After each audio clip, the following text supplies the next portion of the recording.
We opened it up for secondary completion, upgrading, and preparation. So eligible learners became graduated and ungraduated adults, and then it included adults who had never previously attended secondary. So I want to talk for a second about those most left behind learners. We introduced a new program type when we opened up that eligibility. Remedial, adult basic education, literacy and basic skills. It has those three names, that kind of clunky moniker, because it's called different things in different educational jurisdictions. So this is a course of study intended to build learner skills and preparedness for entry or for return to secondary education. It has different names in different jurisdictions. It can be one or more courses, but it may not have courses. It may have projects, workshops, activities, work-integrated learning. And it's often tailored to the specific needs and academic history and that current level of comfort of the individual learner, as well as where they as an individual want to go. It may or may not result in a completion certificate or any kind of credential, and it may involve development of an individual learning plan. So in order to bring in these new kinds of learners, we introduced changes into the education information system. There are now three educational pathways, three program pathways that a learner can pursue. A regular or adult outreach program, which is a secondary program that admits adults, where you are getting a high school diploma, or if you're upgrading, you're getting a new transcript. You can be enrolled in an adult mature program, which is dedicated to adult learners. And out of that, you're going to come away again with a high school diploma for the first time or an upgraded transcript. And this new category, remedial, adult basic education, literacy and basic skills, again, may or may not have a completion certificate. You may just complete the program or go as far as you wanted to go. Along with that, we introduced new full-time equivalencies so that our enrollment numbers reflect what's actually happening for that learner. So in unlocking the investment and flowing the funds, it went in two general directions in the provinces in the south, where the nominal role is in place. It unfolded in two tranches of funding, implementation and expansion, again, that went out first to lay the groundwork for expanded programming, for new programming where there wasn't any, and then that followed with the enrollment-driven instructional. In the north, where there is no nominal role, and the program is tracked very differently, it's all one flow of funding.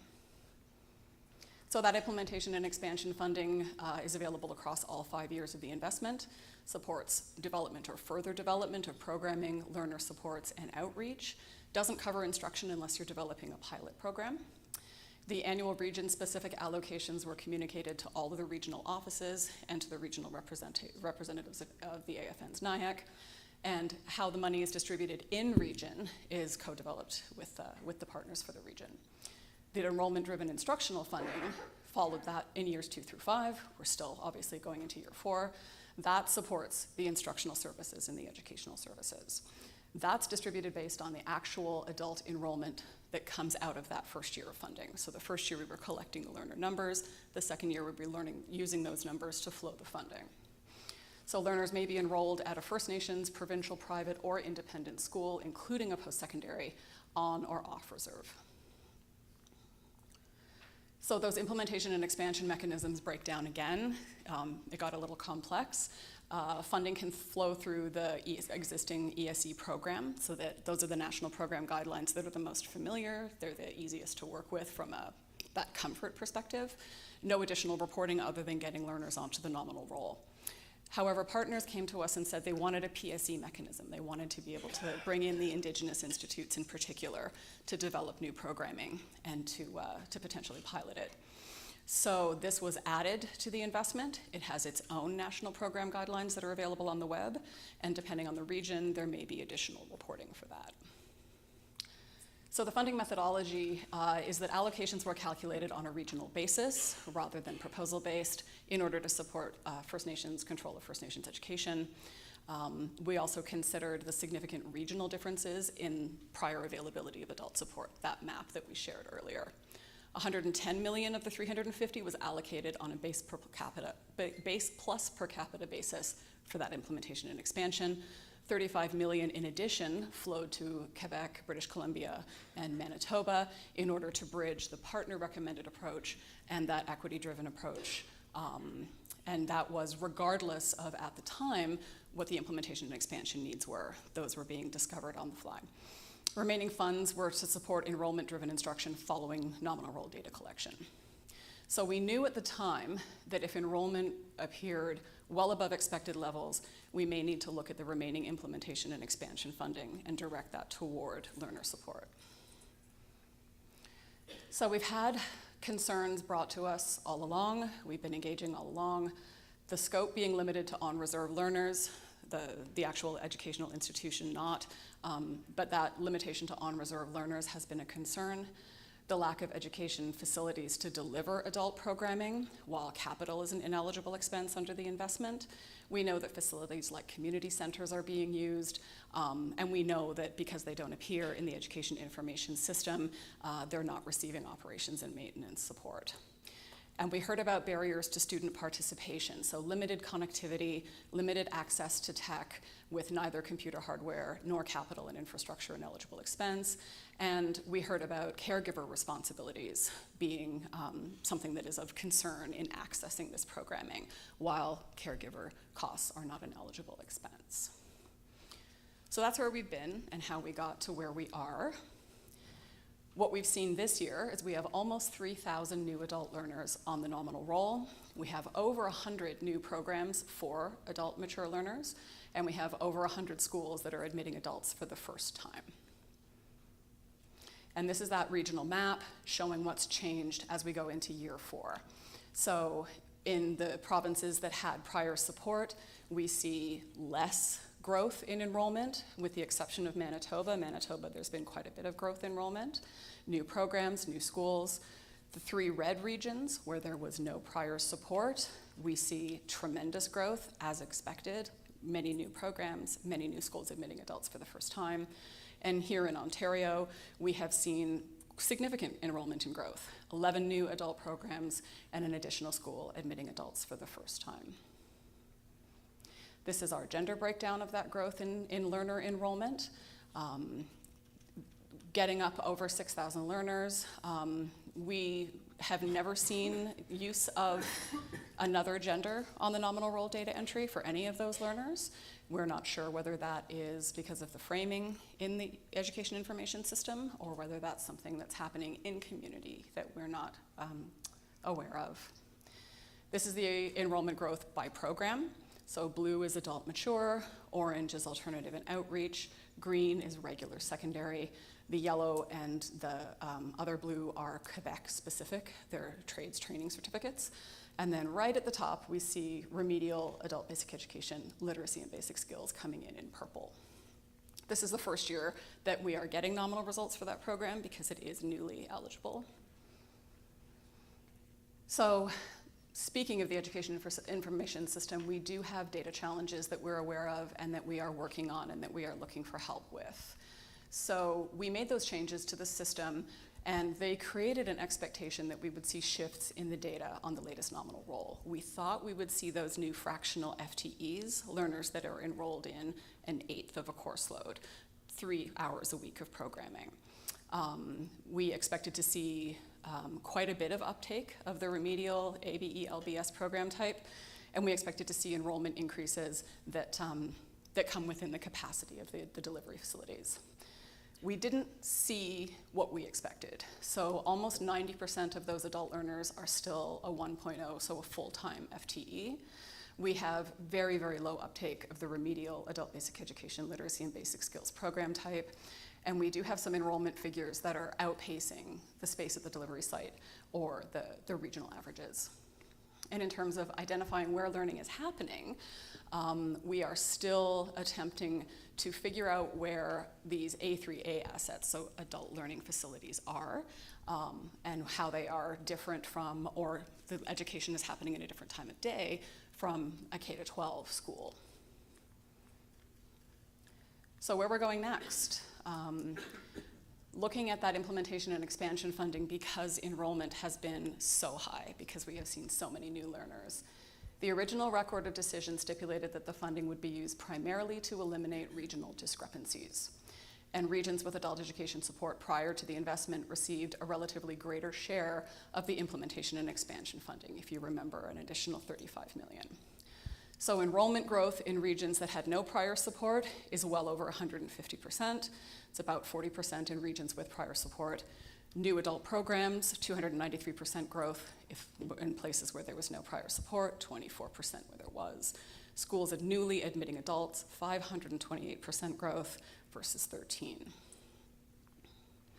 We are working on adult funding formulas. So we know that we need to address the unique needs of learners in those two program types, specifically adult mature and remedial adult basic education, literacy, and basic skills. We felt that need as well because the prior funding methodology had an effect on our relationships with our partners in our regions. When we took the K-12 interim regional funding formula and eliminated some of the more costly elements to bring us within budget, that created confusion because they were still eligible expenses.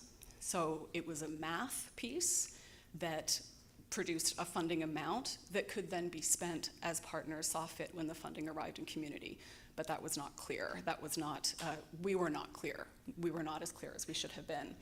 And we've had regions come to us specifically saying there really needs to be an adult formula that's tailored for adults, that doesn't treat adults as a kind of a version of a non-adult learner. So the formula development is based on a lot of research and a lot of input.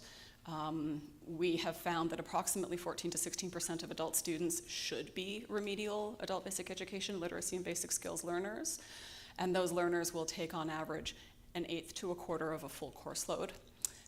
We also know that their support needs are really under-recognized by the provinces because they're in school less often. The assumption has been made by the provincial ministries that they don't need food, that they don't need transportation. So for all types of adult learners, we will be trying to apply the existing enhancements based on head count. So back to that expected conversion of the learners that were in regular programming that are adult when remedial became available, we expected some of those to shift, some of those learners to come over from regular secondary programming into remedial. Previously, we had been told that we were seeing those learners already on the nominal roll, but they were appearing as no secondary grade, and that's how we would know that they were there. This nominal roll, we have not seen no secondary grade become remedial learners in all cases. So we are, as Mick pointed out, about to go back on a budget ask for budget 2026. We are seeking extension of the adult education investment as part of the education program suite. This 5-year funding was meant to test the feasibility under limited conditions, again, a first step, and we've got these really significant successes that we want to report on. We are aiming for that May submission that Mick referenced, noting that an upcoming election is going to impact every part of that process. Our minimum target is to sustain the initial funding. Our additional targets are expanding the scope. We are going to be basing this on a comprehensive business case. We're getting a lot of data out of the nominal roll. That's data that we're sharing with you today. We are also undertaking a lot of research. We're using academic, educational, sectoral, and a lot of partner published materials. And the requirements and intentions on our part are we need to understand the future needs of the program so that we can forecast it. We need to accurately model what the funding requirements are and ask that. And we need to build a framework that reflects the reality of community needs, what's really happening on the ground. So we have been engaging with OBELT, the Ontario Bilateral Education and Learning Table. We are reviewing the successes and challenges. We are going to be entering into discussion of your perspectives on the scope and the funding needs. And then OBELT will be submitting a narrative and a costing template that will go in with the budget ask. We have work to do after that if we get a budget announcement that's favorable. And we have regular business on the adult education file that we engage with on an annual basis. So revising the national program guidelines, reviewing the FAQ Q&A, if that happens for 25-26. So talking about entering adults on the nominal roll and how we look for reporting. Again, we've got those 3 streams. If you've got an adult in Ontario, 22 plus, they can be in a regular program, which is a secondary program that admits adults. They can be in a mature program, which is a secondary program that's exclusively for adults. They can be in a remedial adult basic education, literacy, and basic skills program, which is for academic and co-curricular skills building. The terminus of the regular program will be that new transcript if you're upgrading, a diploma if you are going through for the first time. Same for adult mature, and for remedial, it may or may not have a completion or achievement certificate. The grade options that we've made available for both regular and adult mature, you enter the actual grade of study. If the learner is in multiple grades, if they're in grade 11 English and grade 12 math, you will pick the grade that most of their courses appear in. That does not roll over from prior years, so you are asked each time to enter the grade. For remedial, adult basic education, literacy, and basic skills, no secondary grade. And again, it doesn't carry over for prior years. It does need to be entered each time. And those FTE options, how we know how many hours the learner is in class, how many courses the learner is taking. This is a very rough estimate, but it really helps with the remedial coursework, the remedial workshops, the meetings with learners that don't take the form of a course. One course is approximately 3 hours. It should be a 0.125 FTE in the system. All the way up to 8 courses or 21 hours a week would be a full 1.0 FTE in the system. And in terms of adding those programs where the adult learning is happening, that are the facilities that are not already reflected in the education information system. If you are creating a new program, which the EIS calls a school, we can absolutely support these additions. Reach out to us, let us know that the learning is happening in this particular facility, or it's happening in the same space, the K-12 space, at a different time of day or a different day of the week. And that opens up the floor for us to answer some questions, engage in some discussion. I did want to list some of the, in addition to the slide deck, some of the other materials that we have available, and to give you our contact information. I realize that first one is a mouthful and a half, but sam.gray is pretty straightforward, and I'm always happy to answer anything that you send our way. There's a question back here, Sam. Yes. Good morning. My name is. You're behind the pole. I'm behind Here the we are, pillar. back here. Hi. My name is Judy Major. I'm from Big Grassy First Nation, Northwestern Ontario. Over the years, I've had students who approached me for upgrading through a post-secondary institution, though, and there's no way to record that on the PSE. So now you're telling us that it's going to be recorded through the nominal roll. Correct? Okay, well, what about the students who want to take their upgrading through a post-sec institution? How are we going to record that? And is there going to be amendments to the PSE report to include those students? Because a lot of them can get their upgrading specifically for a program that they want to enter, but they can also obtain their grade 12. Like there's a lot of off-campus programs too that offer upgrading that can't be registered through a secondary like high school model. How is that going to work out? Yeah, that's a very good question, and one that we've taken pains to answer in referencing the university and college entrance preparation program. So learner support is available if you are in one of those programs that's preparing you specifically to go into a certain PSE program. If it's not awarding you a new transcript or a diploma, for a first-time diploma, then it would qualify under the University and College Entrance Preparation Program, which is under the PSE suite. If it is not specifically to get you into a PSE program, if it's just being offered by a PSE, we can absolutely make sure that that school is on the nominal roll, or is in the education information system as delivering adult education programming, and get them funded through the adult education investment.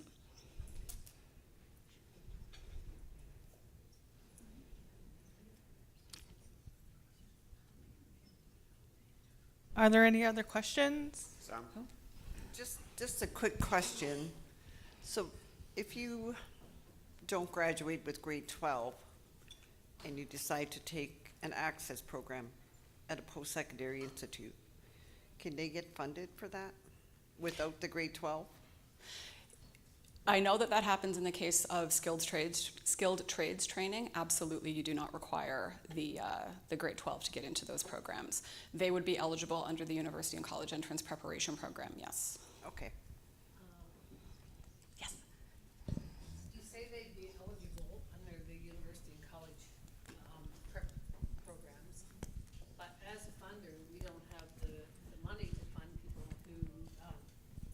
not have grade 12 because our budget, as you know, never increases.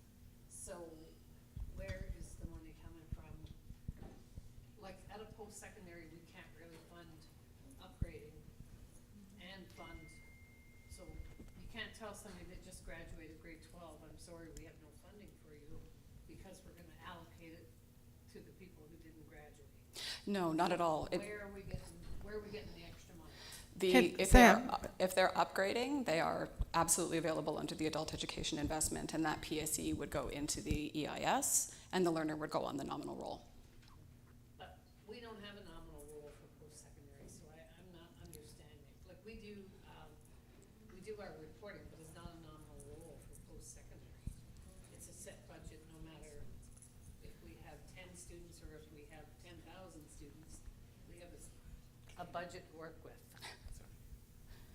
I'm pretty loud, but, so yeah, we don't have a nominal role in post-secondary. We have a set budget. Yeah. So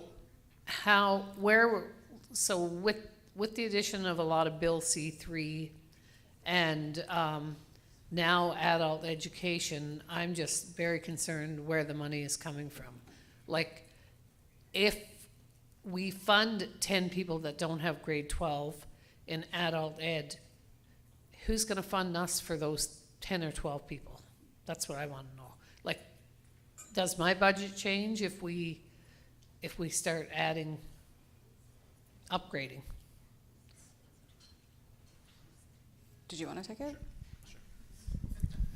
So sorry, that's louder than I anticipated. So I think there's two streams really that we're talking about. There's I think what you're referring to is students who would fall under the USEP stream, so they're not nominal eligible, but they're upgrading in order to go into post-secondary education. You're right, the budget for that has not changed, and I do want to be clear that the adult education investment does not change that in the immediate term. So there's no new funding for the post-secondary student support program and the University College University College Entrance Preparation Program. What this investment is really is a new opportunity for not those students who are looking to upgrade in order to immediately go into post-secondary necessarily. It's for those who are looking to upgrade for the sake of upgrading, to get a certificate, to get a diploma where they have perhaps been out of school for some amount of time. But yeah, recognizing that this is not a new PSE investment. A new PSE investment is overdue. It's long overdue. We all know that. I know many communities have to make difficult decisions in terms of how to prioritize upgrading applicants or those who are actually going right into a PSE program. I think that's what you're referring to, if I'm not mistaken, right? Yeah, like we fund USEP, but you have to have grade 12 to go into, for us to fund you in USEP, just because we don't have the dollars, as I imagine most people don't have the dollars to fund everybody that applies, as much as we'd like to. Yeah, and I think where there are new opportunities here is, again, like if you don't have your grade 12 and you're looking to get that, you are eligible to be on a nominal roll, whether it's a PSE institute providing that programming. But the distinction about this is it's work towards secondary credits and not work towards prerequisites that are not secondary credits to go to a university or post-secondary program. Okay, thank you. So for the nominal role, then would they be registered under a secondary nominal role for these adult ed? Yeah, they would go Yeah. on the ordinary nominal roll. Okay, thanks. Sam, over here. Hi, me again. So now you're saying, okay, they get registered on the nominal roll. So is that going to increase the funding for the K-12 program? Or is the K-12 program funding going to stay the same? They just have to spread out the dollars a bit more now because we're already operating like on minimum funding right now that we can do on reserve. So like, to add this, I think they're being pigeonholed into the secondary program. A lot of them don't want to go to high school, don't want to take classes from a high school. So that's when they look towards a post-secondary program. And then I have to say, I don't know. My hands are tied because I don't know where I'm supposed to put you. How I'm supposed to classify you. Then I go to my, my coworker and say, well, they're taking courses at the high school that comes in under nominal role. How are you going to do that? Like, how is the funding going to be distributed for that?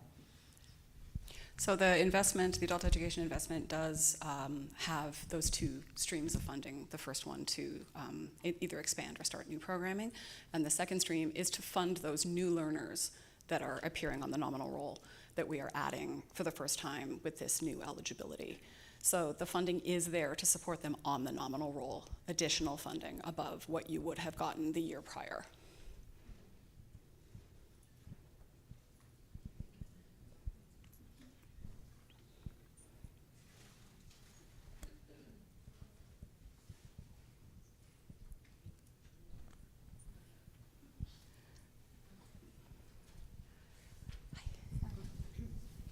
My question isn't so much a funding question as I just want clarification, and sorry for my ignorance, but with the, okay, so it's funding to obtain a high school credit.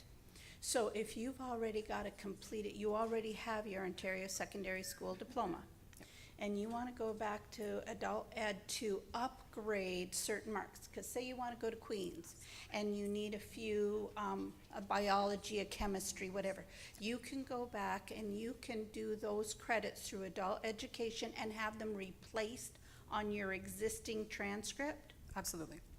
Okay, that was my question. I did that myself. Okay.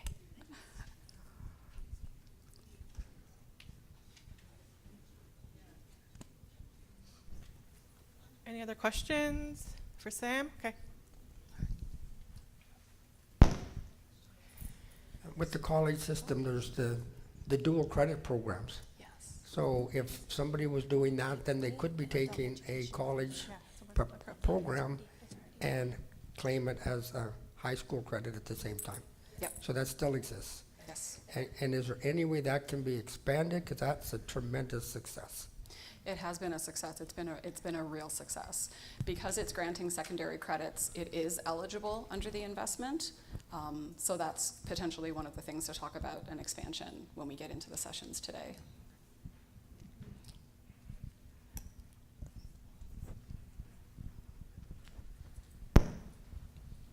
Hi, good morning. I just have a question about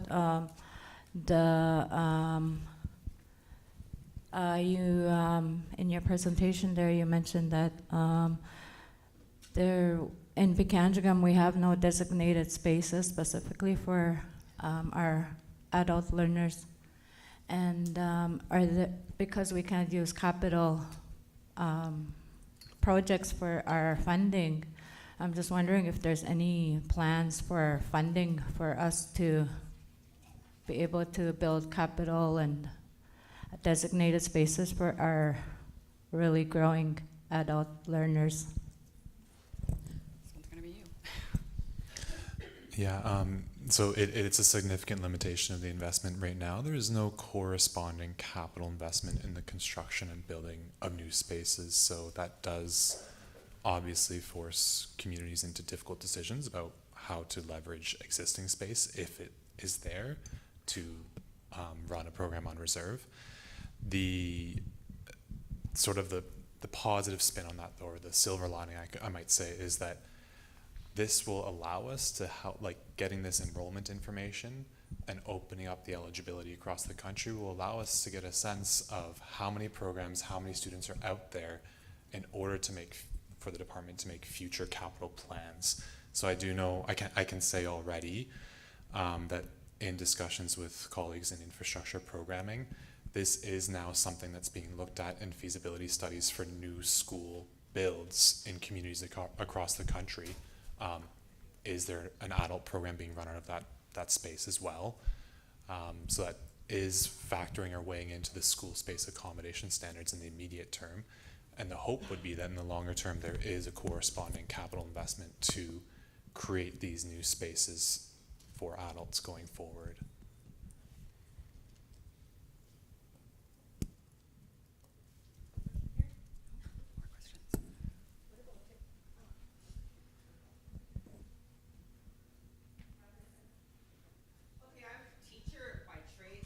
have a loud voice. Oh, geez. What about technology? Like, I work for Northwest Angle 33 First Nation, and we're a unique First Nation because we have a First Nation that is on a peninsula surrounded by water with no road access.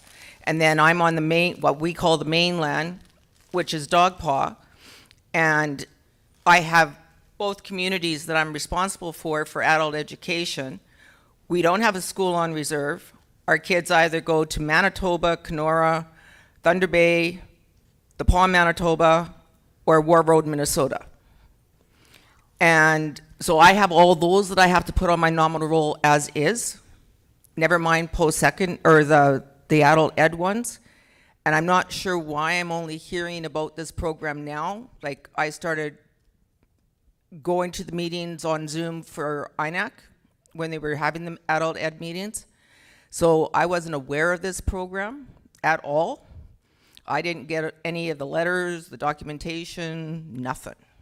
But we have Starlink, which is astronomical when it comes to costs.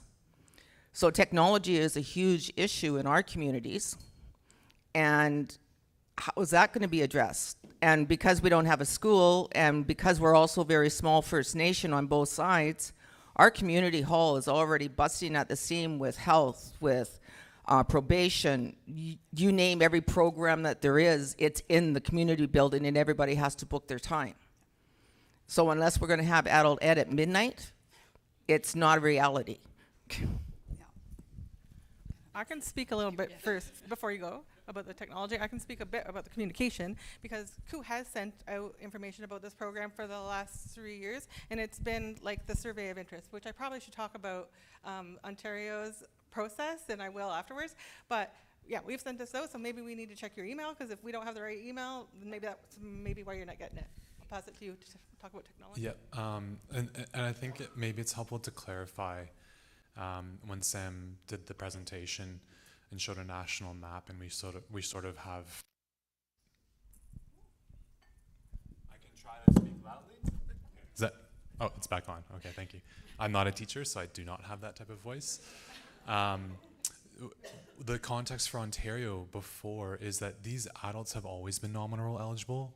Ontario did not have a cutoff age, so for many years Ontario has had adults of all ages on the nominal roll. I've heard of 80-year-olds being enrolled in secondary education in Ontario. What's really changed with this is there were limitations that Sam didn't really elaborate on, but limitations in Ontario where the rates being applied to those adults were basic continuing education grants that come from the Ministry of Education. They're approximately $4,000 per full-time equivalent. It's not very significant or substantial. This investment has given us the authorities and the money to go way beyond that. So that's what's new here. And so on that, I hear the limitations around space on reserve. That's a challenge everywhere, I imagine. But there are possibilities too, and always have been, to enroll adults in provincial adult day schools too. I'm sure many of you are supporting students in those circumstances already. That has been possible for a long time, as long as I've worked for the department, at least anyways, in Ontario, and that continues as well.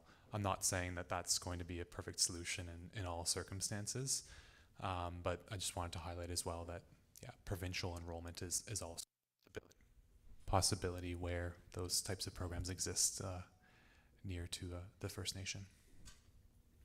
And also, I just want to pipe in to say, like, so, when you're trying to address your technology needs, there's also the startup and expansion funding. So and there's also going to be examples of adult education delivery that's remote, where they have technology they use for, like, classes are over the internet, or YouTube, whatever, like a setup like that, which could be something that your First Nation could look into.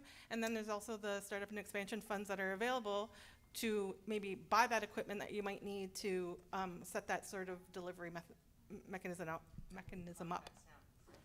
Well, no, you can contact me. I have information on that. Other question?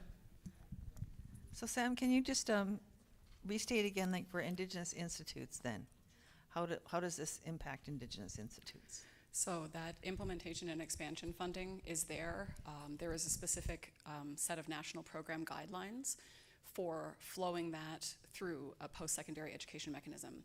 And again, partners asked for that because where those Indigenous institutes exist, they have a great deal of capacity and subject matter expertise in developing the programming, piloting the programming, revising curriculum to be for adults, bringing in elders to add the local cultural contextual grounding. So those First Nations adult secondary education program guidelines elaborate on the terms and conditions for the funding. But also, just to let you know that even prior to this, we do have Indigenous institutes that do have nominal role and have received this funding, historically for adult education. So it's always been available to the institutes, but I guess this makes it more formal and for the access. I was specifically thinking, actually, Rebecca, way back when I started on this file, about the Achievement Center. So those learners could be on the nominal roll and could be supported through that, in addition to the implementation and expansion. Oh, sorry. Hi, good morning. I'm Jolene Watt. I'm from Delaware Nation.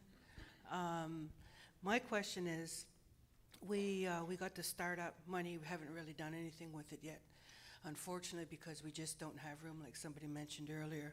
But we do have a employment and training building that's next to us. And we do have the school board come in once a week, and they work with those learners that wish to get their grade 12.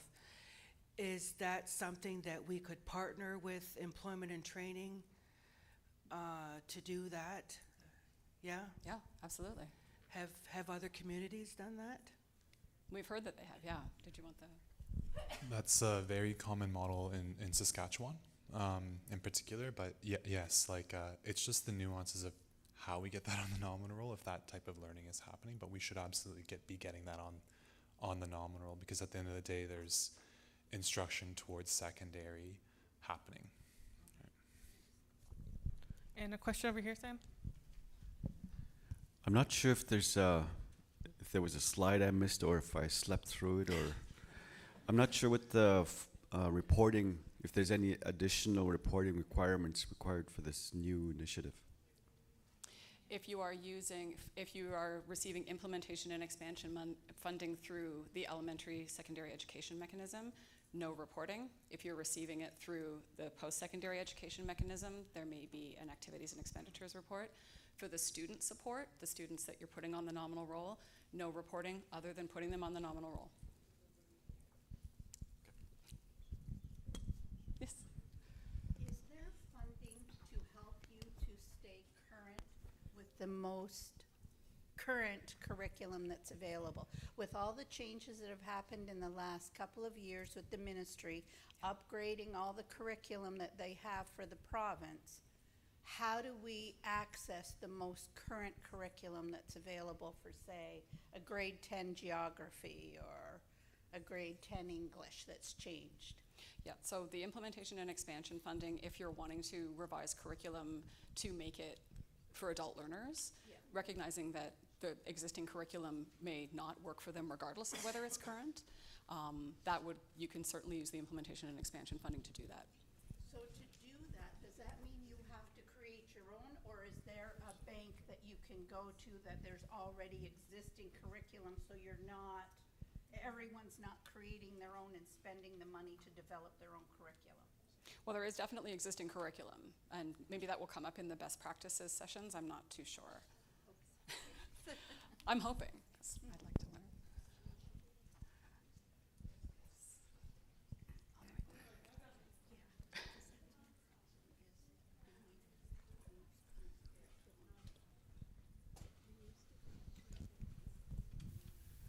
I have a teacher's voice, but it's a little older. I have two questions.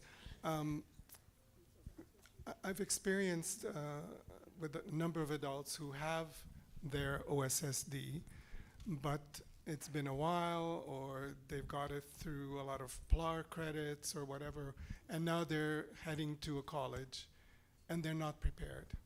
So there's a great deal of preparation that is required to get students who qualify on paper, but they don't have the confidence and in some instances the skill set. So are there potential programs that could be set up that would qualify for funding for those students? And my second question is the new and revised GED.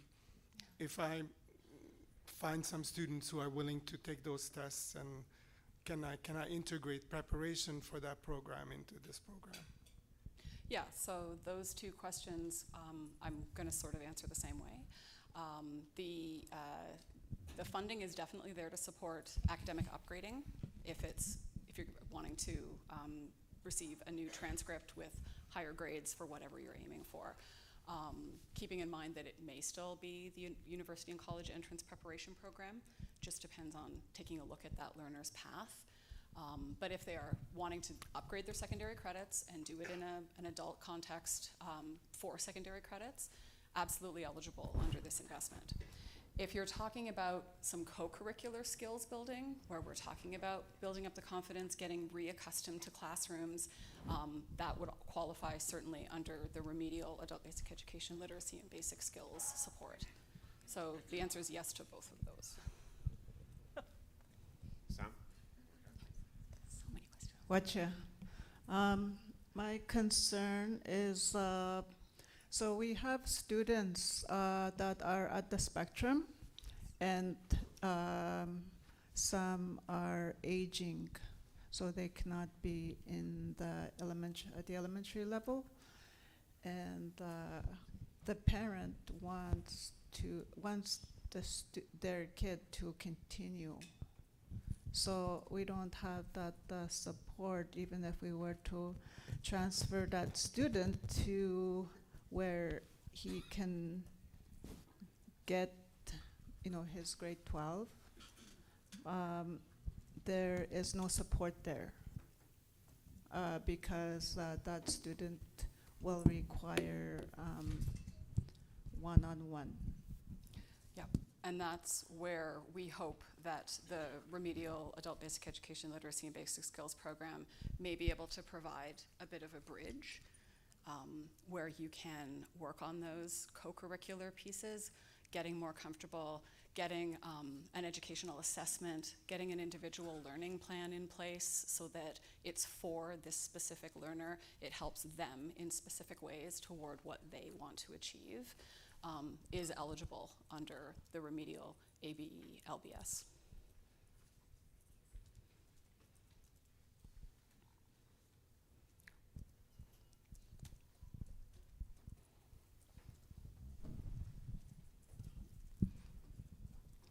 Good morning. I have a question because we're talking about adult learners, and adult learners are responsible for their own living. Are we just talking tuition here that's covered under this, or is there, cost of living expenses that are attached to this funding, or transportation, childcare, those kinds of expenses that adult learners would have? Yeah, this is coming into play right now in the adult formula development that we're doing. In terms of what's actually covered right now, I'm going to ask Rob to. So adults on the elementary and secondary nominal roll, which is how we're determining enrollment-driven amounts of funding. The terms and conditions that apply to them are those that apply to the elementary and secondary programming. Those don't generally cover living expenses. They can cover things like ancillary supports. They can cover things like, did I cut out? Okay, sorry. I thought I cut out again there. Things like ancillary supports, things like student supports or wraparound type services while in the school. Things that are not specifically included in there, though, are the cost of childcare. That's not eligible under this investment, unfortunately. We've heard across the country that's a significant barrier to access for adults, and we are keenly aware of that, but there's a very specific limitation on the authorities at this point in time for that expense in particular. Transportation is an eligible expense. I know that transportation is not funded in the formula, but is an eligible expense under that program. Does that I see Angel shaking your head. Well, because but- we were told very specifically that transportation was not included in the adult education portion of the funding. So That's right. It is an eligible expense though. So if communities want to use their budget to transport adults or to pay conveyances to adults for transporting themselves, like I've heard it all, that is eligible. but it wouldn't be generated by those students. That's right. They would be tapping into funding generated by other students for that transportation. It could be generated by those students because basically, you know, we're talking about going from something like $4,000 per student and this investment nearly quadrupling that investment. So we're up around, as an average, sorry, please don't anybody hold me to that number, but as an average nationally, we're looking at about $14,000 or $15,000 per student. Now, that does not include a specific component for transportation. If that's a priority for communities, they can use that funding towards transporting students or whatever that looks like. Just to clarify around that, I know that's a constant source of confusion. I'm sorry, I think I'm forgetting all the original question, but hopefully that covered off everything.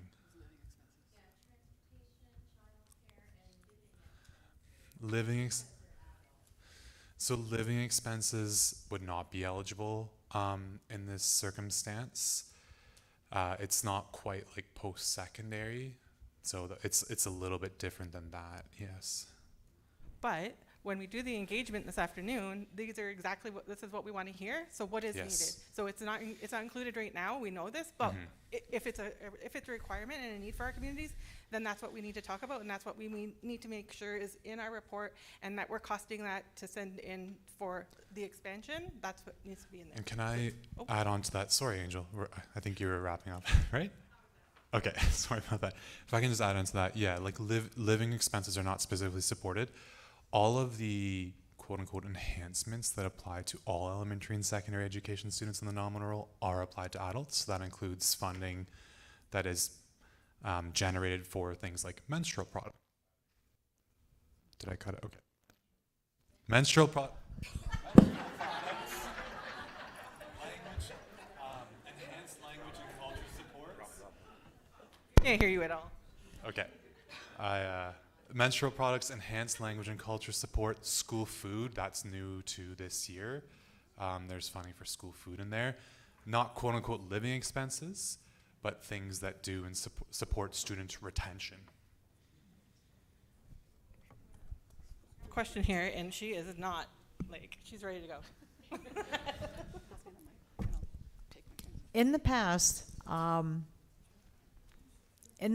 I've noticed instances of students, adult ed students, older learners, who have been able to access living allowance funding for transportation, living like what a regular post-secondary student gets if they were taking a post-secondary program, but it being offered through the school and you're taking an adult ed program, they were allowed the same financial benefits as a regular post-secondary student. There wasn't any question brought up at that time when the PSE reports were submitted. So we've had students taking their upgrading through a post-secondary institution who were allowed living expenses, transportation, whatever else was available at the time. There was no question made. So I'm not saying that you're not wrong, it's just like entirely, but there are instances where you can access the funding for your adult learner through the post-secondary program. That's why I was asking, why is this not going through the post-secondary program instead of it being registered on a nominal roll when they're not going to be able to access funding to take their upgrading? Yeah. As you wanted to know. It's definitely there if you are a post-secondary learner, if that's where you're appearing in the reporting.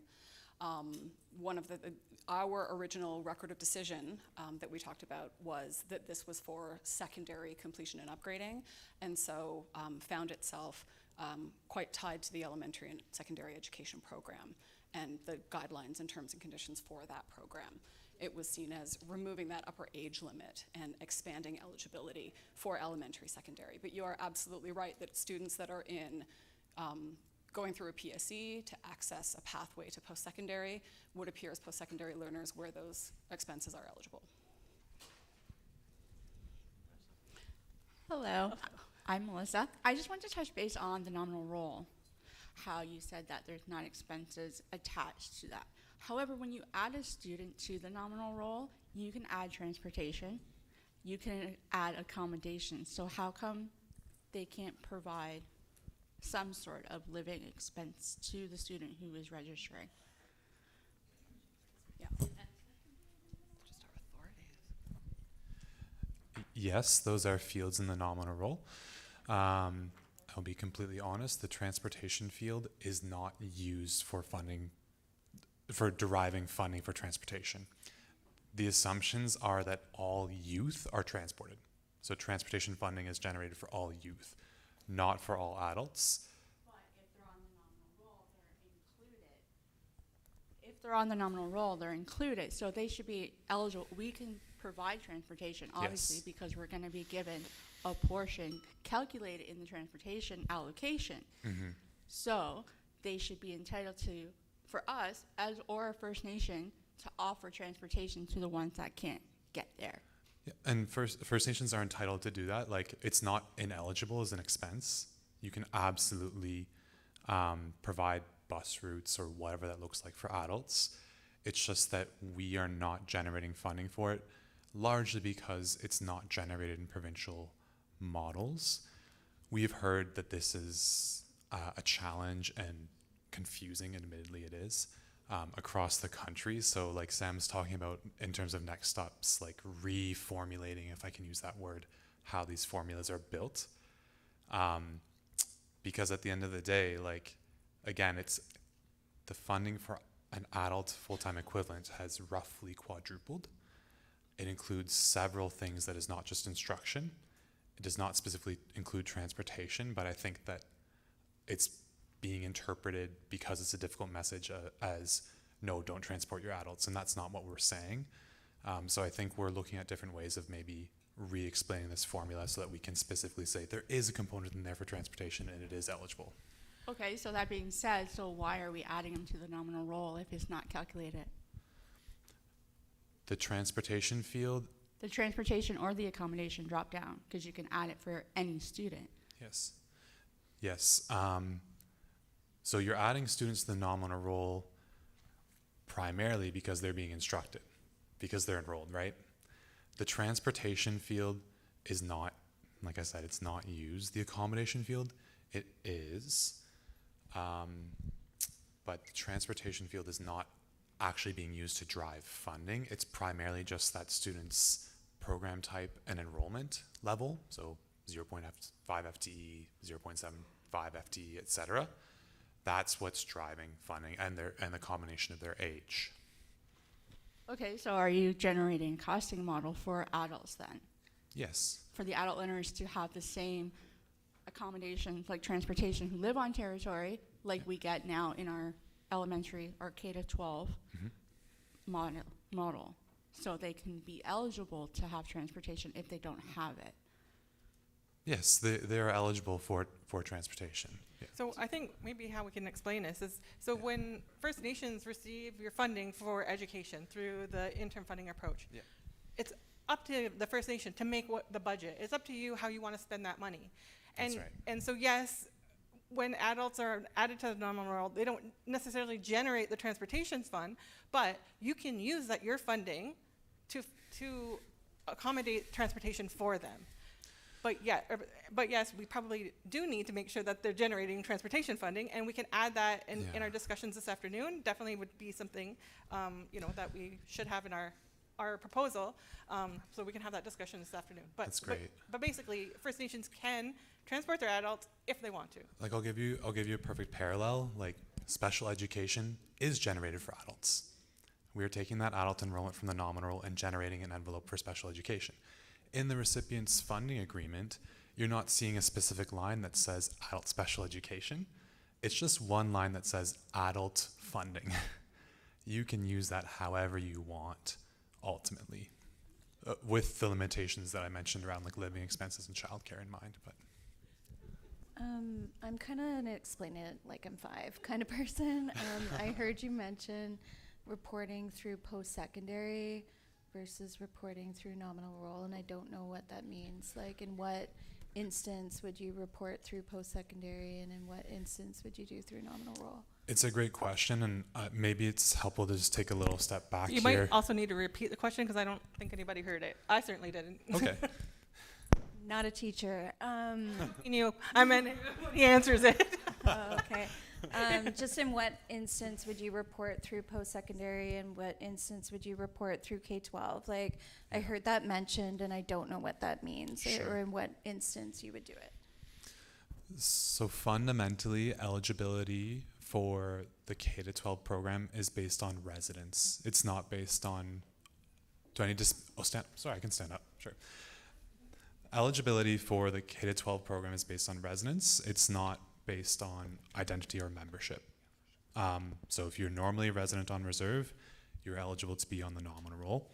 The limitations historically across regions and within Ontario was that you could age out of that support. So Alberta, good example, once you hit the age of 21, if you had not completed high school, that's it. You're no longer eligible to be on the nominal roll.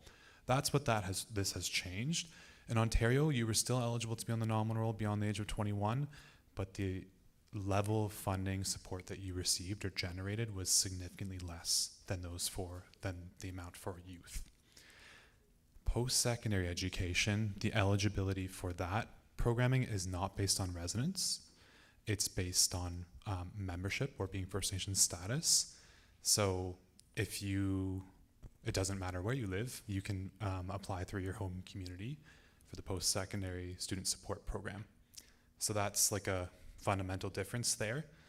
And then in terms of the type of programming you're following, you'd go and register on the nominal roll if you are normally resident on reserve and looking to upgrade or complete your high school. If you are, regardless of where you reside, if you are looking to proceed into post-secondary, and presumably that means you've completed your secondary, but you need to, like the university or post-secondary institution has given you an acceptance that says you're accepted, but you have to upgrade X, Y, Z, or you have to take this course, that's where you can be supported through USEP alternatively. Hopefully that helps clarify.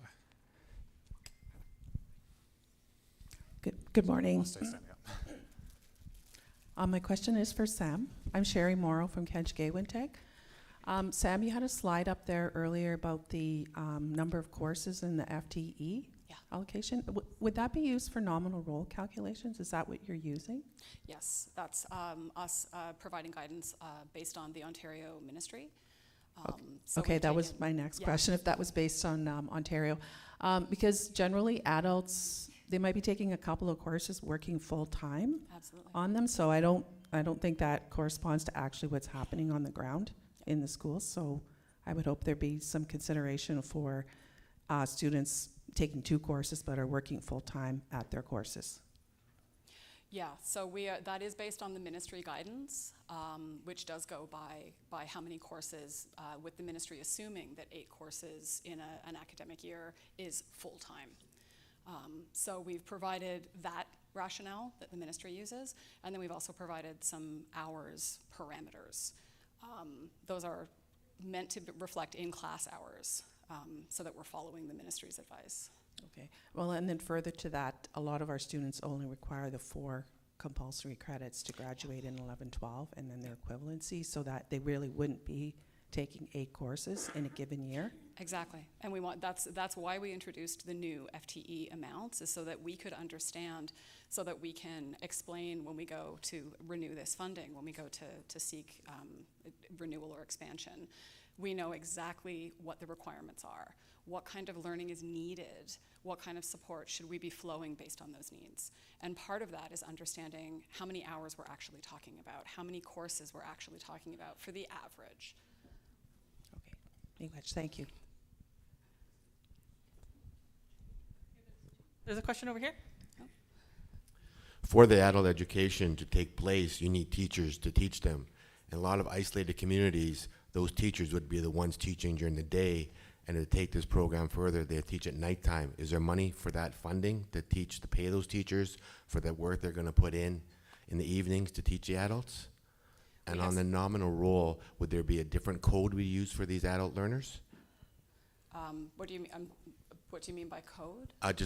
How would we identify them on the nominal, just as any other student, basically? Well, you would put the kind of programming that they're in. So if they are in an adult program that's meant exclusively for adult learners, they would go in adult mature. If they're in a program with their non-adult peers, they would be regular. If they're in that remedial adult basic education, literacy and basic skills, they'd be that program type. It's a pull down for program.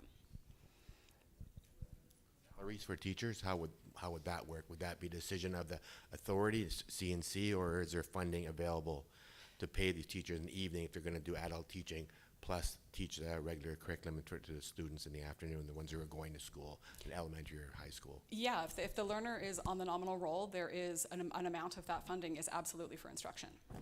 And we've seen that happen in similar cases to what you're describing, where the board will invoice for those hours, and the money for that comes out of the investment.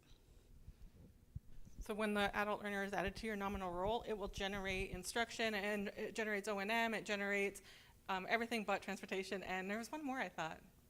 Transportation, accommodation. Accommodation, right. So, but yeah, so once the learner is on the nominal roll, it will generate all that through the funding formula and through your interim funding or formula and the education you get, money you get from ISC. Okay, I don't know if there's any other questions, so one more.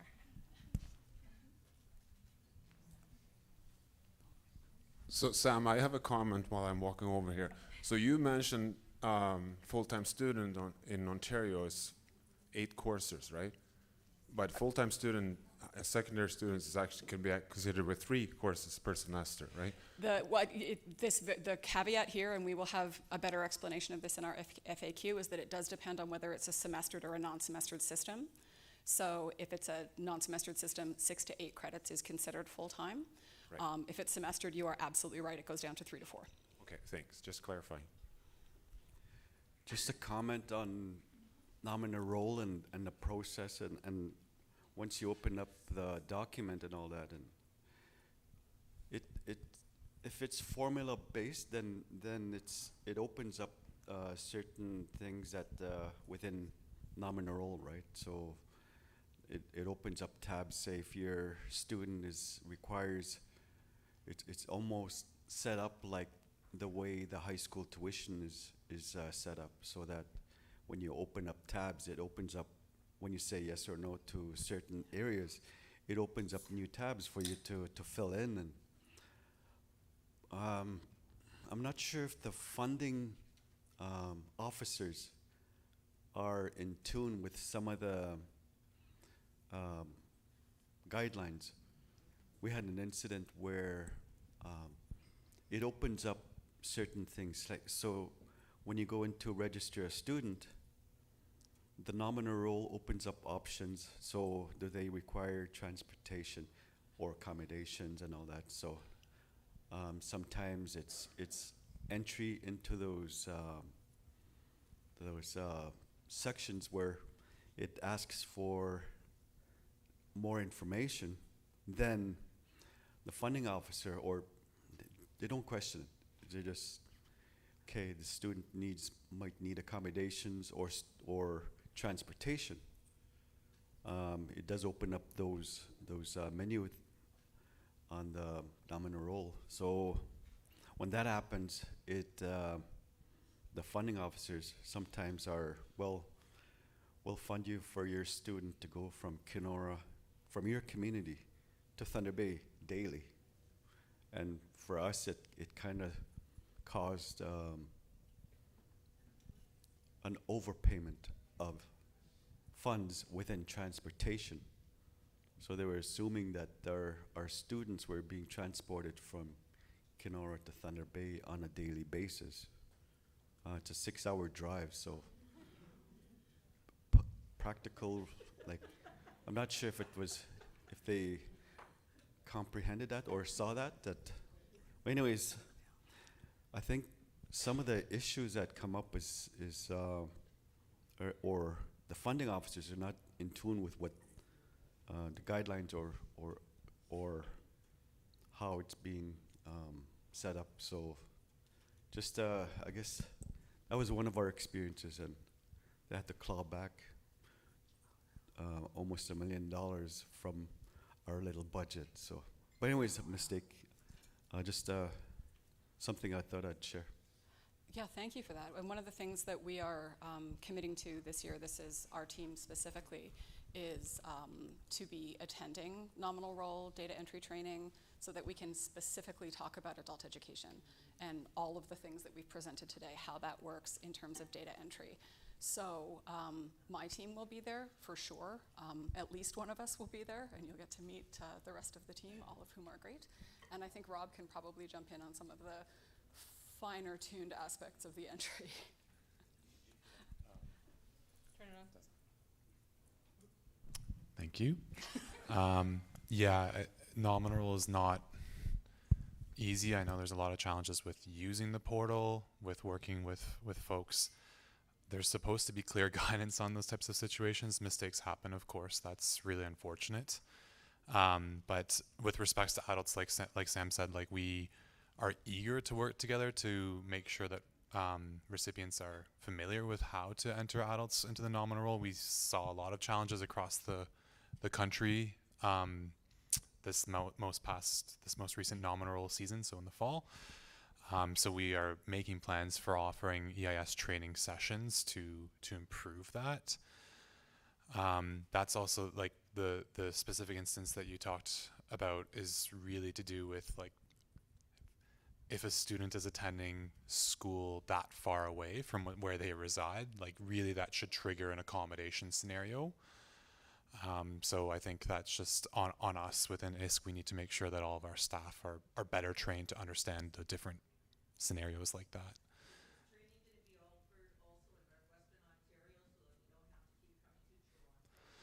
Yeah, the training sessions, and I should also say, like, we don't have Ontario Region colleagues here. I used to participate in the training sessions when I worked in Ontario Region, and we would do them virtually, actually. Yes. Okay, so I think that we are actually over our time, but just to also let everybody know and be aware, so for Ontario Region, access to the Startup and Expansion, which is one stream of funding, is available through a survey of interest. So we know that First Nations did not want to fill out another proposal. We know that we didn't want to have to adjudicate and give money to some and not money to others. We know that we wanted to make it as fair and transparent a process as possible. So annually, ISC will send out a call to all First Nations saying that the survey of interest is open. If you want to apply for startup or expansion funding, there's a link, and you fill out the survey. It's like, who are you? What's your First Nation? Do you want startup or do you want expansion? It's very simple. We try to keep it as simple as possible so that you have access to these funds. So whoever applies for those funding, I won't say everybody is eligible and will get some. There could be something that comes up that is a little screwy, but normally if somebody applies for this funding, then we have $3 million annually for the startup and expansion only piece of it, and that is divided amongst those who apply through the survey of interest. So we should be getting that out soon as we are moving into a new fiscal year, so we should be getting that out soon. If you don't see it, please contact me. I'm Angel Miracle, Chiefs of Ontario. And we can definitely get you the link. And then if you have learners who are over 21 and they're on your nominal roll, then that funding is a different stream that comes through your annual education budget. So it's two separate streams of funding that are available for your adult learners. So I just wanted to make that clear because I don't know if we had provided that, and I should have provided some Ontario context, but I think everybody was pretty interested in what Sam had to say and her question, and we're really thankful for Sam and Rob to be here to answer those questions. So they're going to be here for the rest of the day. So if you do have another question, feel free to approach them or myself. And if I don't know, I'll direct you over to them. And we'll take a break now for 15 minutes. I'm not sure what time it is. Okay, so whatever 15 minutes is from now. 5 minutes too. It normally comes from ISP, but we also send it out as well. So it comes from both of us.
I think we're going to get their session restarted.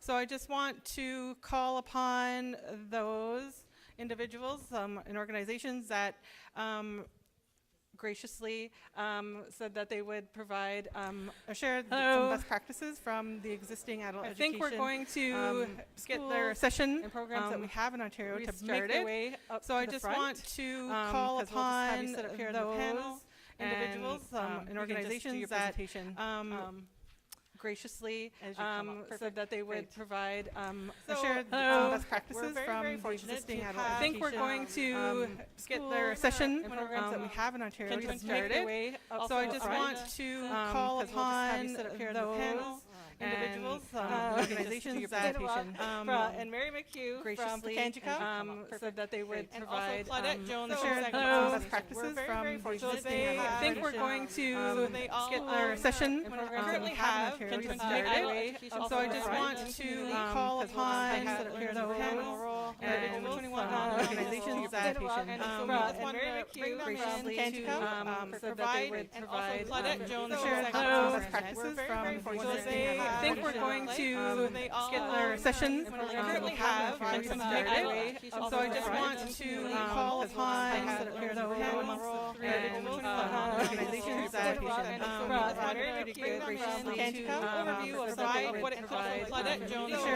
best practices from I think we're going to get their session that we have in Ontario. So I just want to call upon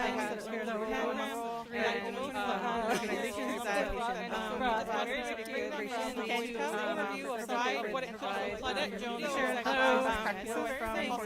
I think we're going to get their session that we have in Ontario. So I just want to call upon organizations that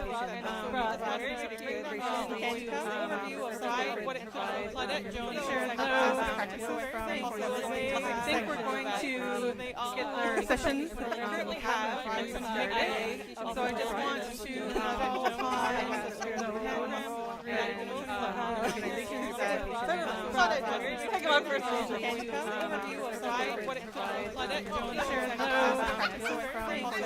I think we're going to get their session that we have in Ontario. So I just want to call upon organizations that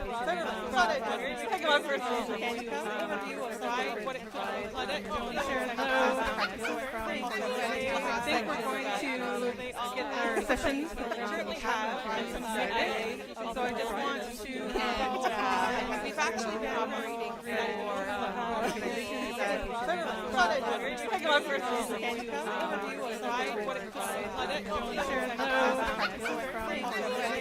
think we're going to get their session that we have in Ontario. So I just want to call upon we've actually been operating for organizations that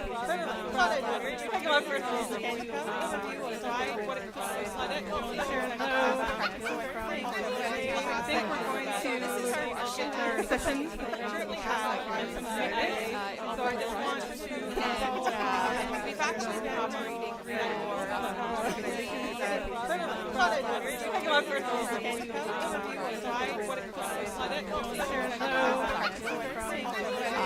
coordinating external career-related educational opportunities such as traveling to like the Skills Ontario presentation or career fair in Serpent River or something.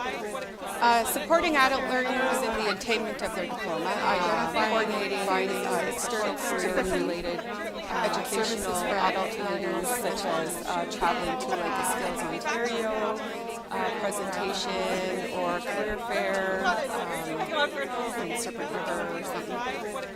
Supporting adult learners in the attainment of their diploma, coordinating external career-related educational opportunities such as traveling to like the Skills Ontario presentation. You won't need to of the presentation. So our guiding adult learners, the attainment of their diploma, coordinating external service-related education services for adult learners, such as traveling to Ontario, presentation. You won't need to of the presentation. So our guiding adult learners, the attainment of their diploma, coordinating external service-related education services for adult learners, such as traveling to Ontario, presentation. You won't need to of the presentation.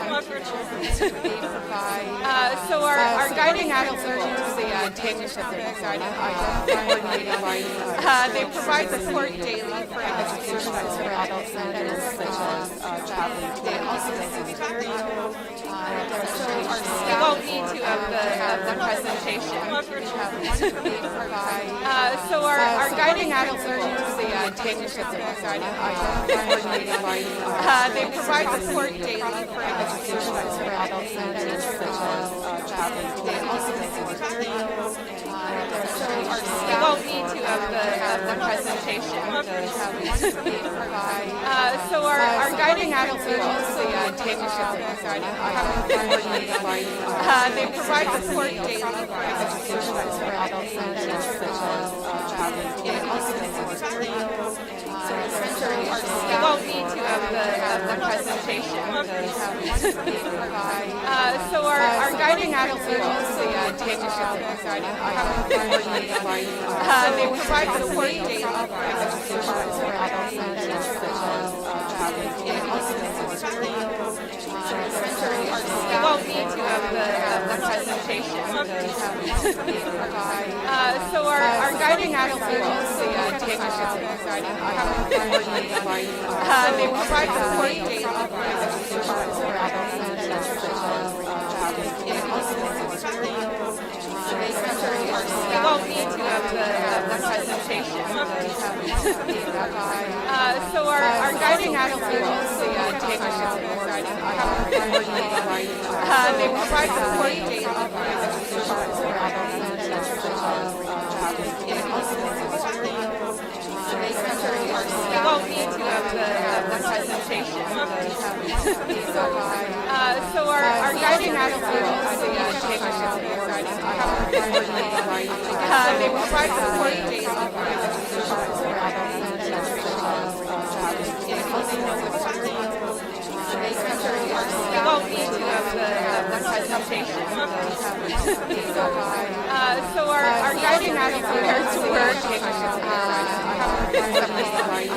they provide support daily for education services for adult learners, such as traveling to Ontario, presentation. You won't need to of the presentation.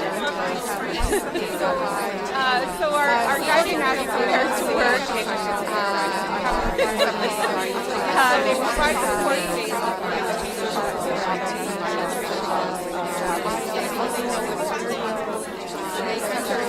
you won't need to of the presentation. We also have student conduct to ensure a positive and safe learning and working environment and creates healthy relationships. So we ask them to refrain from alcohol and or drug use before and during classes. Any form of physical, verbal abuse will not be tolerated. Be courteous and considerate. Use appropriate language.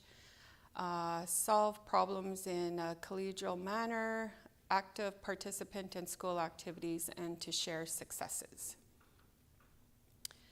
So some of the student supports that we provide, although it says secondary student support worker, post-secondary, SAGMOC has gone through a bit of a change this year in the way we offer support services. Our secondary, post-secondary, and our ISET staff are now considered guidance and career coaches, and they work together to provide support for any student or any member or any client that walks through the doors. They prepare career information, they provide career guidance workshops, they do the assessments to determine which field suits them best.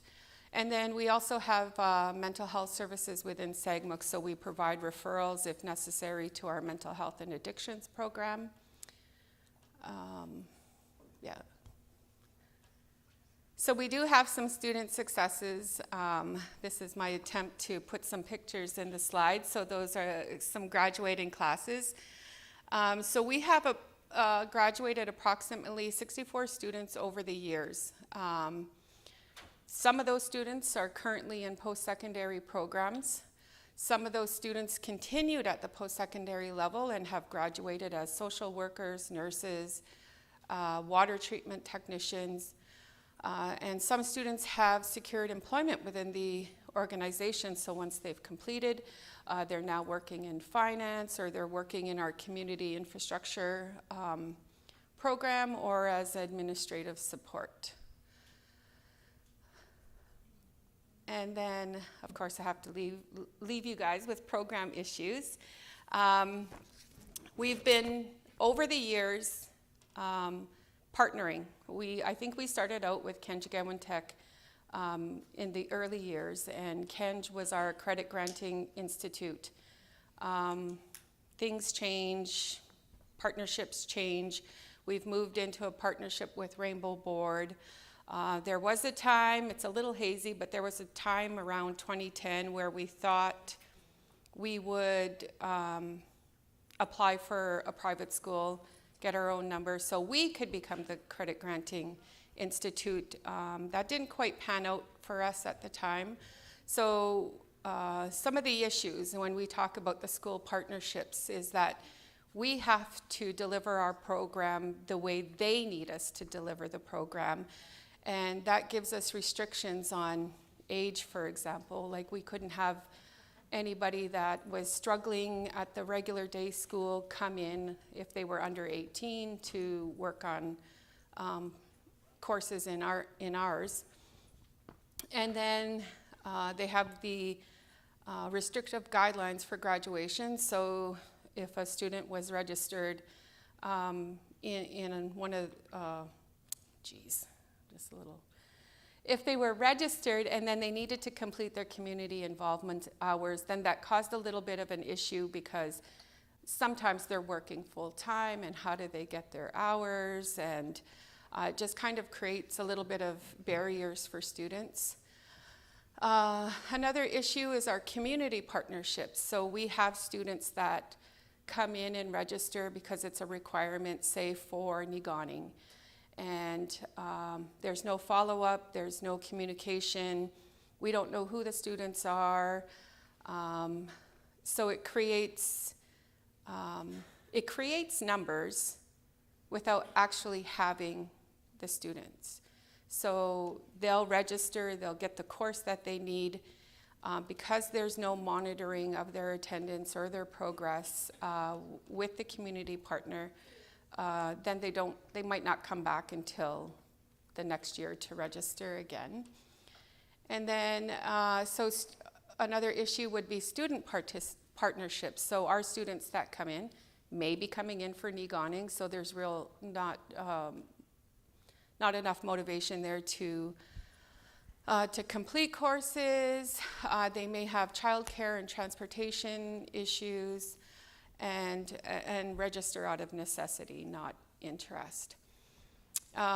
Another issue is the regular day program, and by that I mean the students that are registered at our local high school. Sometimes that program does not work for the learners. So I've found over the last couple of years that some of our students have been but moved over into a supervised alternative learning program. So which means they are no longer required to go to the high school for a full day. They sit at home, they do a course with an assigned teacher, and they may do it one hour a day, 2 hours a day, and then nothing for the rest of the day. And they may be getting a credit in a year, which really, really sets them back. And then the other issue, alternative learning. Students just aren't succeeding in the regular program, and and may receive only 1 credit per semester. Okay. So next steps. But as I'm sitting here today, and as I'm fully understanding, I guess, the way the funding works for adult ed, like we do our nominal roll every year. Ideally, but I feel like now we have no choice but to move to a private school. It sounds like funding is working like a full day program where you have to have a certain amount of courses to be full-time, part-time, which potentially impacts funding for the program. So ideally, we would submit our notice of intent to become a licensed private school. We develop a program that meets the needs of individual learners regardless of grade. We have to incorporate language, cultural, and land-based learning in everything we do. And we need to collaborate with community partners to work together for the success of the student. I know we talk about COVID a lot. Things changed during COVID. Prior to COVID, we had a lot of students interested, registered at adult ed. They were learning things like snaring, and they were going and doing activities for the elders and participating in teachings. COVID hit and everything changed, and we are struggling to get back on track to get people to come walk through our doors. And hopefully with the change of location, so if you don't know, B. Dobbin Elementary School moved into its new space. We have a brand new K-8 school. And the previous school is now our Lifelong Learning Center, and that's where all our programs have moved. So secondary, adult ed, ISETs, post-secondary, and our administrative staff have moved into the old building. We're working towards community-based programs. I talked about transportation and childcare being an issue. We have a space for childcare needs. We have a partnership with the local program who will provide childcare once we get community-based programming up and running. We have a vehicle, we have a driver. So this year we're like pushing to get as many students as we can, and potentially and most likely moving towards getting a license to be a private school. And I'm done. And I'm done.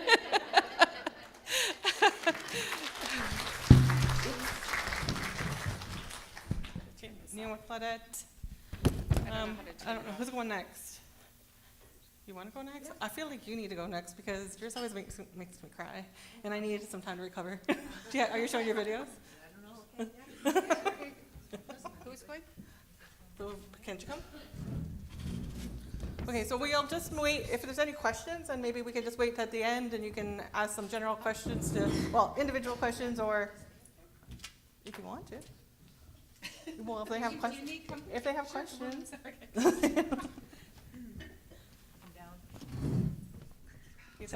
Everyone in the front can see my old lady shoes that don't go with my outfit. So, Anin Bojo.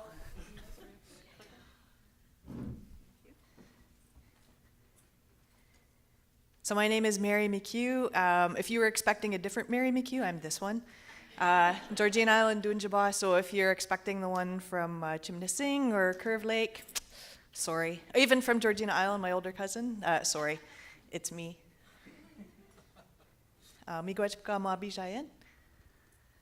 So from Georgian Island, working up in Pikangikum, here with to represent Pikangikum Education Authority and NHK Birchstick School in our programs. Do you want to introduce yourself first? Yeah. My name is Amanda Sanawap. I work for Pikangikum Education Authority as well. I'm the Assistant Director of Education for 5 years now. And we get minandat maga bishayan, we get minandat ma kamawjit yang ing kaunjamawjit yang kchugik no ma which is what we call adult education in our language. And miigwech kegon ma kegaunjik kendam oegap tibach mayang kenino daninesh kekna mongatok kena morganek bigans coming.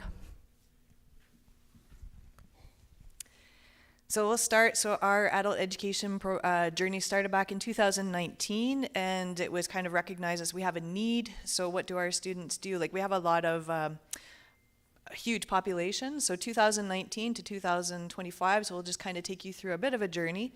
We started with the PLAR program for our adult education, or our adult learners and mature students. So PLAR, Prior Learning Assessment Recognition, for those of you who are not versed in it. Really good program, pros and cons to it. The big thing is that students get they get the credits for their life experience, so they work towards their OSSD. They get their grade 9 and 10 credits through equivalency booklets, challenges. Then they get maturity credits, so we recognize their lived experience. So for example, if someone's a parent, we're not going to get them to do a parenting credit, a parenting course, because they can teach the course. So we have a lot of our students who are like that. They will come to us, they say, I don't have much experience, I've just been a homemaker, or I haven't done much, I've done this. We said, actually, you've got a lot of experience. So for those maturity credits, 110 hours of activity equals a credit, just like with the courses. And the students, we say, like, this is just a really good way to show them, to validate their lived experiences as well through the PLAR process. PLAR is not credit for experience only, so there are booklets that they need to work through, the challenging process, which we have. You have to be a mature student returning to school to earn a diploma after being out of secondary school for at least a year.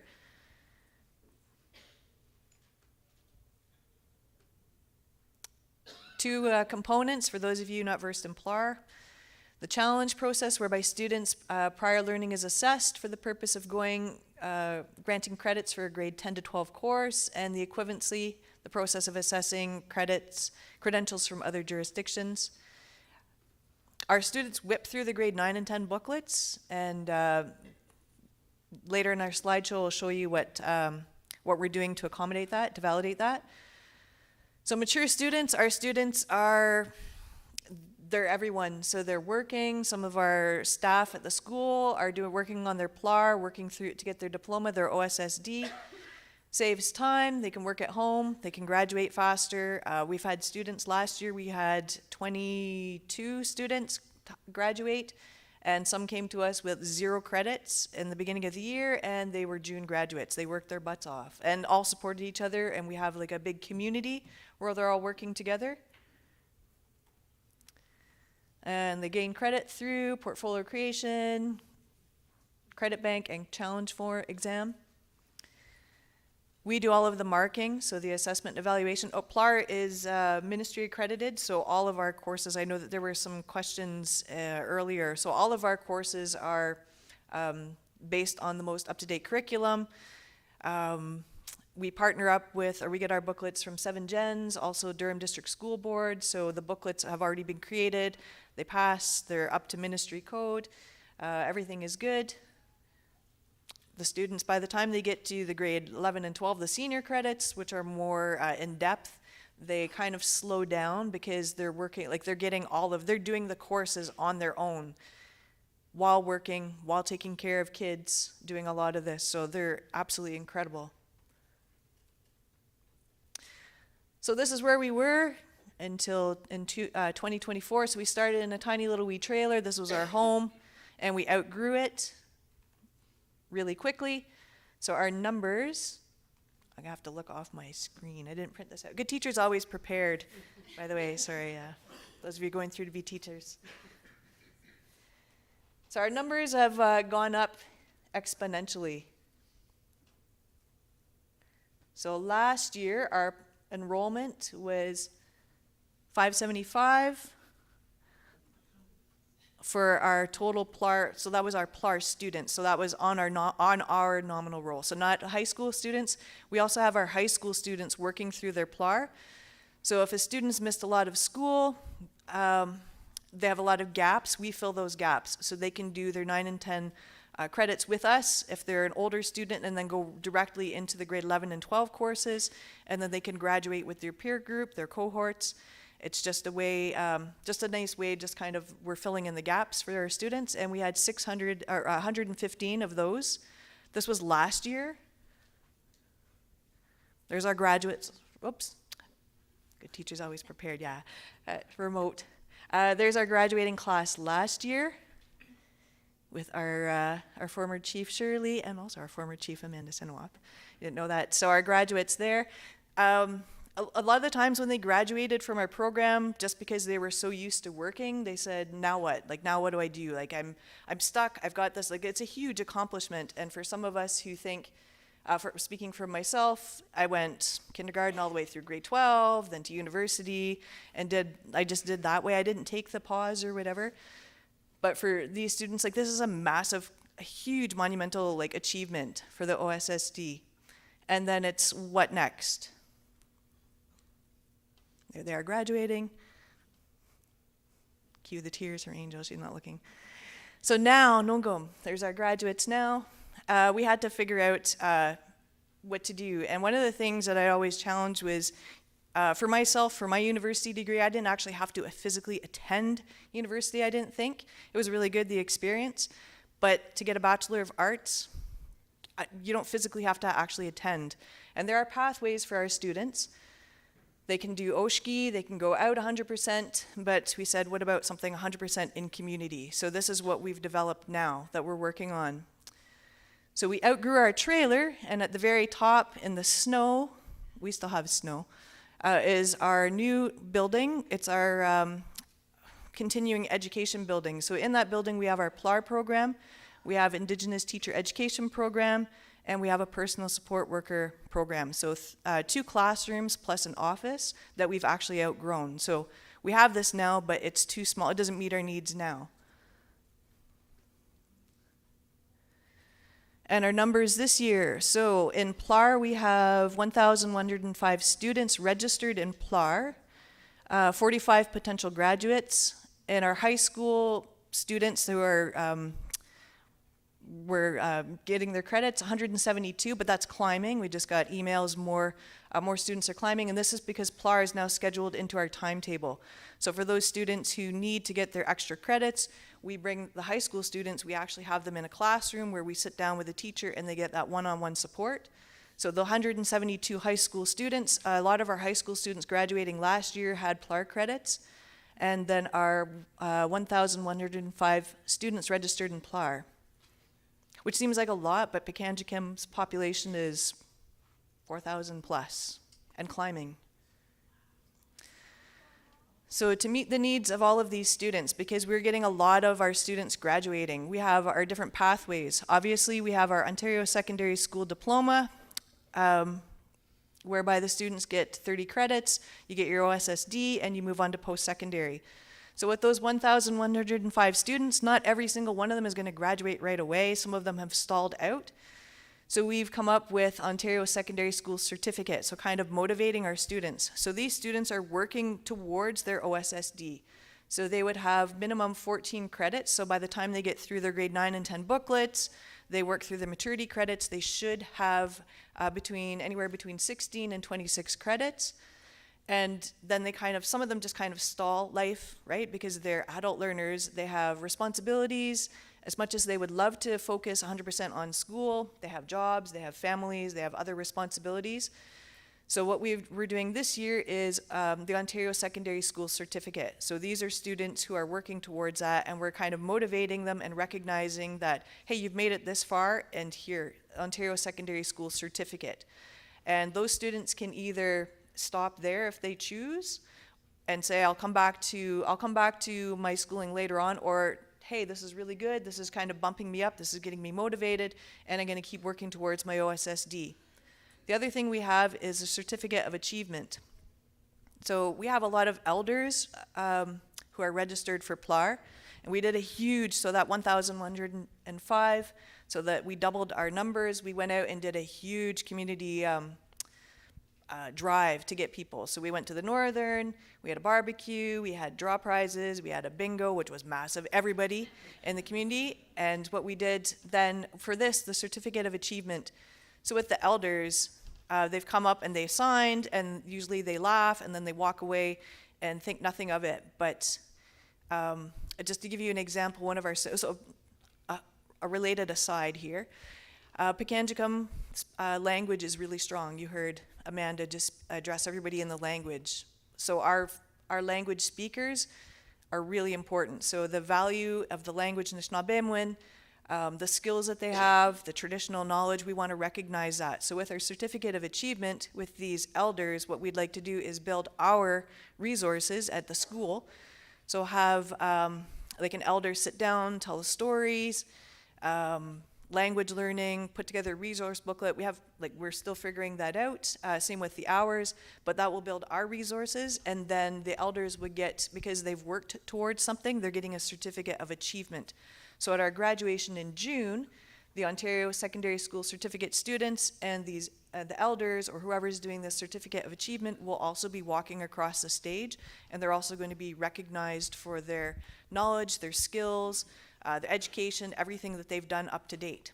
And to give, so that's that aside, a little story. So we have staff, kitchen ladies who cook for the entire school. So our big population is 26, 36 altogether. We're a K-12 school, plus our PLAR. The one lady, they all got signed up for PLAR, and then the one came up to me and said, I can't do this. Like, you don't understand. I went to residential school. I dropped out in grade 6. I don't have education. I can't do this. I can't do it. She now is excited because we explained the certificate of achievement to her, and she every day is, when do I start? When do I start? When do I start? So these are the people, these are the students, the adult learners who are going to be recognizing when they walk across the stage with their certificate of achievement. So those are the people that we're creating this program for. And you're all welcome to come in June, by the way. So now that's our, that takes care of our secondary, but then we also had, so all of our students, and because we are a population of 4,000 plus and growing, and because our graduating number is going up every single year. Like, we're pumping out graduates like crazy, high school, and everything. We needed to do something else. So because we have so many graduates and they just stop there, right? Historically, we have a low number of post-secondary students. So when I started working for education right after my short term in politics, I sat down with the board and the other director of education, and we were discussing ways how we can get more post-secondary graduates in our community, because we have a population of 4,000 and our graduation numbers are going up each year. And so we started looking at universities. We started looking at universities that actually partner with First Nations, so Queens. So back in 2023, we set up a meeting with the Indigenous Education Program Director, Peter Chin, at Queen's University in January of 2023. So there was 4 of us that went.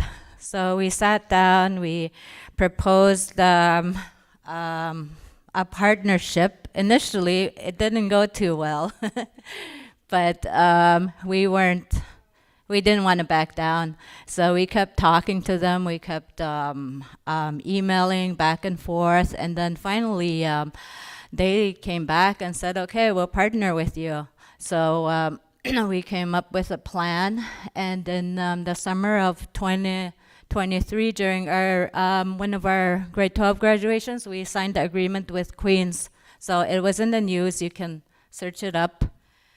And the first cohort of students applied the following year in 2024. So initially we had 15, and but we're down to 12 because, life happens. They're all they work full-time as well. So with this program, they're able to stay at home, stay home with families, and they're able to earn their Indigenous Teachers Education Program degree while staying at home, which is really important because statistically, if a student is going out there, they're going to get homesick, they're going to miss home, they want to go home, so they come home and they end up not finishing, and then their funding, they won't be funded if they apply again. So the second cohort of students is had already applied. 10 were approved, so they're starting this year. So this will be the second cohort of students this year. And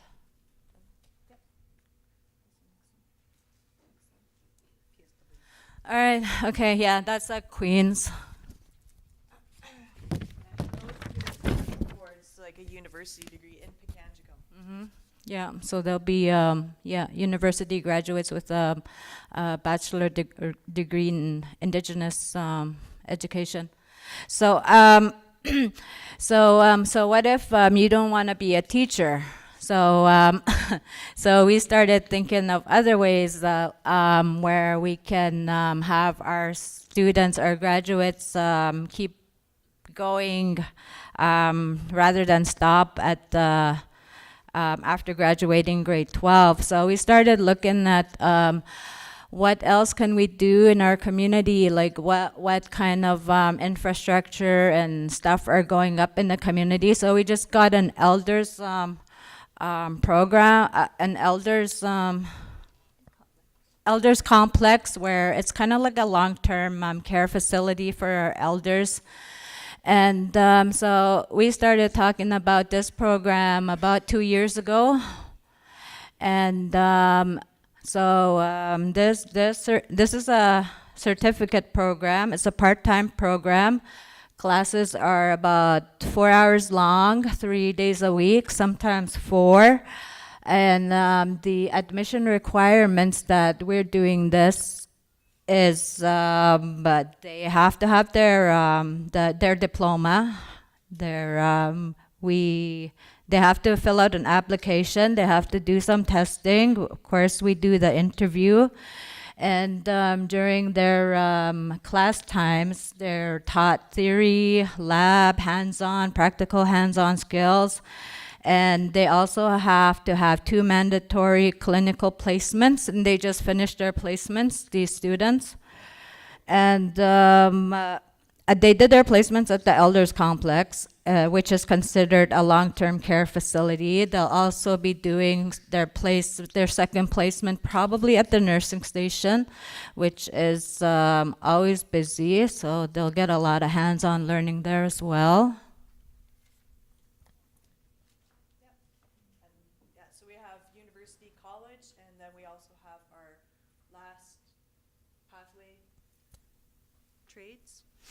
I'll talk about the 3-bay garage. The 3-bay garage is something new that we're planning, and it is going to be like trades. It's going to be like a teaching garage, a teaching place where students who are interested in trades like mechanical, small engine repair, and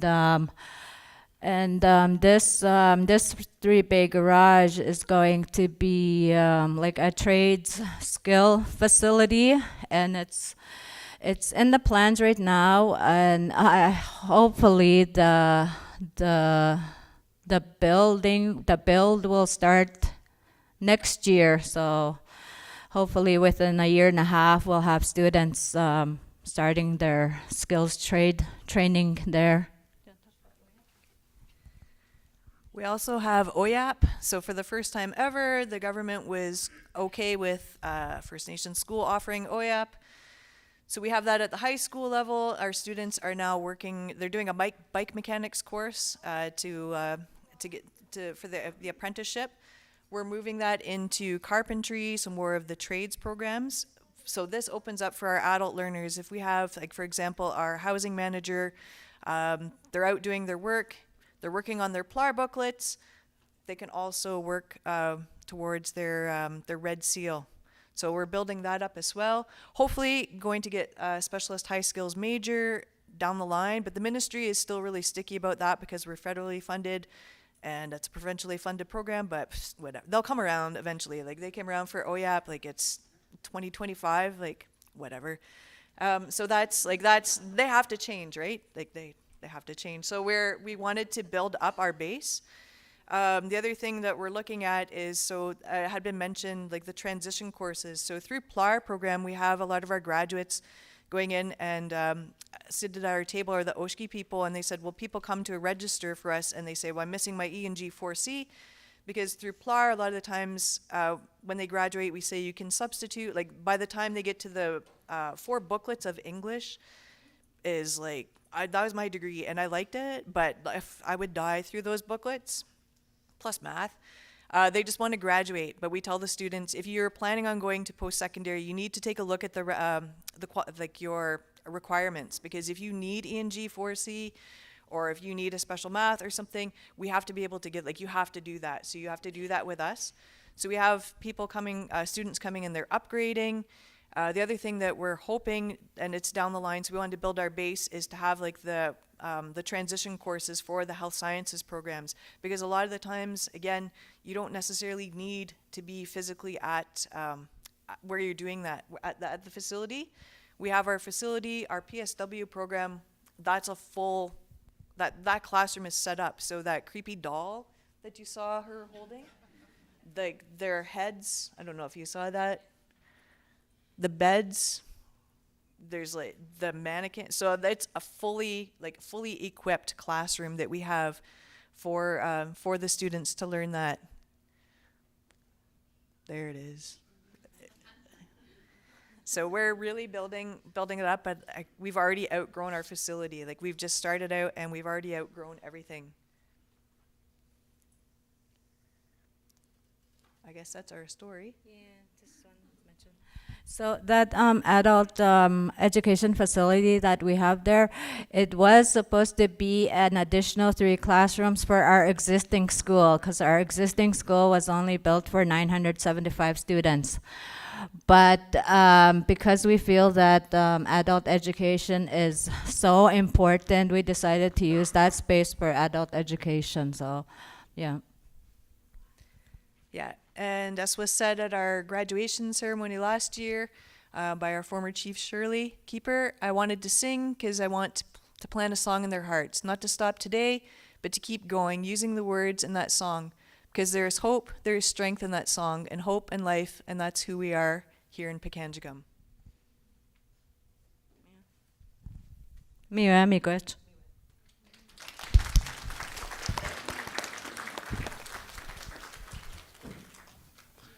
Awesome. We're definitely going to make time. Awesome. Now for that, Mary and Amanda. So I'm going to hand it over to Sherry and take as long as you need, because we'll just go into lunch and shorten lunch because, yeah. Got it? Yep.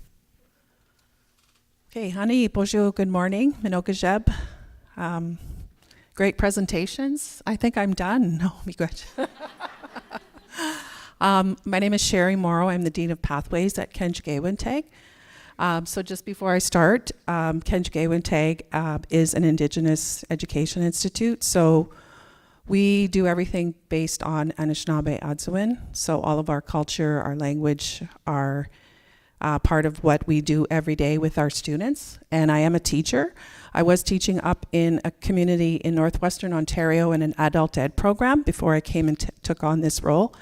So I'm really glad for the opportunity to speak about what we're doing at Kenjigewintag. Oh, before I forget, my colleague is here.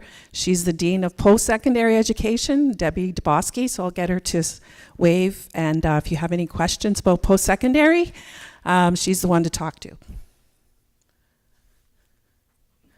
Okay, so our Pathways program, basically we are a full Secondary school, we've been around for almost 30 years, I'm thinking. We are an inspected school as well by the ministry.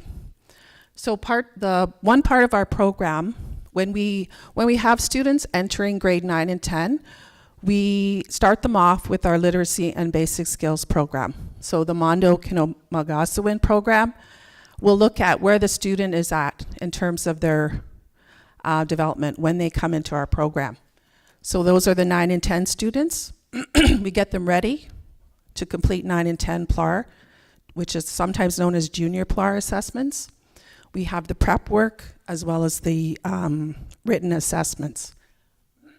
Sorry, I don't know why my voice is going. And then we get into our 11 and 12. So this is where they will work on their final stages of their diploma to complete their 11 and 12 credits. We do that a number of ways, as I mentioned, the PLAR.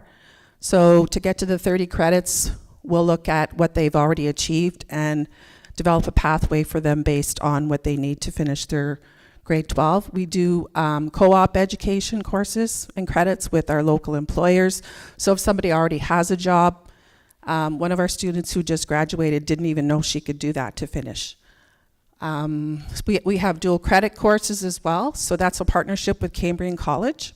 Right now we have 3 dual credits running, welding, carpentry, and early childhood education. And also, we accept students who want to do upgrading. So someone mentioned that this morning, someone who just wants to come back and get some necessary credits for post-secondary, we will also take those students into our program. And then there's also a lot of other courses that we offer at Kenchgewintag, things like first aid, CPR, if somebody wants to get certification, accreditation for all of that. We do the hunter or firearms training, language courses. There's lots of different things that we can do to help the students. So the pathways we have, I mentioned our post-secondary. So our post-secondary is responsible for all of our trades and apprenticeship courses. So that's one pathway. In addition to the dual credits, they can go right into the trades programs that we have on campus in our trades building. Our health and wellness programs, there's a number of post-secondary programs there as well. Our teaching and learning programs, we do have different partnerships that we do offer for teacher education training. Business and technology as well. And then all of our Anishinaabe learning programs. So there's cultural programs, there's language programs that the students can also enter. If students want to just go directly to employment after they're done their grade 12, that's also another pathway for our students. And then college and university.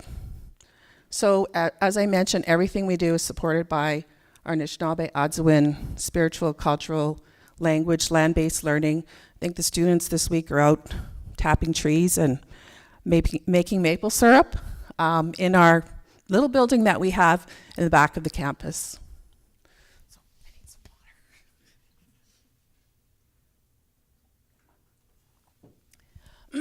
So anyone 18 and over is eligible to come into our program. There was a requirement that the ministry did remove that. You had to be out of school for a year. That's no longer apply. It no longer applies. As long as they're 18 or older, they can come in with their photo ID. We get students sometimes from out of province, so we will convert those credits to Ontario credits. We have there's a little system, a little document that I use to convert the credits. We use an online learning platform. It's Brightspace D12. It's called Kendun. We have computer equipment, Microsoft system for student emails. They all get their own email, and we communicate with them on Teams in various, on various events that are happening. And then we also provide lunches, snacks, and wellness support with our student wellness unit and staff. And that includes mental health. So who are our students? So we have, our numbers are down a little bit this year. We usually have about 90 to 100 students in a year, but we got about 70 now. So right now we're about 70 6% that are status Indians. We do have some non-Indigenous students, and there's some other Indigenous Métis non-status students as well. And these are the communities. I don't know which way to go. I'm left-handed, so I'm kind of going that way. So First Nations, a lot of our students are coming from Wikwemikong and Chiging. Those are the main communities that our students come from. There's other First Nations on Manitoulin Island. And then there's some other students who are from different First Nations but live on the island. And again, some non-Indigenous students. There's the age distribution. So most of our students are between the ages of 18 and 25 years old.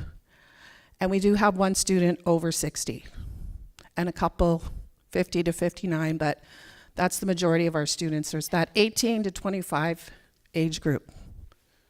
And that's a lot of students that were affected by the pandemic and shutdown. They're all coming in now because they didn't graduate. A lot of them are in that group there. So these are some of our partnerships that we have. Of course, we have our funding partnerships. I do want to mention our funders. ISC and the Ministry of Labor as well funds us.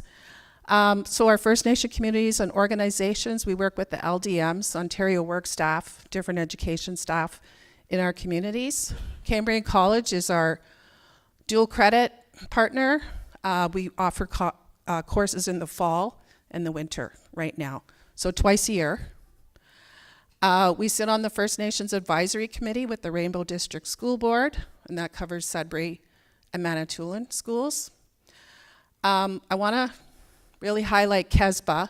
If you haven't heard of KESBA, go to their website and find out about how they support adult and continuing education throughout the province of Ontario. They have an annual conference every year in December. I sit on the committee to support Indigenous adult learners, so I'm not sure if Katie Merkel's here and some other committee members, but so we're from, and Kanchikam is on that committee as well.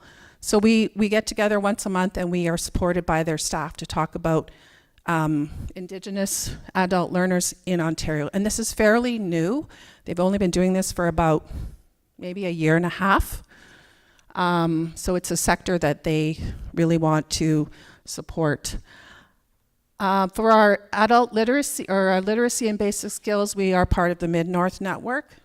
So there is a curriculum framework for adult literacy in Ontario, and I've noted it here, the OALCF, if you want to become familiar with that curriculum framework and how they support literacy and basic skills in Ontario. And then the Ministry of Education. So somebody was talking about curriculum earlier, and this is kind of our way of finding out if curriculum has changed. So our teachers have access to this, and they can go into the virtual learning environment. I don't really know that much about it, but they do have updated courses. And then we modify them to include Indigenous content if we want to amend them.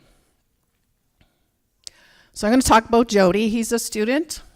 He's going to be, he's in his late 50s. And he really struggled in high school. He was adopted at an early age as a 60s scoop survivor, and he just never had stable employment, housing, and then he had addictions. And he's just a wonderful person. So he came in last spring. He needed to finish a couple of grade 9, 10 credits. And then now he's almost done. He's completing his last credit, an elective to graduate in June. So it took him about a year to finish. And he wants to enter the workforce to help people in recovery from addictions. So it's never too late to learn. And he's got a little quote there.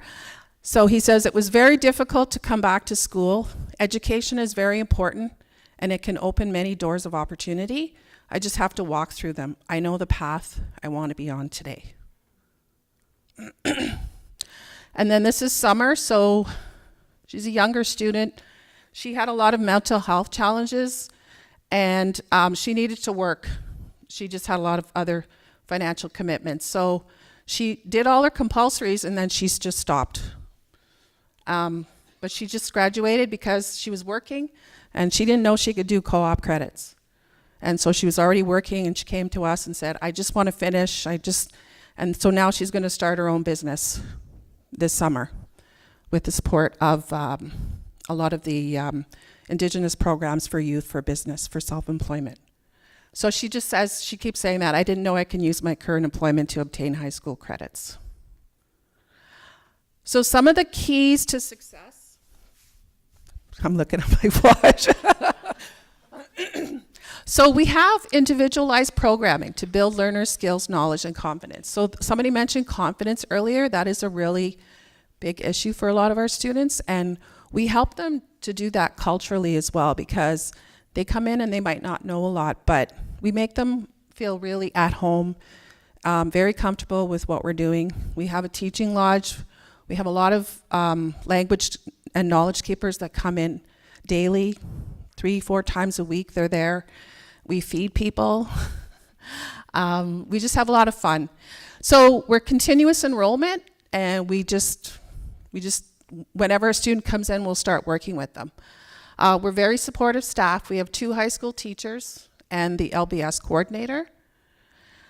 And we've also created some bridge courses and one-on-one tutoring. So our teachers are really, they're really very skilled. They write courses. So they can do a lot. We have co-op and dual credit courses, as I've explained. And then our post-secondary education programs are right in the same building. So we often talk to them, refer students, and get them thinking about that while they're pursuing their secondary school. And then all the wraparound support, student wellness, Anishinaabe Adzuin, I've mentioned. We've got a registered nurse that comes in regularly to campus, nutrition supports, access to counseling. We have a food bank. So we have a lot on campus. So some of the challenges were already mentioned: childcare and other family commitments. There is a daycare in Chiging, but it's only for Chiging band members. So some of our other students from other communities have to make arrangements. Transportation costs: there's no public transportation on the island. We use taxis a lot, and there is a bus as well. So balancing employment and financial needs with schoolwork is a challenge, and then a funding gap. We have a continuous intake all year round, but there's only one nominal roll date. And so we had a couple students came in last year in January.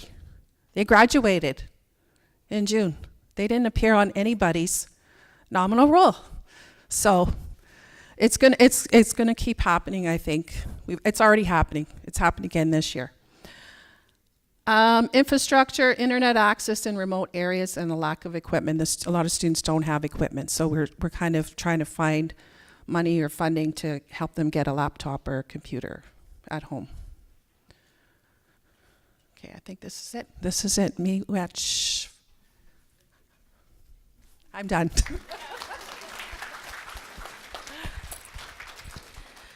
Yeah, we'll go. I know we're all like a little bit into lunch, but I think that we'll just give a few minutes if anybody has any questions for the panel around their experience with their adult education program. We can open that up for a little bit. I think we did provide a bit of a selection here. So we have Sagamok, who is not an accrediting body, but they partner with a local school board to provide those credits. We have Kanchikam, who does provide their own accreditation, and also the expansion has been incredible for where this program has led to and other opportunities after graduation. And then we also have Kenju and Tag, who is a Indigenous Institute in Ontario that's also offering this adult education programming for its learners. So I don't know if there's if anybody has any questions for the panel. Oh, over here. For those is there a cost for those VLE courses? Of course, there would be, right? No, that's a partnership we have with the ministry. So we have a contact and a person that we talk to about, but our teachers access that. And that will give you the most current, you were Yes, saying, curriculum? yes, updated curriculum. Okay. For the high school, most of the credits, yes, we can get updates. Okay. I don't believe there's a cost. We're not paying for that. Any other questions for the panel? All right, I don't see any. So, but they will be here for the rest of the day. So if you do have questions and you're too shy to ask right now, they're here. They're around, so you can corner them somewhere at the food at the buffet and ask their questions. But Niago for coming and sharing your stories, and we have something for you for agreeing to come and share your information. Thank you. That was awesome.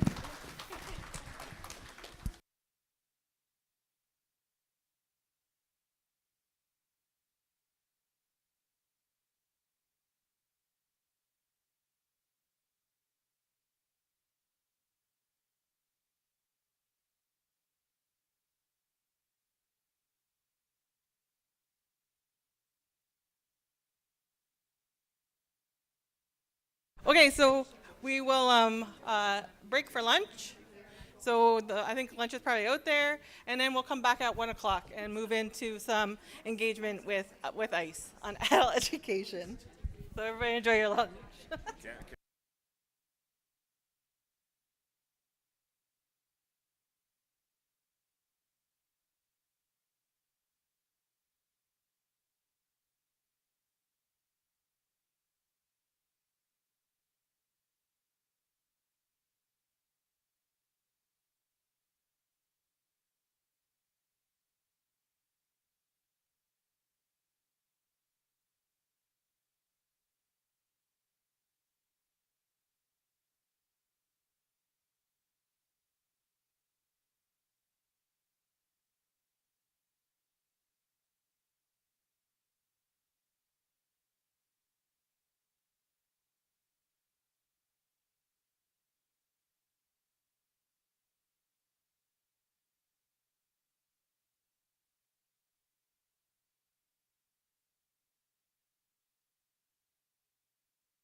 Alrighty. I hope everybody was able to fill their belly, get a little wellness break. I'm going to give you about a minute or so to find your seats, and then Marion from ICE Consulting is going to lead the afternoon's activities.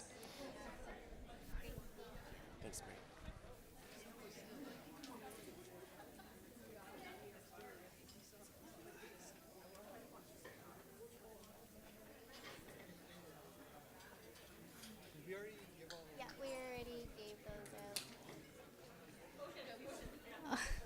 That's okay. Oh. No, well, we were gonna do a door prize, but. Oh, no, please go ahead. Yeah, go ahead. Yeah.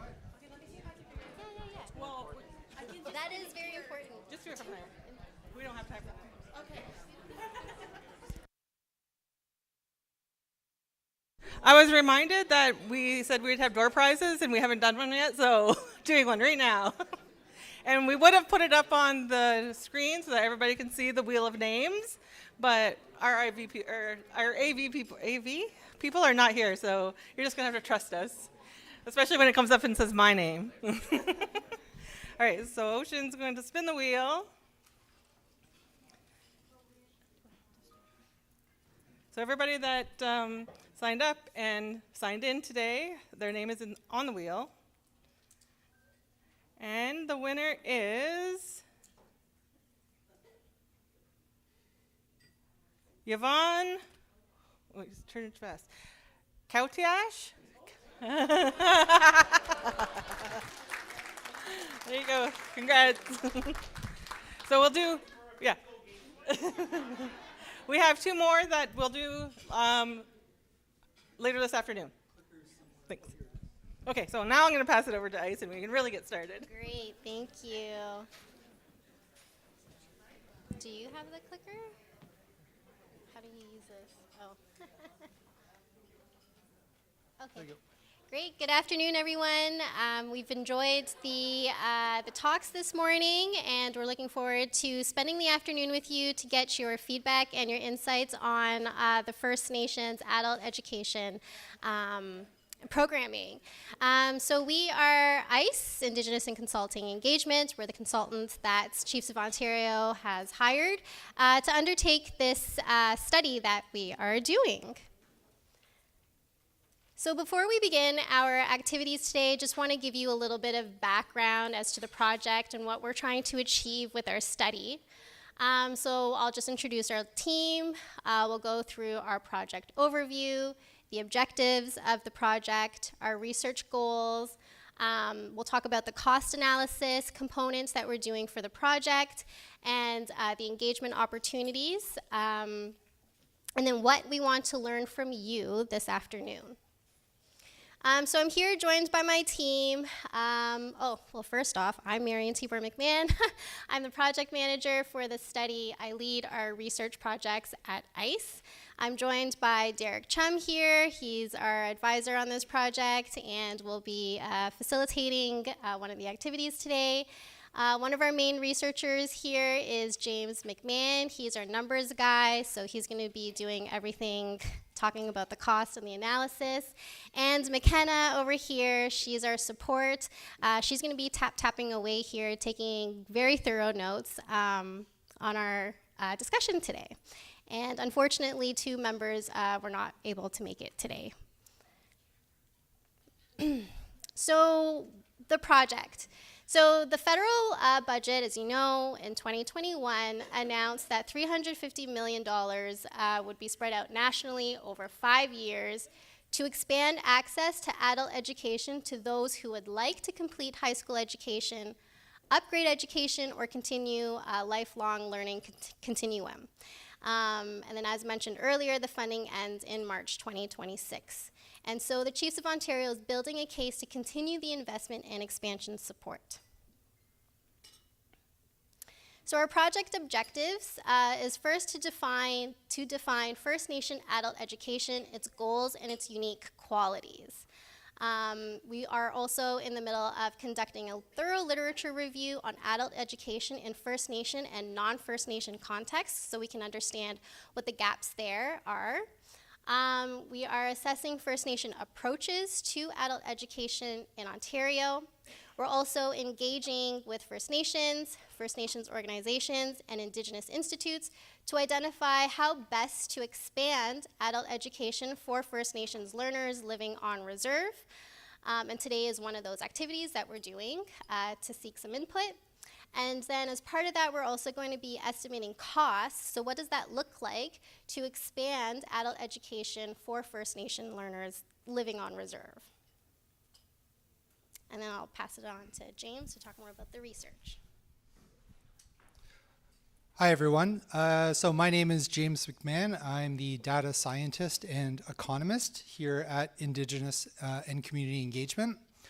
So what I would like to do over the next few slides is just give an overview of what we're going to be trying to capture in the report. A lot of the research and data analysis will be used to sort of frame, as was mentioned earlier, the pre-budget submission, why it's important for this funding to continue and potentially increase, and why would it be meeting specific First Nations needs as determined through the research, but also hearing from you today. So if you can kind of see it, the colors might make it a bit difficult to see at the back, but the top three are going over the social, political, and cultural value of adult education for First Nations. So what we're trying to make sure in our research to do is try to understand how adult education is going to be making several important contributions. One of them is helping close the education gap and continuing in that pursuit of advancing education goals of First Nations.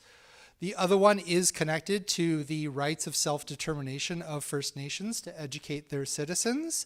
So trying to understand how a robust and hopefully autonomous First Nation programs or initiatives allow for First Nations to pursue those goals. As was mentioned in previous presentations, there is also trying to understand how First Nations adult education can be a place to affirm First Nations cultural, spiritual, and values and their language. So what is the cultural value of having adult education for First Nations that is culturally appropriate? The other ones, as we have here, is the cost of course delivery, cost to expand course offerings, technological requirements, and the impacts of First Nation infrastructure. Those ones are moving into more specific questions related to what are the costs to deliver some of these programs and what might be some of the challenges for First Nations to start or expand their adult education programs. One really important thing to note here is that maybe as we move from cost of course delivery all the way to the further one to the right, which is related to the much larger infrastructure gap, we are trying to cover maybe both some of the small details, but also try to acknowledge that some of these issues are interconnected with other infrastructure issues or other funding issues for First Nations. So for my role, and I'm more than happy to speak with anyone on either suggestions or information that would be very useful for this part of the project, but my specific role is to help with the cost analysis of this. So as was mentioned, as the 2020, the 5-year funding is coming to an end, and there is now a sort of a bid to continue and increase that. What we are trying to do is try to account for hopefully a continuing increased demand for First Nations adult education. So when we project our cost analysis, we're trying to capture two things. We're going to try to capture as best as possible estimated population growth. So just trying to understand what is the increased demand as communities get larger and they need more space, more teachers, more materials. But also try to capture what I believe to be an increased demand as there is either newer programs, redesigned programs, new initiatives, new ideas as has been presented already. So as those increase, ideally we can also try to account for an increased demand within communities. So it's not always about a population getting bigger. It could be about a community has a new program. So how are we going to account for that is hopefully going to bring people into these programs and have them enroll. So I am also more than happy to talk about the technical side of this, but I do feel it should be useful just to give an overview of how we're going to try to account for this. So doing a cost analysis of this will come with some challenges. The first thing that I should mention that we handed out at the table is this survey. It might not all directly go into the cost analysis, but your input into this survey would be very useful because that could actually help us frame the estimate of the demand and what we might be needing to consider. Once we kind of get a sense of that, in the cost analysis, we're trying to do two things. One, we're trying to just estimate the costs of building or expanding adult educations in Ontario. This is I would say called a more general estimate. So anywhere in Ontario, or with some geographic consideration, but generally what are sort of rough numbers of how much it costs to expand this, what might be the operating and maintenance costs. So this does involve us looking at mainstream school boards and their financials to try to understand how continuing education is factored into their funding. Then from there, what we're going to try to do is then expand those costs or try to grow those costs through a series of a number of estimates that would be required to try to account for different things that are specific to First Nations. So this could be program development, infrastructure, technology, materials such as specialized equipment. So we heard a mention of a community that is working on a garage. The idea might be that the procurement of specialized equipment for a community might have additional costs, shipping costs, or other such things to consider. So what we're going to be trying to do in the cost analysis is try to provide that breakdown of where First Nations needs will in fact change some of these estimates. So hopefully that is as clear as possible. In the details, what we're trying to do is we're trying to look at a series of indicators. We're trying to look at it from both, maybe we can call it the demand and the supply side. So from the demand side, we're trying to consider, as I mentioned earlier, what might be the sort of the future size of enrollment in adult education.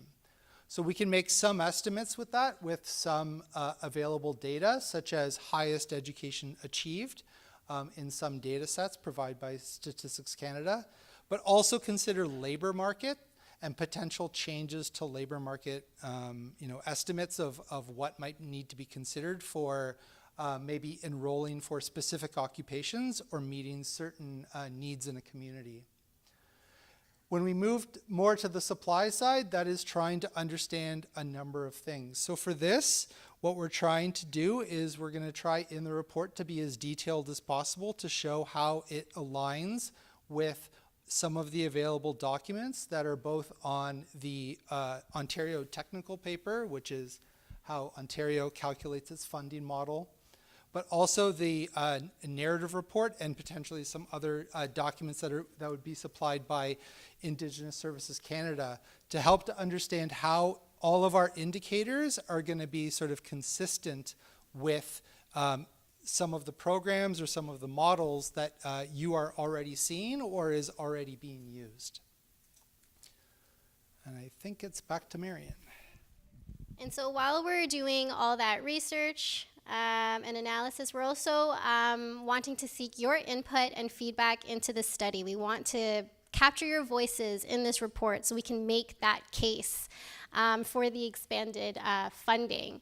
So what are we doing? We have an online survey, which James mentioned. So if you can please use the QR codes to access that survey. We're trying to get information from educators, staff, administrators to understand what those and adult learners.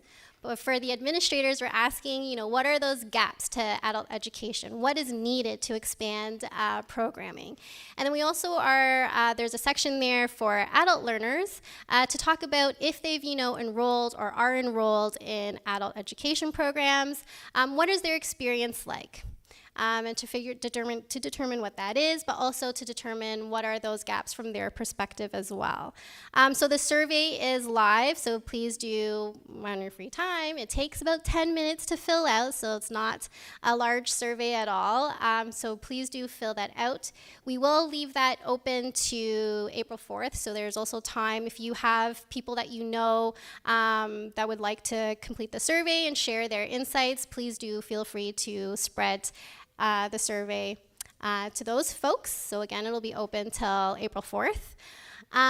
We're also conducting in-depth interviews, and I see some familiar names from the list that Angel and Holly provided, and thank you so much for those that responded. We have some interviews scheduled starting tomorrow, so that is great to see. And if you're interested, if we didn't contact you, but you're interested to share your insights and your feedback, please do reach out to us, and we'd be more than happy to go through an interview with you. For those interviews, we're looking at more specific questions around programming and funding, so that is what our interviews are looking for more information on. And then we have our in-person engagement session, which is today. We want to learn from you as to what you want to see with the expansion for adult programming.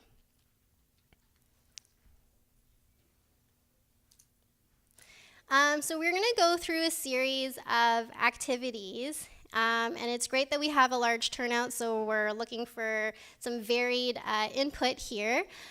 So we're going to go through explore these four questions. First, we want to define what First Nations adult education is, because that is going to be the foundation of this argument for the funding. And then we heard some great success stories already this morning, but we want to dive deeper into what those best practices of First Nations adult education are. And then we're going to talk about the benefits and the limits of the funding of the last 5 years, because we want to hear what those experiences are like. Did it help you in some way for your startup or your expansion? If so, how? And if you did receive the funding, were there any shortfalls that you're encountering right now, so that way we can make room for improvements and put that in the report? And then, of course, the areas of expansion for adult education programming. So we want to hear all those ideas of what you're thinking about there.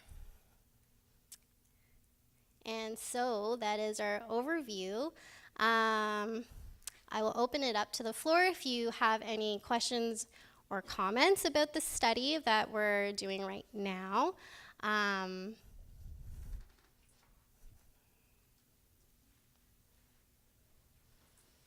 No? Going once? Going twice? Yes. Is there a mic?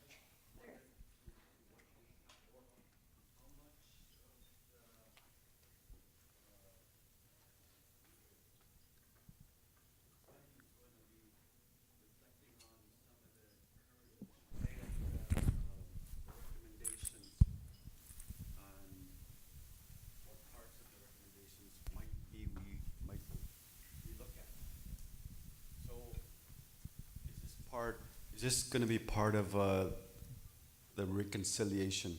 Because I see it as something that was done. It's an effect of residential schools. Why are we addressing adult ed? Why are there so many? Why is this a big need?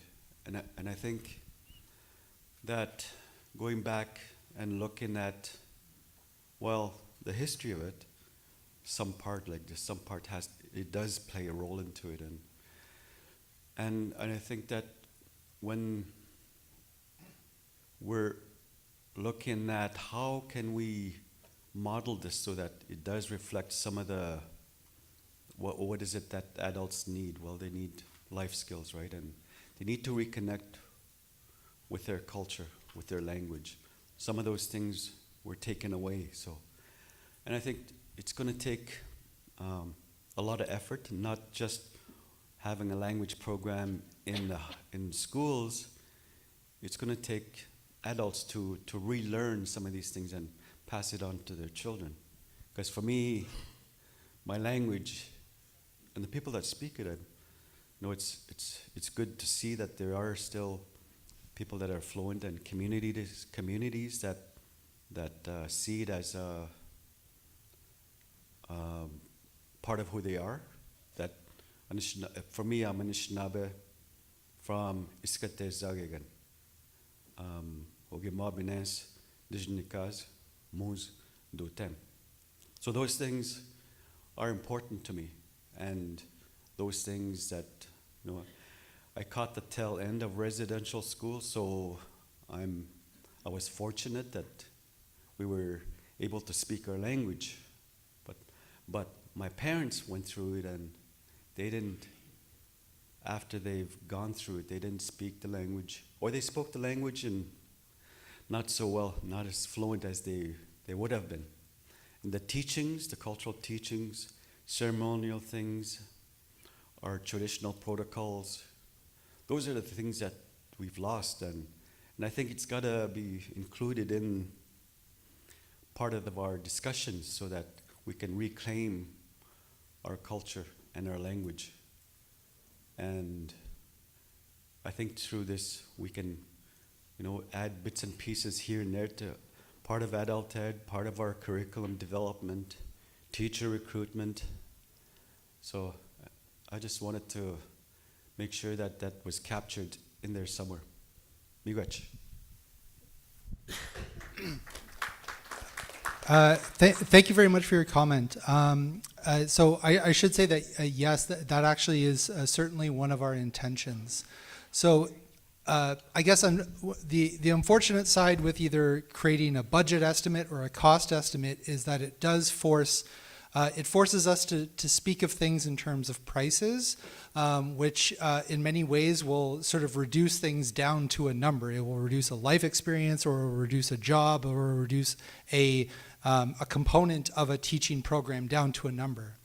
What we are certainly interested in doing is making sure that any cost estimate that we do put forward, as much as it is difficult to fully capture these things, to account that either current funding or mainstream approaches and the way that they divide certain budgets are certainly things that are not applicable here. So, for example, if continuing education is sometimes earmarked in a budget, and as was mentioned earlier, the level of funding for that in a mainstream school board would maybe be about $4,000 per student. If we're hearing the feedback from you that enrollment and retention, and as you just mentioned in your comment, the importance of actually growing these things and making meaningful reconciliation, as much as it's difficult to put a number on it, we want to make sure that we are not shortchanging those things with our estimate and acknowledging that even adult education, as was shown in some of the presentations, requires a robust level of services. It needs different people involved, and that the funding should reflect that involvement to make sure that people are enrolling, but also pursuing and achieving the outcomes that the community desires, whether that be reaching a certain certificate or learning particular skills. So thank you for your comment. Ani, you mentioned that you would be collecting data on highest level of education and occupation, and I think you might have said StatScan. So I'm wondering if, are the communities expected to chime into that, or are you just using StatCan information? I'm wondering how reliable that is for First Nations communities. Yeah, so for the timeline for this project, unfortunately, I think it would be too difficult to collect that data. It would be a very large ask, I think, for every community to provide an updated version of that. It also, in many ways, would create I think many issues regards of data sharing. We are committed to following the First Nation principles of OCAP. So asking communities to provide at that level of detail, data to us would require a much larger project, and it would be irresponsible of us to do that quickly. So unfortunately, Statistics Canada would have limits of what that can show. So if we are using census data, we have to acknowledge that there would be limitations of that. I should say that as the data analysis, what I'm not trying to do is try to create a picture that would, at each community level, create maybe an issue. What some of the data for highest degree attained will be used for is try to maybe get a sense of maybe a series of benchmarks. Not so much that this is the exact representation, but try to understand that these are numbers that we should at least acknowledge have relevancy to the conversation. So for sure, I think it is important that in our report we acknowledge that Statistics Canada and using census data can have limitations when using it about First Nations data. So unfortunately, that's the space that we're in, because without a larger project, we're not going to be collecting that level of data in an irresponsible way. So we're relying on what is available. But thank you. Bonjour. My name is Roger Fobister, Senior. I'm from Grass Narrows First Nation. I've been a chief at Grass Narrows, and I've been a director of education. So I've had access to all the various issues concerning the First Nations in my area and territory. I think adult education is a very necessary program in our communities, because adult education represents a very particular segment of our population in each of our First Nation communities. And it's because of the continuing colonization of First Nations in our own country. And it's not our fault that our lands have been taken away by colonizing governments, which left us powerless to continue our existence as indigenous peoples of Canada. And we're swept up in this economic model of Canada, that we don't have a fair participation and a fair participation in being in that economic model. And so things have changed quickly. For instance, in my community in 1960, we were relocated from the old Grass Narrows to the new Grass Narrows. That was part of the continuing colonization efforts of the government. And we were told, you will get a new school, you'll get roads, you'll get a band office, you'll get new homes, new sewer and water and so on. That's all colonization, including we were told you will get a new school when you move there. Again, that's all colonization. The school model hasn't changed since 1960s. It's still, schools are still a colonization model, the curriculum, and that hasn't changed much in the past 60 years since the 1960s. So the particular segment of the population that I'm talking about are those people that were swept in the changes of the country. moving into this new economic model that we had no education for at that time, because we were struggling with indigenous residential schools and so on. We came out of our residential schools and moving on to the new system of education. A lot of us didn't make it, and then because of the changing economy, we became bogged down in alcoholism and drugs as part of the scene. And so those are the people that really need to get on with their education. And things are changing in the First Nation community. You are forced to try to live in a new economy, and even in the First Nation. In my community, the environmental is strong, and there's mercury pollution, there's deforestation, everything like that. The Ontario government has free rights to come in and occupy our lands and take it away, which leaves us with nothing to create a modern economy with. And so times are tough. And we need to make economic plans in our communities with what? There isn't very much left in our communities. Now, so these people that I'm talking about that were swept up, that didn't complete their education because whether it was everything was taken away from them, from colonizations and governments, and they have no choice but to go after adult education now in order to make it somewhere. And if you don't, then you become part of that welfare numbers, the 80% unemployment. That's the welfare rules that I'm talking about. You'll spend the rest of your life there if you don't go after that adult education and try to get somewhere. So it's that important for a segment of the people in our communities. We need this program, this adult education program. And because those people need to get on with living with dignity and getting somewhere with a program like that. Miigwech. Thank you for your comment.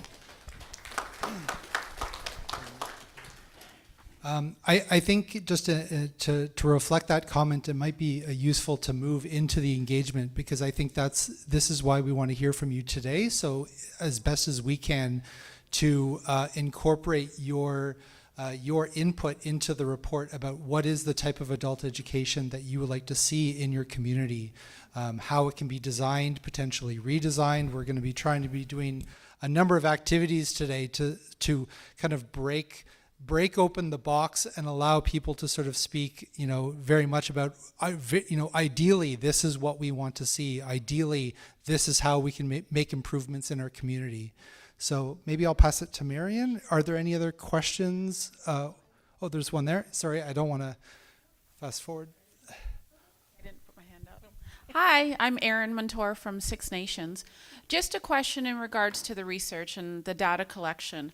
I'm wondering if you're going to be able to capture all the different organizations either within the First Nation or outside the First Nation that offers adult education programs.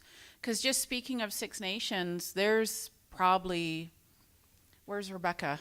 There's lots, you know what I mean? We even have Gila that has the, Grand Erie District Learning. Because we're such a large community, our high school or adult learners have access to 5 other high schools within the area outside our First Nation, along with, Ontario Works does its own little adult education, Six Nations Polytech, ourselves, and then just how do we capture, because we're all fighting for the same dollars too, right? And you never want to take away from another organization. Will that funding also be reflected so that we can do more work, or is it going to be more like you have to pick your lane type thing? So speaking specifically to the sort of the structure of the funding, that would be sort of outside, out of our firm. So that would be something that, yeah, it would be maybe better answered by people at ISC. But related to the data, maybe perhaps I could connect with you after, because that concern, if you do feel this is something that needs to be captured, we'd very much like to speak to you and try to incorporate that, because we also are doing our best to consider that, like you said, how someone pursues adult education can come in a number of different ways. It doesn't always happen within the community. It can happen outside of the community. There are virtual options. We've heard of partnerships. So the ways that someone can receive adult education is complicated. And if Six Nations, it would be wonderful to speak with you about this, but if anyone else also feels that they have a unique perspective on how their community works with that sometimes complicated web of institutes or organizations, that is something that we do want to consider, because we don't want to make it that this community has to pursue adult education right here in this one spot. Communities will have different approaches and different strategies of how to best serve their citizens. So thank you for that. And I also think it's important to know that what we're dealing with and what we're talking about and what we're trying to improve upon is the ISC program, right? So that's what we're dealing with right now. And yeah, there's other programs, other sources of funding out there, which is great. And I think that, it should come out in our conversations, and it can be part of the report and help build, those pathways. But we're specifically talking about the ISC program, which is there to support First Nation learners on reserve, but that learning can take place off reserve. Yeah.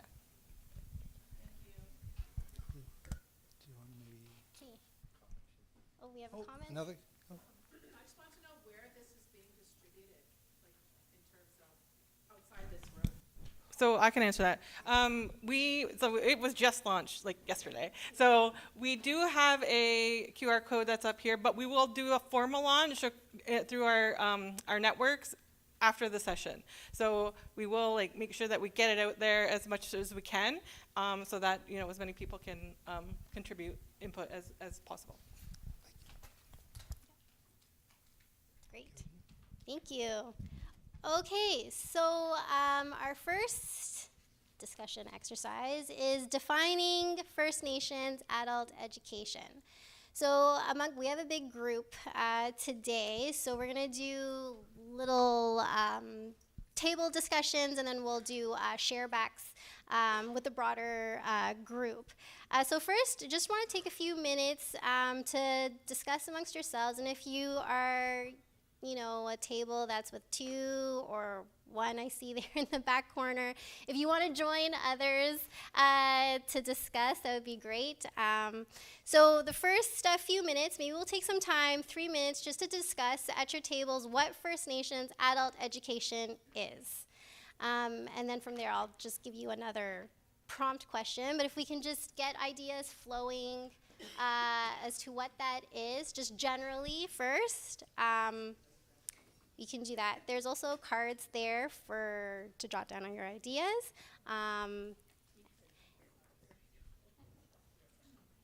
So just generally, what is it? You just talk amongst yourselves, and then I'll go into specifics. And what we're trying to do here too, what? Just, I'll turn it off.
Okay. As you guys are I can hear your thoughts are flowing. I like that. Um, as you guys are thinking about defining what First Nation adult education is, start to think about, what makes First Nations adult education different from mainstream adult education. And then what are those unique factors? And there are little cue cards on your table, because what I'm going to get you guys to do is when you guys are discussing that at your tables, you're going to write down what that is. And maybe do your top 3 themes of what makes it different from mainstream, and what are those unique factors. And I'm sure you have a laundry list of what that is. I want you guys to rank them, your top 3.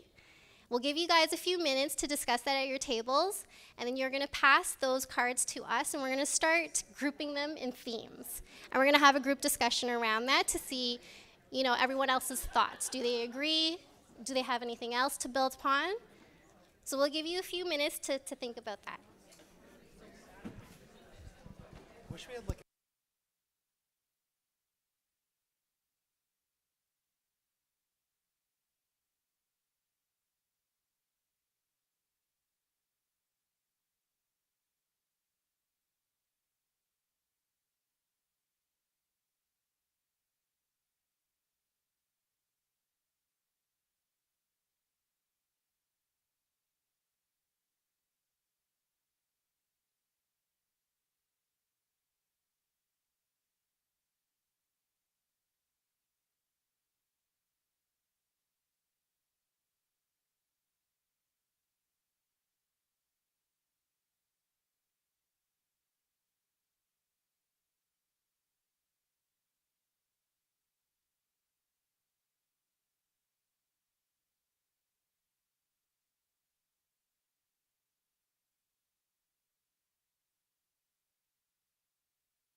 Okay, we have some themes already. You guys can still continue on, but I just to share back with what we got.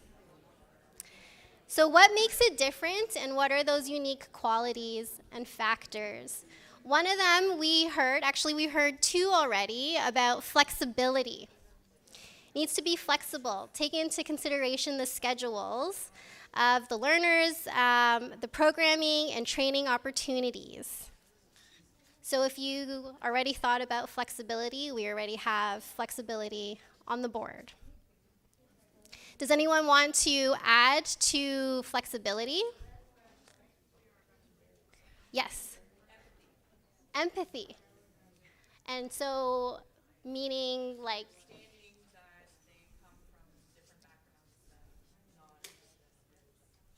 okay, yes, that is a good point. Good, thank you. Okay, if you guys can still continue, because I only got 2 cards and there's a lot of tables here. So get back to get back to work. I'm not a teacher, but to me that's what my teacher voice sounds like.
Okay.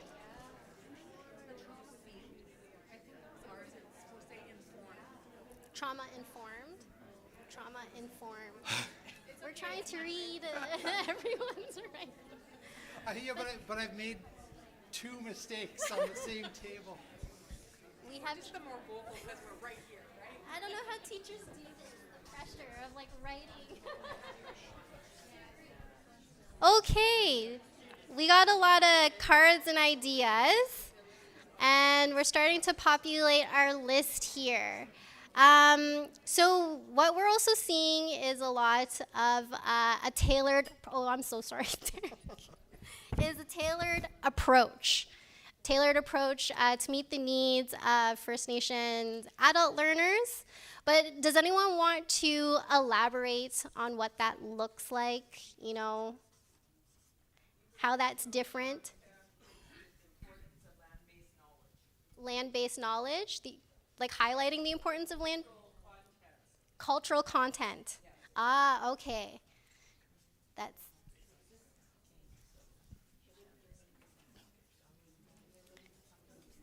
okay. So we also have here student support to build confidence.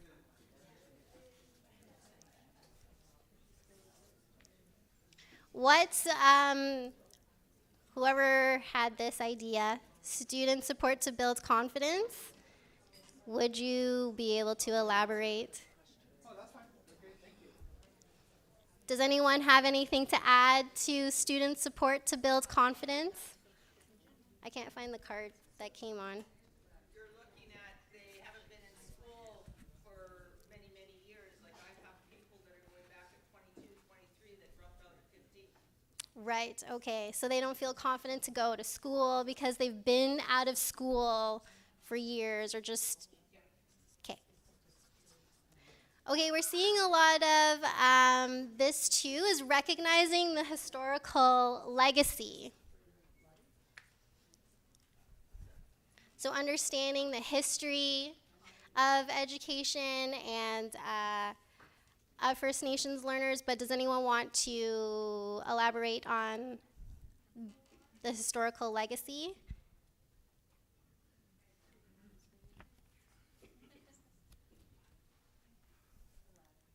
Yes.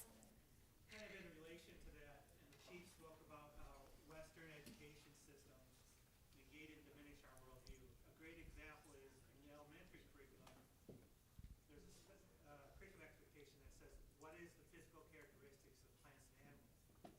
We know land-based, there's 4 quadrants to plants and animals. There's the spiritual, physical, mental, and emotional.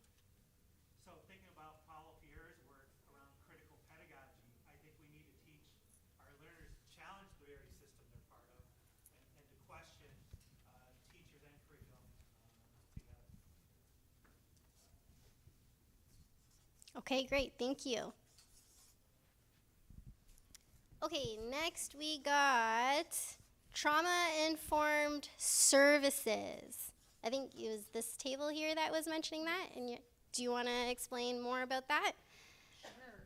So at Batch 1 First Nation, we take our approach for delivering services to elementary and secondary, as well as our adult alternative high school program with a trauma-informed approach. So making sure that our students feel like they do have voices, they can be advocated for, and our team helps them through that. So then when they transition back into mainstream school, we are not only kind of supporting that student, but also supporting their family. Oh, thank you, Holly. So then that way, that student and the family feels more responsible for their education, because when they go back into the school system, and we all know it because the school system is very much the director of what our students are supposed to be doing, and our kids are just traveling along, right? But we have to, by using that trauma-informed approach, identify within our students that, yeah, this is where you have your weaknesses, we're going to help you strengthen those, and we're going to guide you through that. So then when you are back in mainstream, you can advocate or you can reach back out to our education unit and we'll be there to help support you. Because the school boards don't look at our kids the way that we do, because they're just a pupil of the board. So we have to do our due diligence by an education unit to inform our partners on what our students are needing support with. And it's a big fight because the school boards will look at it as just another responsibility of theirs, but it is their responsibility because that is who we're paying that tuition dollar for. Great, thank you. Okay, I'm just looking at our long list here. We have community-based programming. Seen that a lot in the cards here. Does anyone have anything else to add with community-based programming? Not community-based programming, but I just wanted to add something else there is the familiarity of indigenous family dynamics as opposed to like, you know, mainstream, like how our families, right from the elders, are involved with our youth education. There's a big emphasis on that. Also, that MELS incorporates language also. Okay, so family dynamics and language. Great. We also have here less textbook than mainstream. Yes, mainstream is very textbook heavy. A lot of that, but that meaning, what do we mean? So are you thinking more hands-on learning, land-based learning, cultural learning? So that's also based on technology and your ability to provide the internet, because we have Starlink that is supposed to be reliable and is not necessarily. Right. Okay.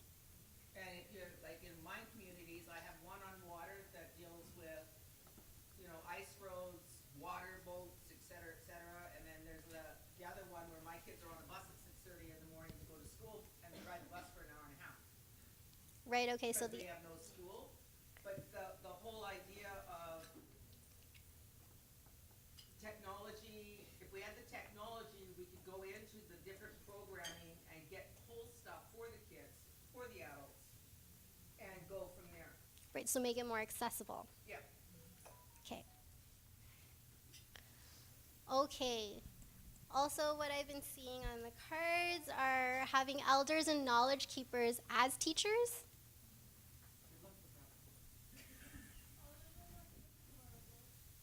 Does anyone have anything to add to that?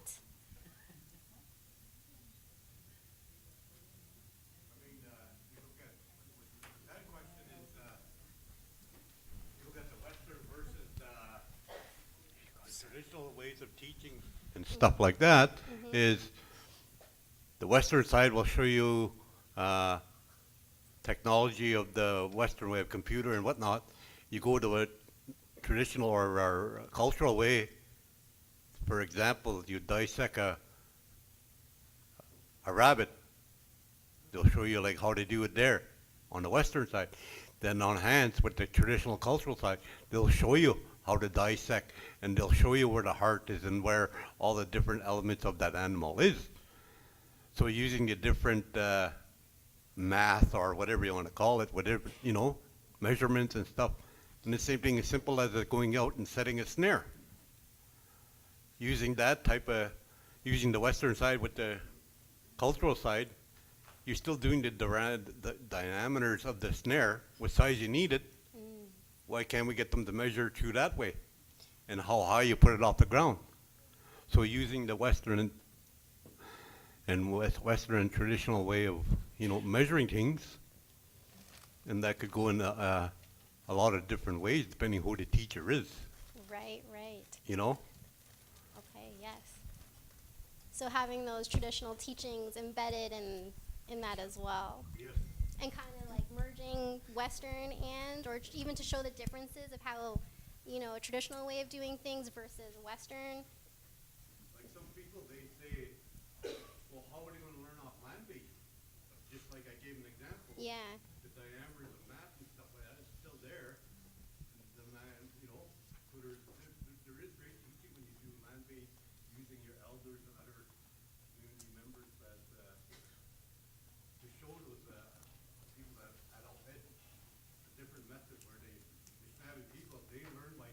Mhm.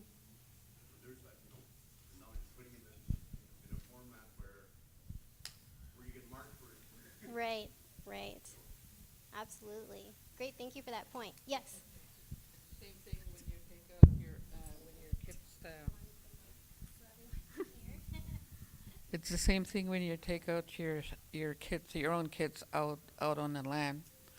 Like when we have that cultural leave for 1 week, and you take out your family, your grandkids, your children, and the schools, they don't really understand. They will ask you, "Why is your child out of school for 1 week?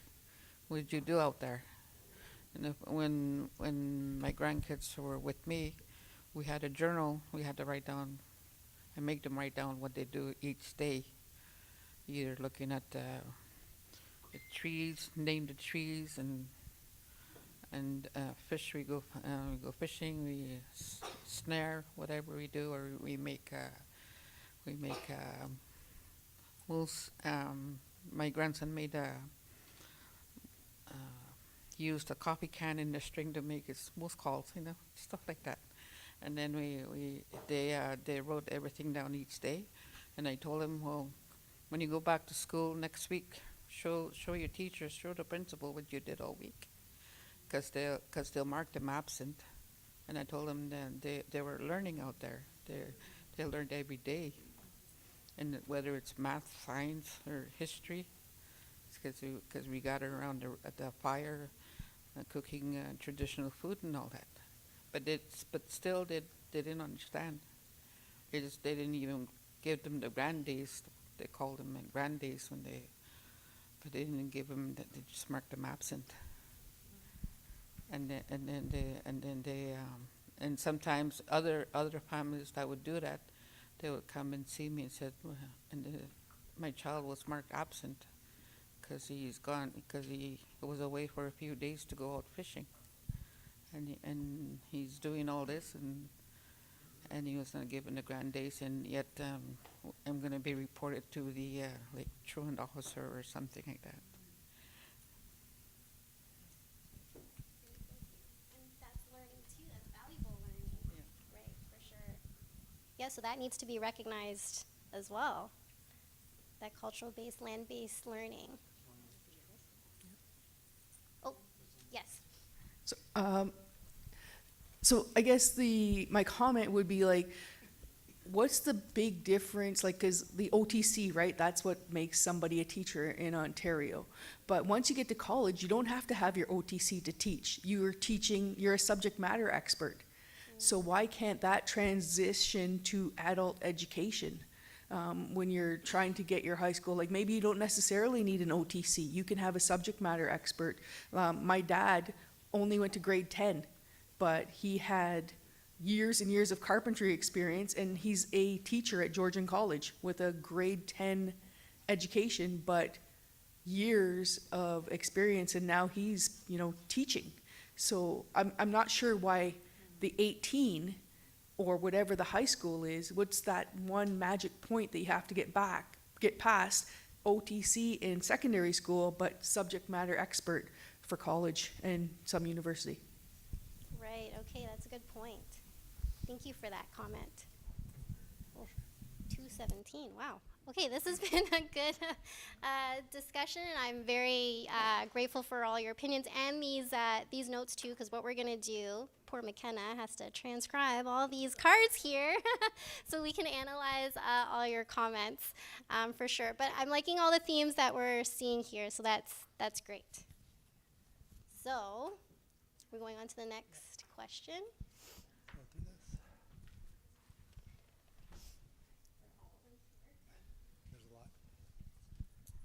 Okay, so keeping with time and trying to make sure that we all get the wellness break that I'm sure all of us need, we're going to try to do one more before the next break. This one has sort of kind of come up already in comments and questions throughout the day. And for us, what we want is we have no prescribed format here. We don't have it has to meet these requirements. It has to follow this funding model. What we're trying to understand here is sort of wishful thinking. So what areas of expansion do you want to see in First Nation adult education programming? And I'll give some examples. So some of the examples already came from some of the questions. So, can money be used towards transportation, or can we use money for this? So when we're doing the wishful thinking, we're not thinking about whether there's a budget limit or a funding requirement. This is more my community or communities that I also know need this. This is what needs to be incorporated into adult education funding. So what is needed?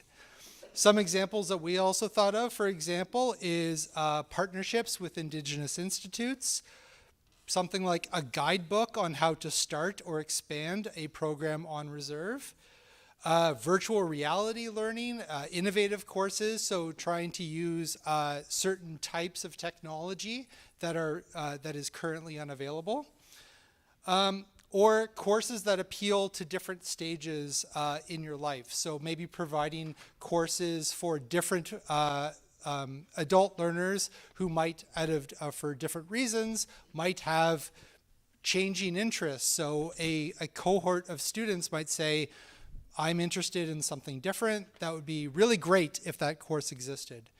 So as I said, this one is, we have no structure to this, and what we're going to do is we have more cards just in case, but what we're going to try to do is organize these into themes. So trying to hear from you if there are any overlapping themes of what is needed, and imagine as big as you want, I guess.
Okay, we got our first idea here.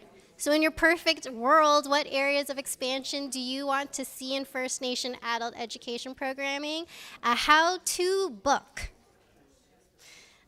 So who does it fall under? Is it with the ministry? Is it with the feds?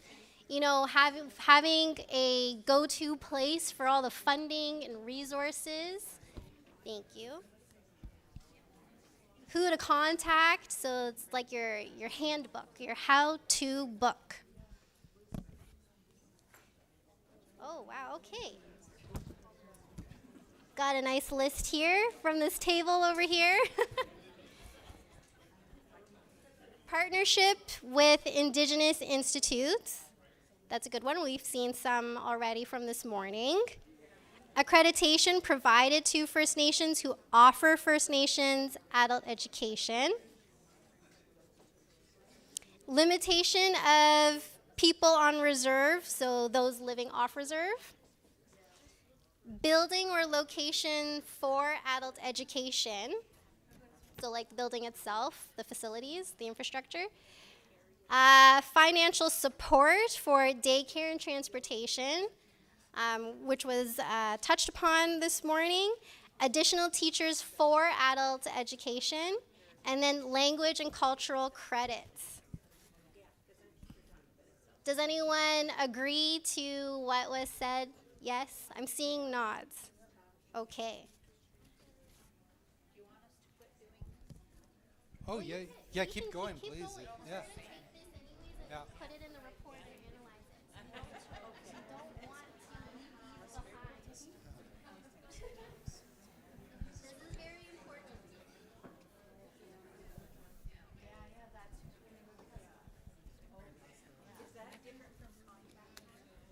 Keep writing, keep chatting, because these cards are very important for us in the report. So that way we're capturing everybody's ideas.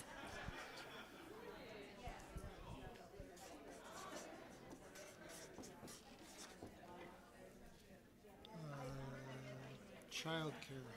We're ready, yeah. What? Yeah, child. Maybe you should. Yeah. Okay, good.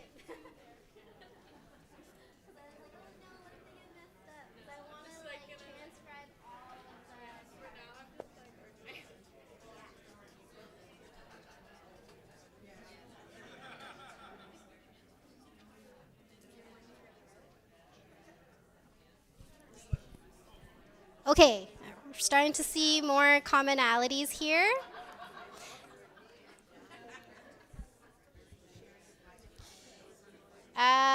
What areas of expansion do you want to see?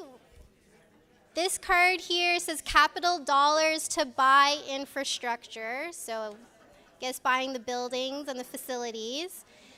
Transportation and childcare, we've heard that. So we're seeing some good commonalities here. This one is an education hub where everything is together. Who wrote that down? Education hub where everything is together. Can someone elaborate that? Whose idea? Please. It's not my idea. Okay, your group's idea. It's our group's idea. I like that. Teamwork makes the dream work. We just talked about the idea that, again with the teacher voice, we just talked about the idea that if everything was centrally located in an education hub, then you would have built into solutions to some of the issues, like childcare is in the building while adult learners are across the way, you know, doing whatever they're doing. And then you can get high school and elementary involved, and adult learners can come. It's just a lot of cross-pollination of the various streams, and it demonstrates lifelong learning in action right there. Right, okay, so a good central place there. Okay, great idea, thank you. Okay, we've got some experiential learning. Is that this group too? No? Experiential learning. Whose idea was that? Can someone elaborate on experiential learning? Are you guys thinking hands-on? tutoring. Yep. Could do tutoring. There's, we got also mental wellness and transition support, and that needs to be Indigenous led.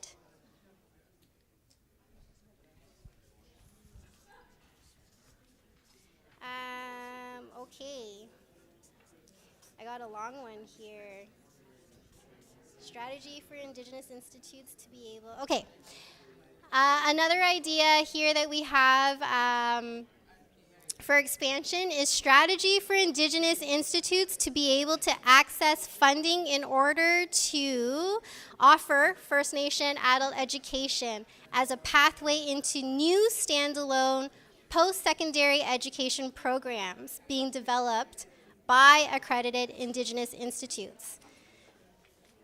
So this would require initial program development and ongoing delivery costs, plus supports for learners, such as food, travel, and daycare. Okay.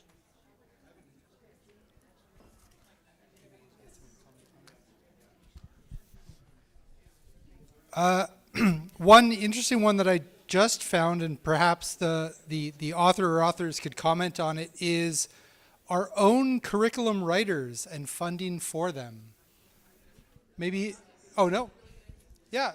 Well, yeah, so no, and also if you did not write that yourself, if anyone wants to expand on that, that'd be really interesting to get feedback of why. We were just thinking that because you have to get the booklets to do because you have to get the booklets to teach the classes, that if we had our own people writing the curriculum and sharing that with the students. And I imagine that would be translated too in the language. Yeah. Good idea. Okay, this is keep going if you have. No, I'm trying to find it. Or pay funding that we're getting some commonalities with transportation, childcare, food budget, teach cooking classes. That's a good one. We also have one that I think might just even change the idea of funding structures. So one was put down for long-term funding. Would that be something that someone might want to expand on why long-term funding might be able to help meet certain needs or change the way the sort of the operations of adult ed would occur?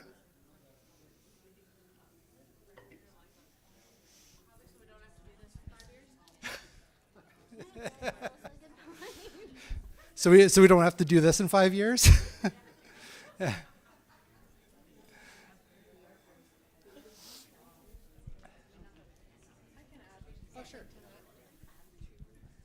So in regards to the long-term funding, I think what we need to do as First Nations is think of those plans like 10 years ahead, because the government already knows what they're going to do 10 years ahead of time, and they keep on giving us 5-year increments of this money. So we need to start advocating long-term and have that plan. Have that strategic plan, because that's the only way we're going to get out of this loop of, consistent funding year profiles, I guess you can say. And I'm from Saskatchewan, so they do things differently in Ontario than Saskatchewan. So that's what we have to do, is just start thinking long-term. Thank you. That's a good point. Okay, we got another idea here. Our own standards to ensure quality of curriculum, programs, teaching, learning environments, and oversight. Board-based in Indigenous worldview with funding to support. I hope I read that correctly.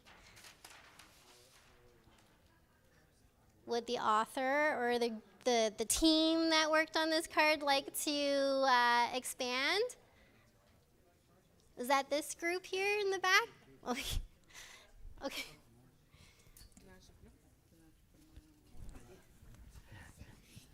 So we have been effectively excluded from the development of provincial standards around quality, whose voice is reflected in standards, provincial standards, federal standards, with respect to curriculum from K4 to post-secondary. It's time to flip those tables and develop our own standards based on our own worldviews, values, and principles to ensure that when we're developing curricula, whether it's in a provincial school system or in band-operated schools, that they're reflective of our worldview, our values and principles, and based in Indigenous knowledge systems, not the other way around. What we're doing in fighting an uphill battle is often indigenizing provincial curriculum that has very little to nothing to do with us, our values, principles, and worldviews. So it's really an uphill battle, and one I don't think that we'll ever win unless we flip the tables and develop our own standards and say, hey, province, you want to teach our children? Here are our standards, and show us how you're going to do it. Not just tell us, but show us the evidence. Right. And appropriate funding to do so. Thank you for that. That's a good comment. Thank you.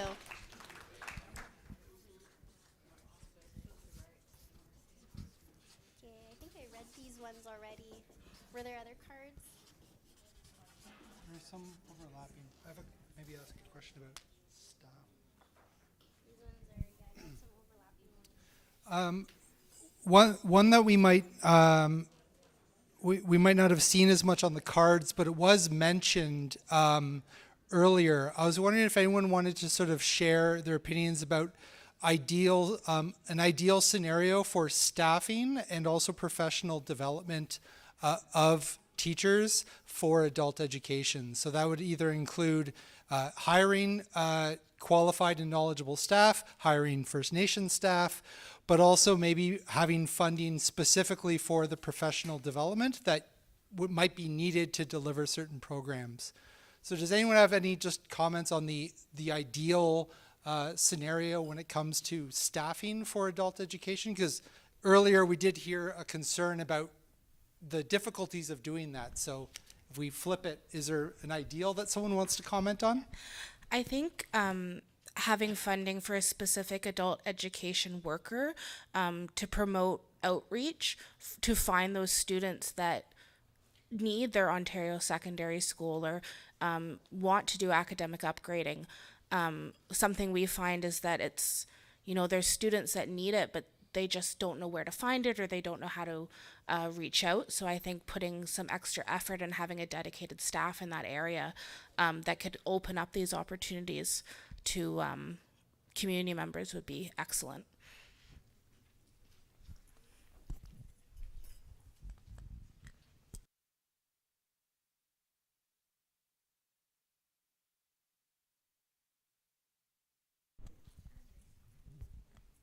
I think that's too with valuing the lived experience rather than like the piece of paper. So I have a university degree or whatever, but in Pikangikum there are a lot of people who are way more qualified than I am to do a lot, like to do the programming, and that's not validated because they don't have that piece of paper or whatever. I think we need to recognize that, value it, respect it, like, and put that to the forefront as well. Maybe just to follow up on that, I certainly don't think that the answer is to say that they have to then go get certified, but do you have sort of an idea of ideally how it would just be recognized, they don't need to do any more work, it's just, do you have any thoughts on just how it just moves to that point? I'm going to respond to that from my earlier comments around establishing our own standards. If we had our own standards and a matrix in which to gauge, I think, the ability of someone's skill level or technical ability to be able to teach or impart knowledge, whether it's traditional knowledge or other knowledges in a classroom setting or on the land, then we get to define that at the community level based on standards that we set. Creating a safe learning environment for all students, ensuring the safety of our students. How are we, or are we working towards meeting provincial standards?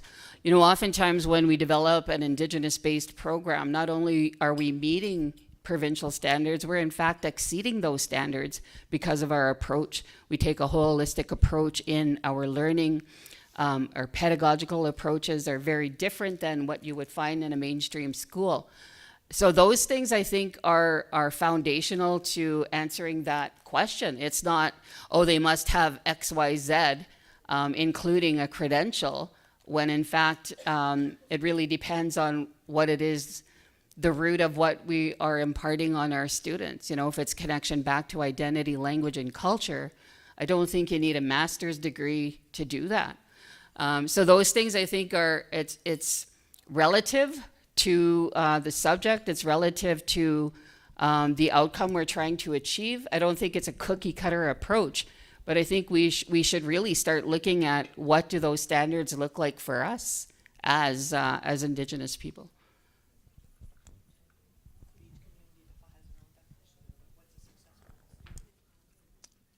I think I saw a hand earlier. I don't know if.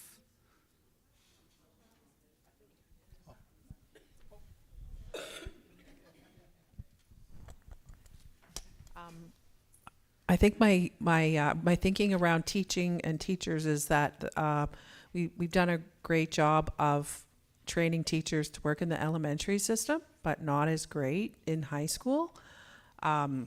Or even looking at teachers who are teaching in elementary, how they can transition to teaching adults. So kind of that's a two-part, train more teachers to teach high school in our communities and transition existing teachers to adult ed support without having to go back to university and taking teachable subjects and being qualified to teach science and yeah.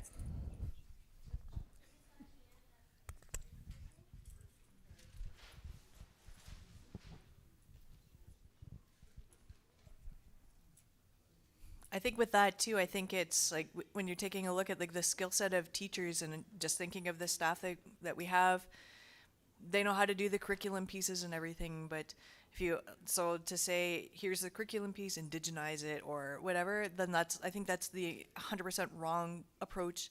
It's, you're here in this community and then you have people that you can work with in the community. So for example, you know, what season is it? What would you normally be doing? And then you do the activity with the students, and then you can build the curriculum around anything rather than like, here's the curriculum.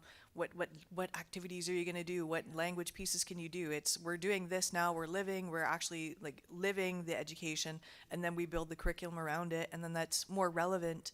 So like in high school, like why can't you do that with adult education? Because you have their lived experience, right? Their life. So why can't we fit the pieces around that? So like, what skill set do you need? What are your goals? Again, what's our definition of success? Like, where do you want to go with this? And let's work with that. And then we have this skill set as like educators to put those curriculum pieces in and say, okay, well, we can help you meet those gaps and pieces.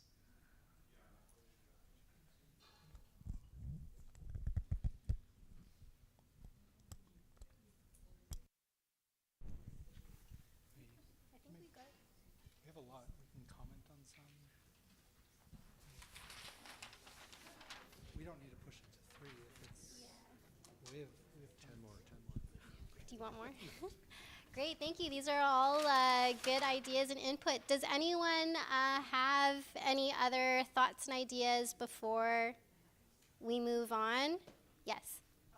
For expansion ideas, I think for adult it would be great if you had partners with industry, like local industry. Okay. So you could do like co-ops and get credits that way, just like the story they told when we had the panel. Okay, yes, so yes, partnership with industry for co-op courses and whatnot. It's great. Are we missing any other ideas?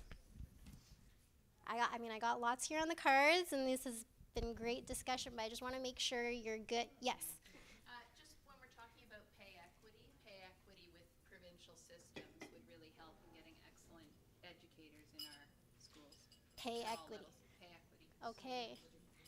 That's a good point.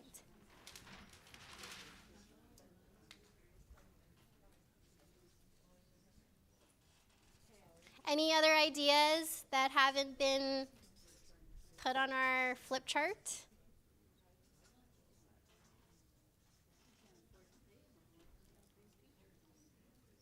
No?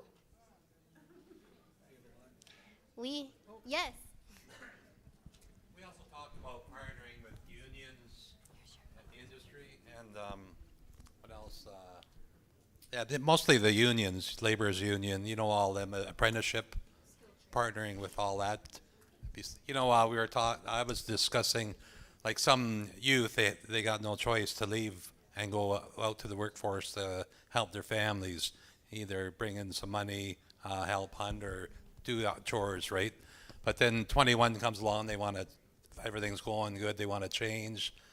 So they can get maybe adult education to get their diploma on something, but then if they partner with a union or apprenticeship, they can go any, labor's union, Right. even flag person. There's so much building highways, that you need that training. Skilled trades is going to be one of the biggest thing Yes. from now for 30 years. In the southeast region, there's talk of building a brand new nuclear station. Well, you think of all the skilled trades, good paying jobs for 30, 35 years. That's what First Nations you should be looking at. Some of these well-paying jobs and careers. Good point. Thank you for that comment there. Partnering with unions. Yes. Hi, I don't know if we put down tutors. Tutors. Yeah, so it'd be good to have math and English tutors like built right into the program so that we don't have to wait until the student gets into trouble. That they'll know there's a tutor there every day, and it'll be a smooth access to having tutors in math and English. Right, so they can have that support there. Yeah. Right. Yeah, no, that's a great point. Thank you. Anyone else here to build on our long list? I see a hand.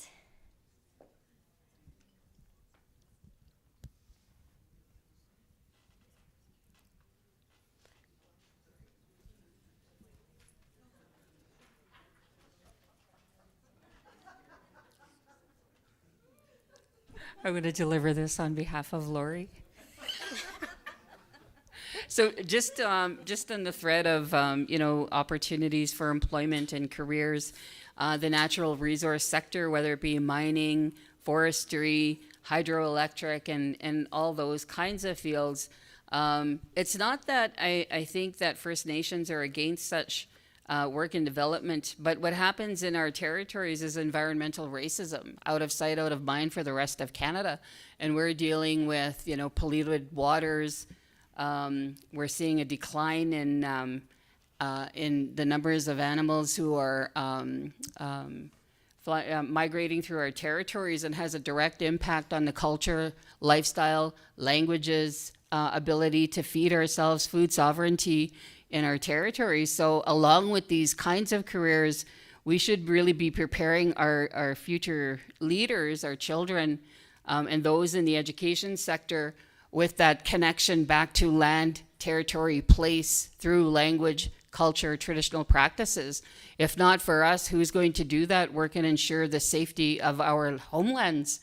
It's not enough for us to say we believe in culture and language. We actually have to be doing. And if we're creating those kinds of opportunities for our learners, it absolutely must be grounded in our worldview, values, and principles, so that we don't have, the province or the feds coming into our territories, ripping up the earth and leaving and polluting everything they leave in their wake, which we see happen too often. Someone spoke from Grassy Narrows earlier today. They can speak firsthand of the ongoing intergenerational impacts environmental racism has in our territories. Sure, people are making money, but you know what? At the end of the day, we're the ones that are left with the tailings ponds in our territories that get left there for generations, and it impacts our unborn. Great, thank you for that comment.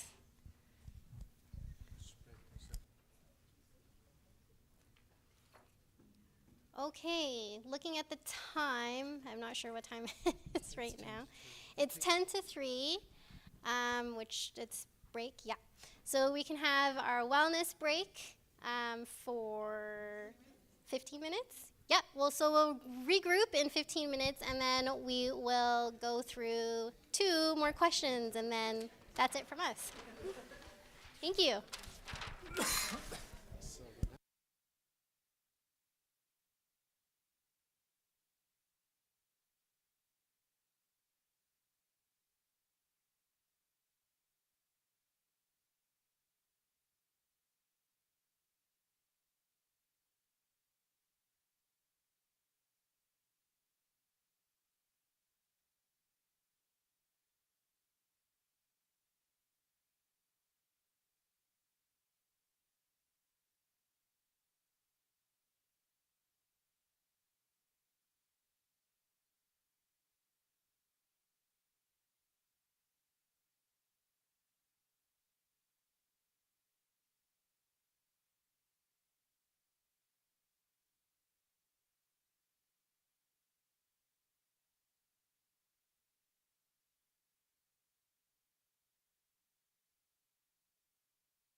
Okay, we're going to do one more door prize before we start back.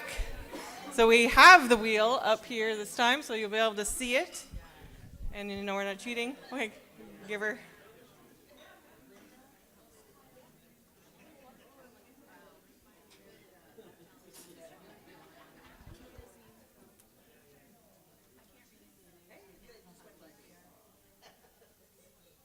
And the winner is Sandy Miracle.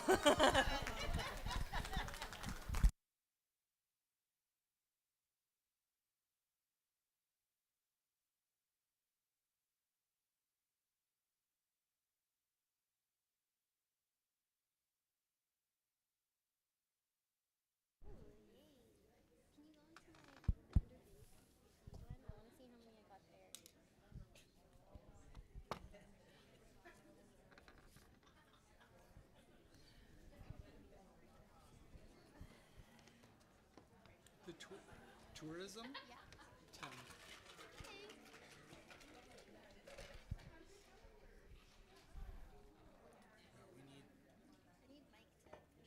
Yeah, you gotta push these things.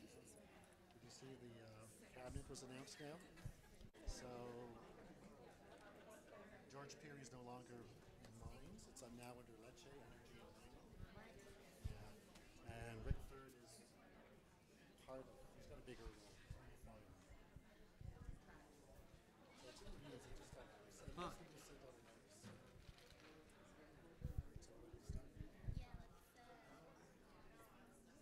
Hello. Okay, everyone, we're going to get started here. We had a couple of questions that Marion and James ran through, and I want to kick this off, the last bit of the day here, with the third question we want to cover, and then we'll quickly do a fourth question. Again, all of this is about gathering feedback on ways we can secure funding going forward for adult education in our communities. So the first question talked about defining First Nation adult education.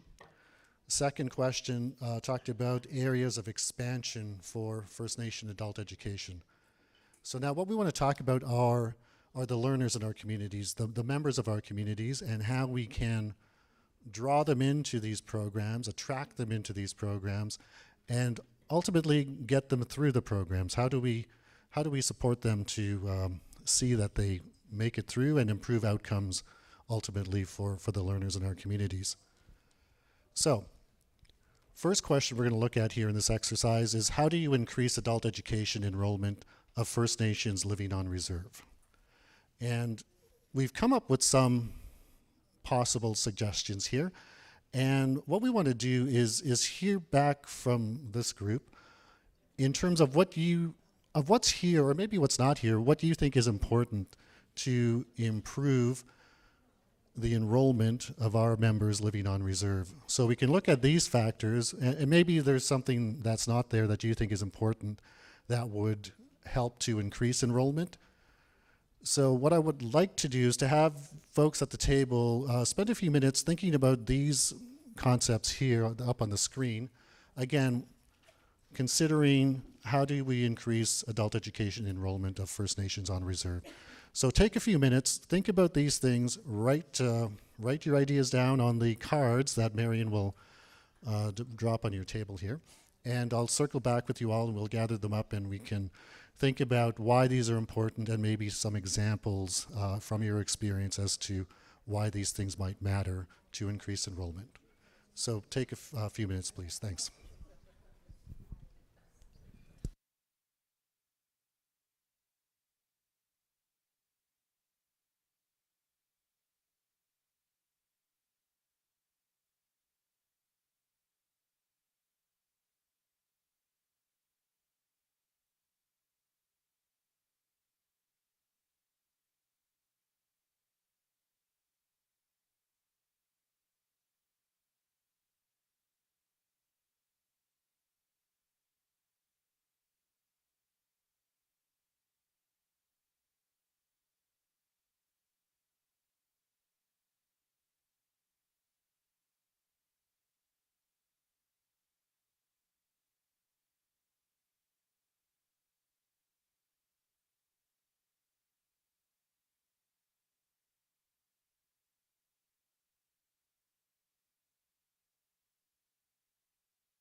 Oh, got a new one.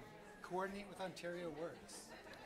Because earlier there was some complaining about Ontario Works too. Maybe we should So get let's them to. elaborate. Okay, get them to elaborate on community-wide what the steps are. Okay. Hey everyone, we'll discuss the results here. If I can get everyone's attention. Thanks very much for filling out the cards. Appreciate it. We are capturing your feedback. Our friend McKenna here is pulling everything together, and it'll all make its way into the report we're putting together for COO. So a couple new things here that aren't on the list of things that we suggested or that we put forward. First, what I want to talk about, and I'm not sure who actually wrote this down, but the item is incentive, providing an incentive to people to enroll or people to graduate. I'm not sure who. Anyone want to elaborate on that? Who wrote that down? Over here? No. No, it wasn't Lori. Okay. Anyone want to speak to that? Any comments around that or any thoughts around it, having seen it up on the board? Okay, incentive for completing a course or program, and maybe a monetary incentive, right? We also have provide laptop to complete schoolwork and assignments. Okay. So has anyone done that in their communities, provided incentives like that? Like maybe you want to talk a bit about it, how that worked or maybe didn't work?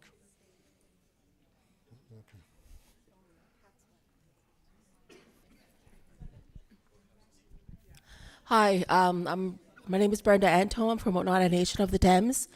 For our high school students currently on our nominal roll, we give them incentives to encourage them to continue their education and graduate high school.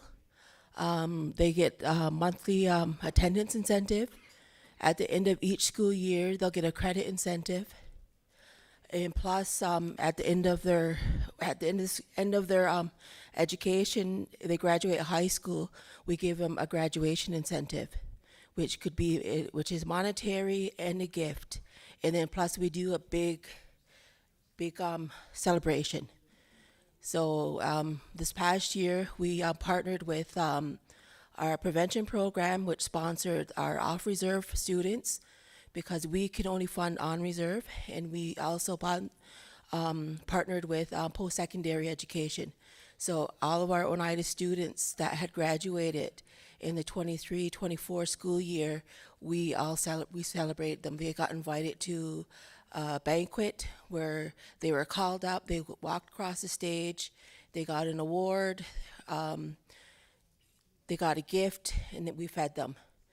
And it was a big celebration. It's always a big turnout. Last year was our first big year of including our off-reserve students, which was always a big ask. Unfortunately, in the community, we can't do it within our education department because our funding is strictly on reserve. But it was great that another department that was willing to fund those off-reserve students did it, and it was well participated. And we're going to do it again this year too. But it's something that we've done every year, and we've increased the incentives from previous years. We're hoping that it keeps those students in school. And but yeah, sometimes it's hit and miss with some students. We still try and push it through that, to get them back on track. So we're hoping that the incentives continue to work. Thanks for sharing that. That's awesome.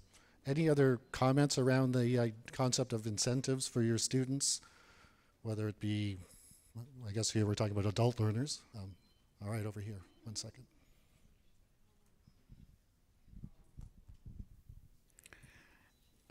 I do that too, as well as with my department, with my students, with the high school, but I do it by the semester to complete their credits. But I do have, we're only a small group, but then I encourage them to complete their credits, and by the end of semester, the principal of that school sends me a list, and then and they get all excited and they phone me. He goes, "When is my check ready?" You know. So they I did, and as well as the post-secondary students, I also do that once they complete their programs. And about 4 or 5 years ago, I invited all the graduates from universities, colleges, and maybe high school, and we did a celebration, a community celebration, because a lot of those off-reserve students had never been to their community, and some of them that graduated, they came home, and now they're working with their after completing their masters or their degrees, and few of them are back on the reserve. Abitibi.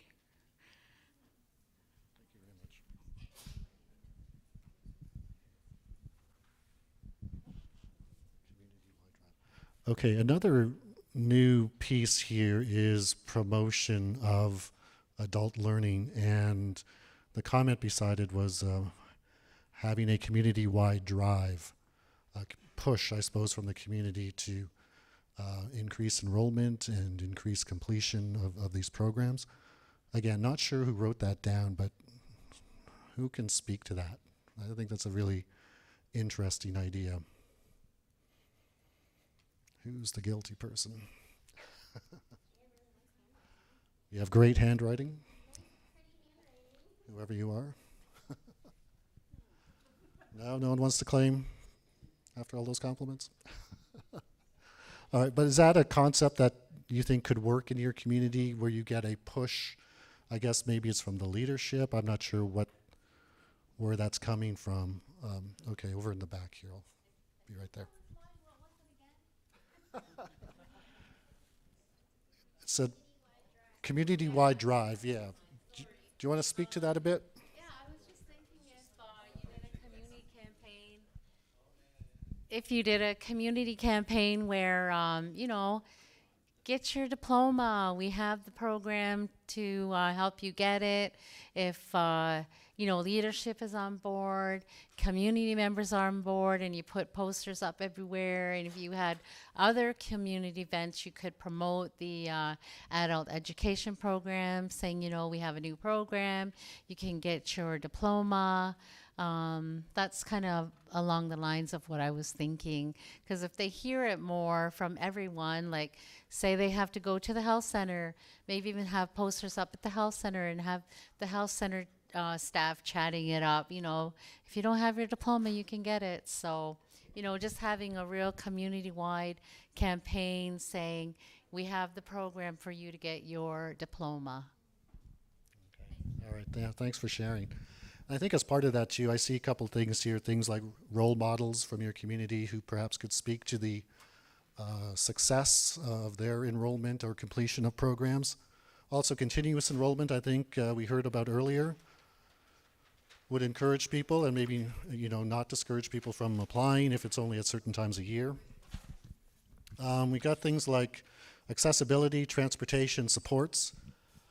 I think accessibility is important. It's like going to the gym. Half the battle is getting there, and once you're there, you can, do the work. But if you can't get there, or you have a barrier to getting there, then it just doesn't happen.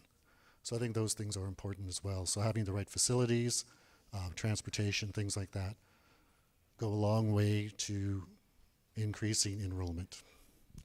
We had another comment here, a new one too. Coordinating with Ontario Works, and I think that's speaks to some of the partnerships we heard earlier, and I think it was that gentleman in the back. Is there an example you can speak to? I'll bring the mic over. You seem pretty loud.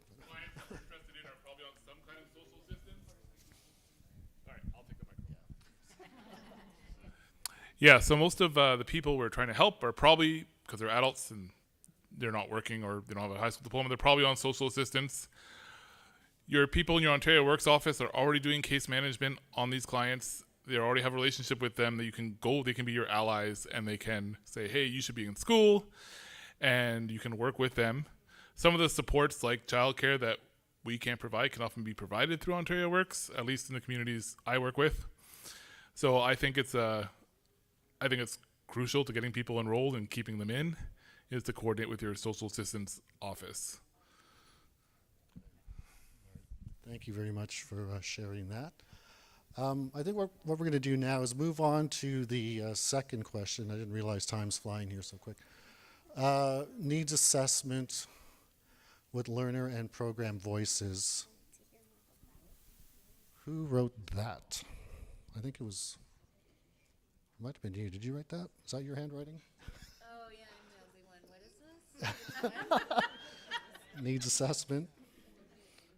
Yeah, so I think that was just like in some cases, some folks might need or benefit from a psych ed assessment before they're willing to try to tackle schooling again. But like, it doesn't necessarily have to be like a psych ed, but just a needs assessment. I think I'm getting it wrong, guys. Here's No. We were talking about meeting students where they are, right? So rather than them like letting them helping to design the program that they want that's best for them.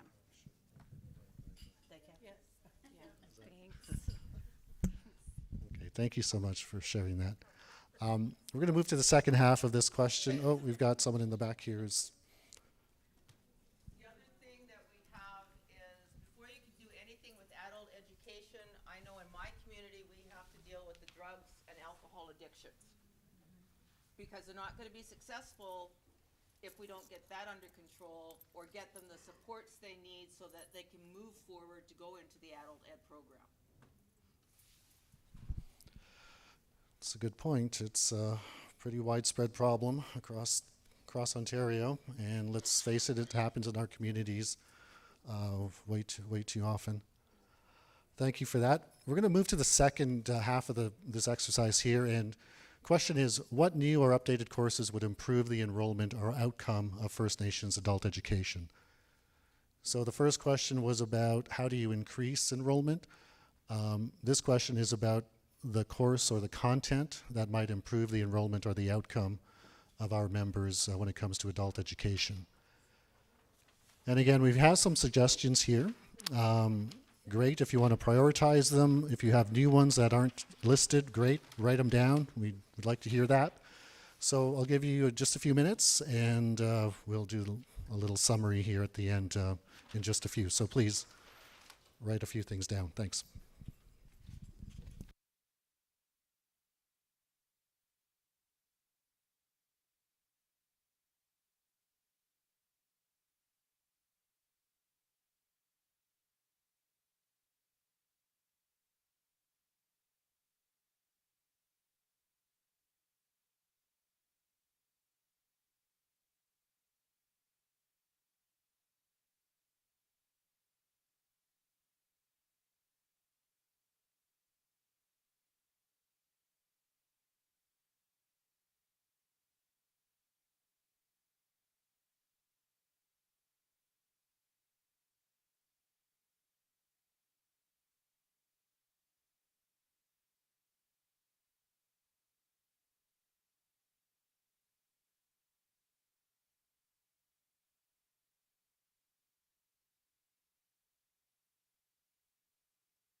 All right. Okay. Thanks, everyone. So I'm just going to go through these ones quickly here. We're getting tight on time, and we still have one more question to get through that James will lead. So the question was about what new or updated courses would improve the enrollment or outcomes of First Nations adult education. So some new things we saw here. Courses, I guess, designed by First Nation educators for First Nation students. Example is to create accredited early childhood education or a PSW program. Indigenous knowledge credits, pooled resources. I'm not sure what that means. I think it was this table by the post over here. I'm not sure which one.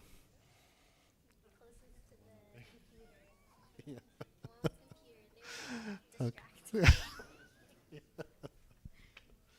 Okay, we'll get back to that one. We've got culture and language, medicines, plants, honoring life experiences as part of the PLAR program. Entrepreneurship and role models are here as examples too. And oral storytelling. Oh, transition courses. That's a good one. I know a lot of universities and colleges have that to close the gap for folks to enter into an accredited program.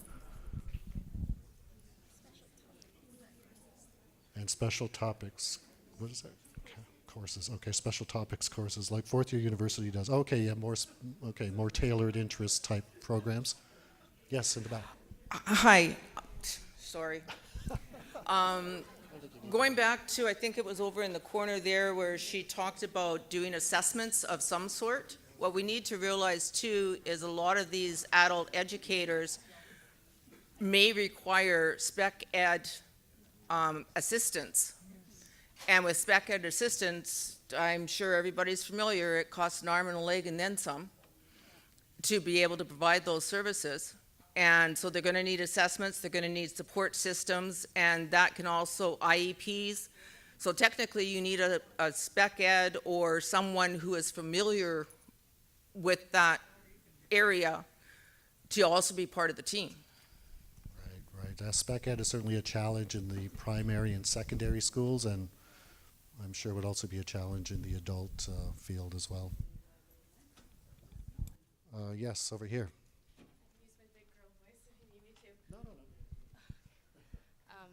Just a couple more things we had talked about. We had some conversations about co-op, and one thing that I think would be really important would be commitments from the reserves to offer co-op opportunities for students, because you can get credits through that work experience.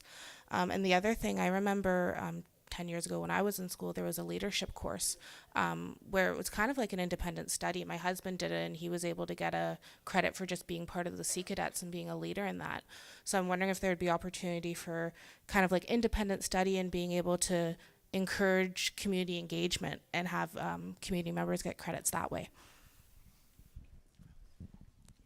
Thanks for that. Co-ops are a great idea, but I find the tough thing is coordinating within the First Nation can be a real challenge in and of itself, never mind third parties.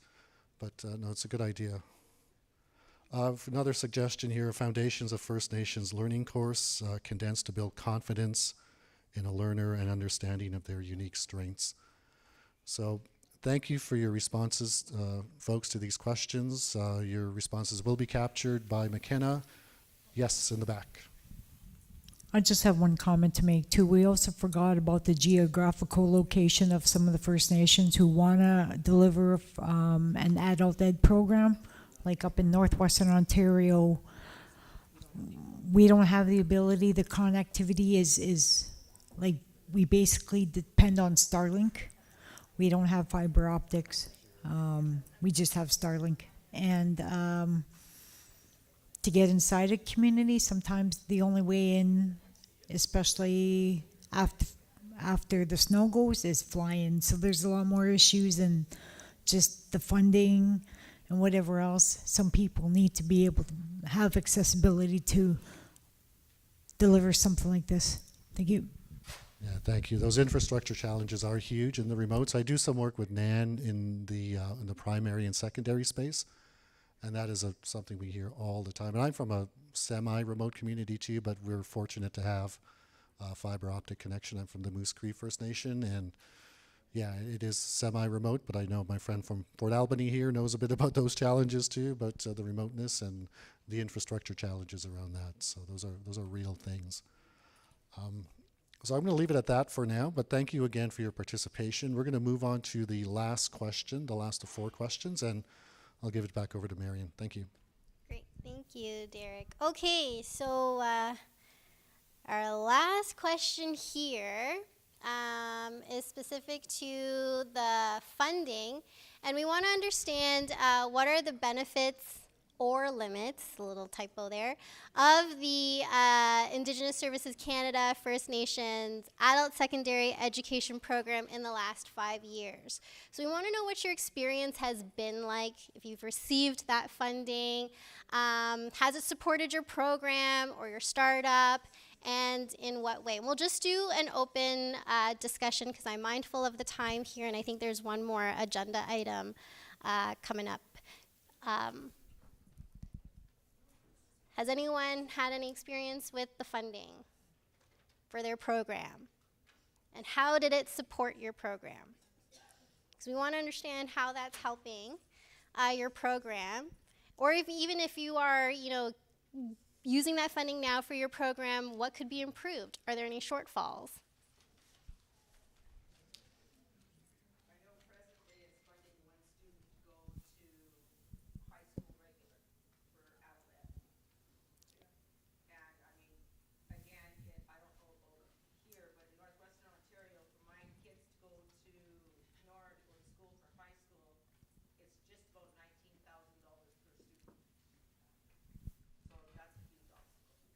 Right.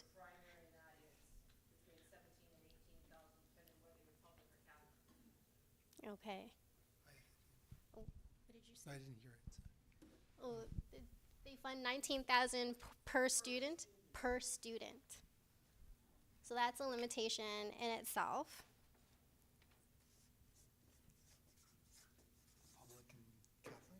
For public and Catholic? For public and Catholic, did you say? Yes.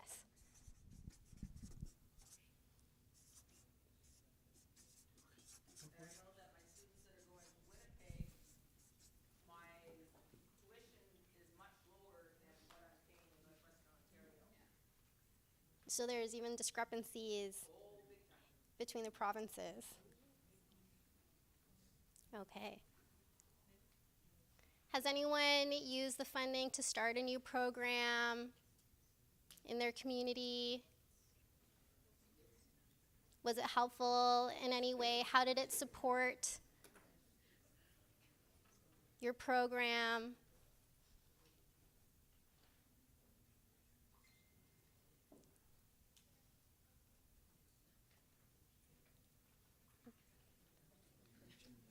Are we reaching the end here? Are we losing steam? I feel like we are, but that's okay. Do you have a comment? So I know for Batchewana, we do receive funding for, I believe it was the startup or the it was the expansion, pardon me. And the feedback that I did give Sam at our last meeting was it's really, pardon me, it's great to have that funding available to us. But sometimes it takes a lot longer to build that program that you really want to make for your students to benefit from. And at that time, during that meeting, I did tell her that we do need to have more time to prepare something. And her message back to me was they understand that it is going to take time, and that's okay. And that's what this funding is for, is to just start generating those ideas on how to make your adult learners become interested in school and just form that solid programming for them. Great. Thank you for sharing that. So we need more time to prepare. Does anyone else have any thoughts to include here of how, if you received the funding for your startup or your expansion, how has it helped you? Yes.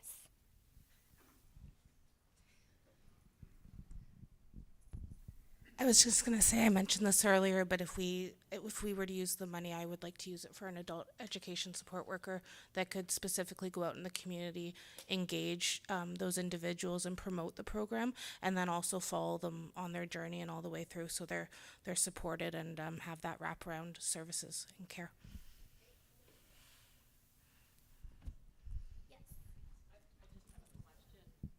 So in terms of the limits of this funding, what are some of the real limitations with respect to, let's say, other First Nations learners who have been interested in pursuing adult education but are not from necessarily that First Nation or the territory? Are they funded in the same way? Should they be added to a nominal role?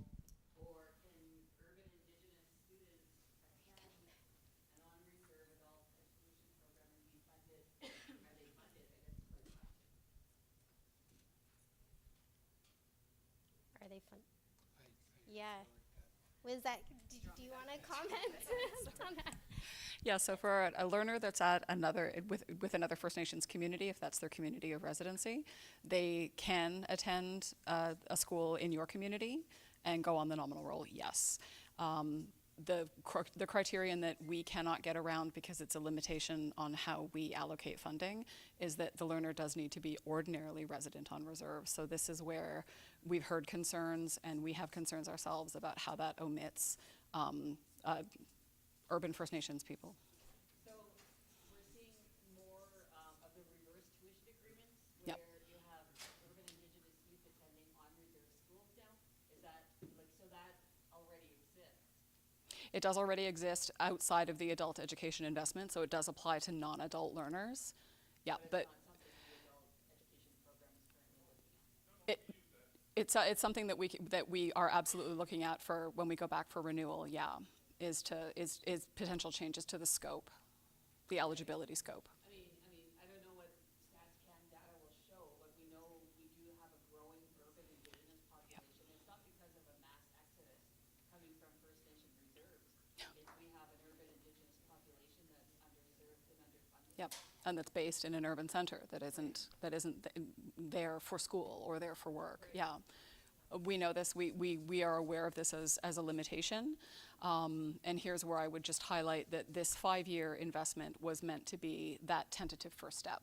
And it's sessions like these that are going to result in input that allows us to make an argument about what needs to change. Great, thank you for that question. Any other comments to share?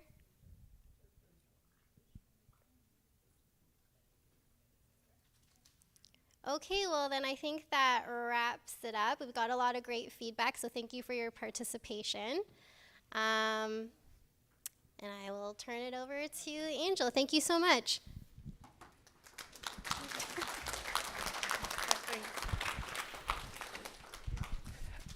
Okay, so thanks everybody for participating in that exercise this afternoon. It was really good feedback for us, as we move forward in developing, our business case or proposal or whatever we want to call it that we're going to be presenting for Indigenous Services Canada for the continuation of this much needed program and funding for the for adult education. And so we have made some space this afternoon to talk about the post-secondary education costing model. So this is another project that the Chiefs of Ontario have undertaken with the consultants from MNP. And so we do have Susan Mowbray here as well. She will come on after to show you the model. So just to give you a little bit of background of how we got here and why we took on this work of developing the PSE Costing Model. So back in 2017, ISC announced plans to review the Indigenous post-secondary Indigenous post-secondary programs. So an initial review was done by the AFN, and they recommended that First Nations develop regional model. So we've seen that in K-12 education, where they're really promoting either a single First Nation or multiple First Nations to develop these education models. So the regional education models for K-12, and now they're really pushing for these post-secondary regional models. And then the FN also made a recommendation that, you know, engagement funding has to be provided to community and to the regions to do this type of work, to do their own review and their own engagement to see, okay, well, what types of models will be, do communities want? And then so in 2019, the feds committed $7.5 million nationally to conduct this engagement. And I think it was over 3 years. And so the CTCLL, which is the Chiefs and Technical Committee on Languages and Learning, which is the Chiefs of Ontario's, I guess they're our leadership board. So that's the table where the representatives from the PTOs that are there on your behalf, the independent First Nations, and also the non-affiliated First Nations, and a couple of the larger First Nations, like Akwesasne and Six Nations, and then also Mushkegowuk, all have seats at the CTCLL, and they support and direct the work of the Chiefs of Ontario Education Department. And so the CTCLL said, okay, well, we want this money, instead of COO doing a whole Ontario-wide engagement, let's divide the money up amongst the PTOs so that regional engagement can happen, and then those PTOs can converse with their communities, engage with their communities, and talk about what those models might look like, and also the gaps in the programs. So we know, for the Chiefs of Ontario, we don't have a mandate, and we probably never will, to create a regional model for all of Ontario. There's so much diversity in Ontario, in our First Nations, you know, between North and South, that, you know, one model is not going to fit everybody, and so we don't have the mandate for that, and we probably would never go down that road.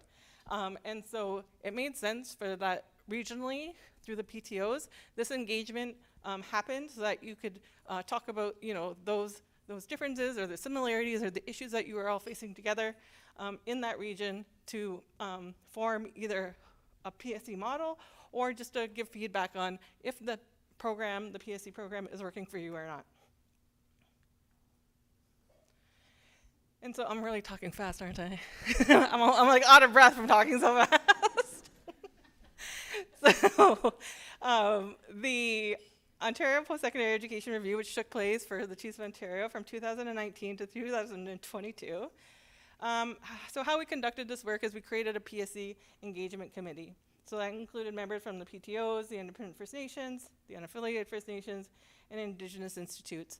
And so they directed this work, and COO supported those PTOs or those people on the committee with their engagement. So, you know, they supported through, or we supported through survey development.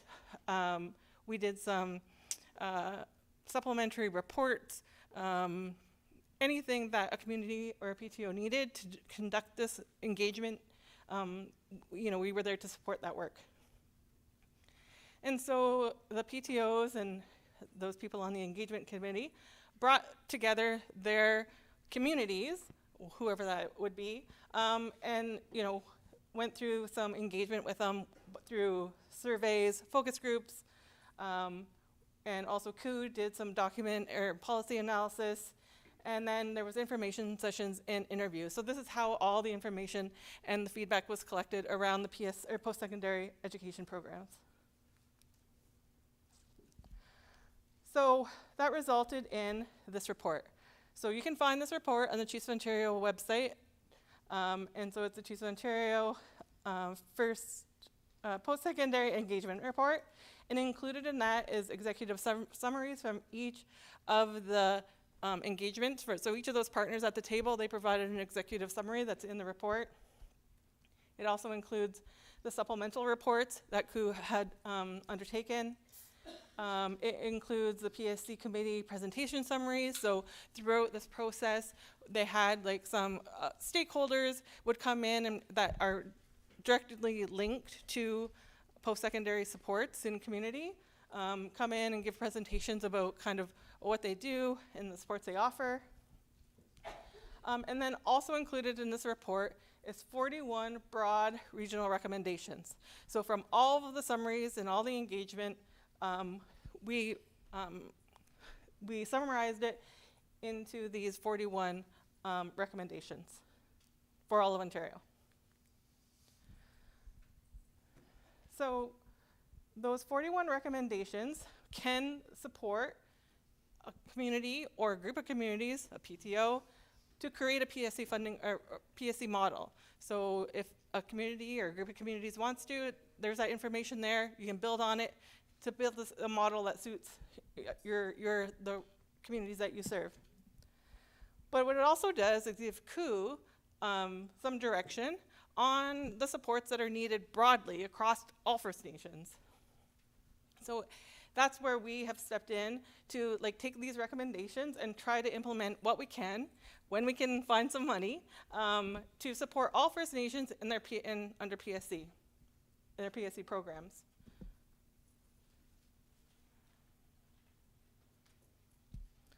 So these are just kind of some broad categories of what we heard through this engagement and the recommendations that are contained within the report.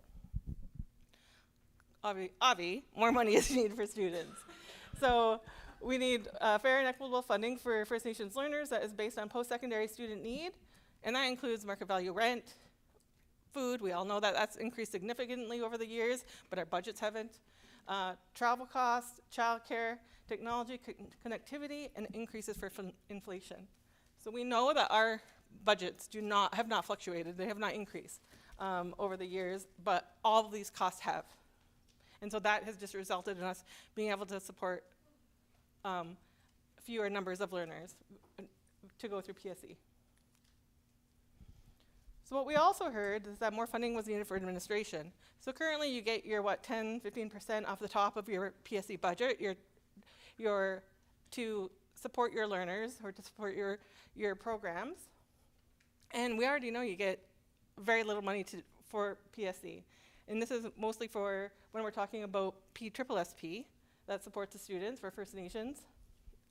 And we know that that's not enough money. It's not enough money to provide you with the employees and the staff you need to support those learners wherever they are, to make sure you keep those connections, and then provide that support so that they can be successful. Oh, poop. So what we also heard is that Indigenous institutes played an important role in post-secondary education for First Nations. And so we also, the capacity in First Nations post-secondary institutes must be leveraged to promote First Nations education, and this requires stable, predictable, adequate core funding from both the provincial and federal governments.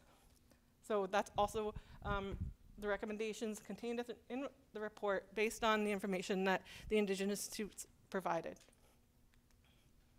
And we know that they do not receive enough money to do the work that they need to do and to increase and to expand. Another thing we heard is that the need for traditional or transitional support. So that's supporting entry into post-secondary from wherever our learners are at along the lifelong learning continuum. And it also included supporting entry into the workforce. So we heard a lot about that today from some of the presentations, how we do have some of those programming, that program in community, but it's not everybody has access to that. So that's some of the other supports that are needed to make sure that our learners are continuing the education and then also being able to enter the workforce, when and where they need to. So another thing we heard was around information sharing. And so, it was kind of a need for like a depot or something of information where people can go to, students can go to, First Nations can go to, where they can learn about and find information on the different schools and programs available to PSE learners, on career planning, mentorship opportunities, financial aid, scholarships, bursaries. Well, you can read. The rest is on the list. But that's, so we kind of need something that supports the sharing of that information amongst all of First Nations across Ontario and our learners.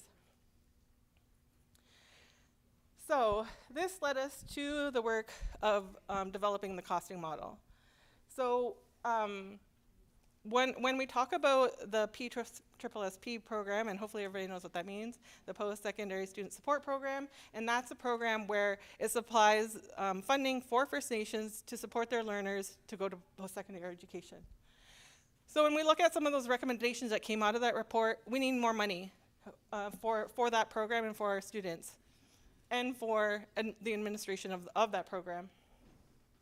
And so that led us to putting out a call for proposals for consultants to help us do this work. So MNP was selected from the proposals received.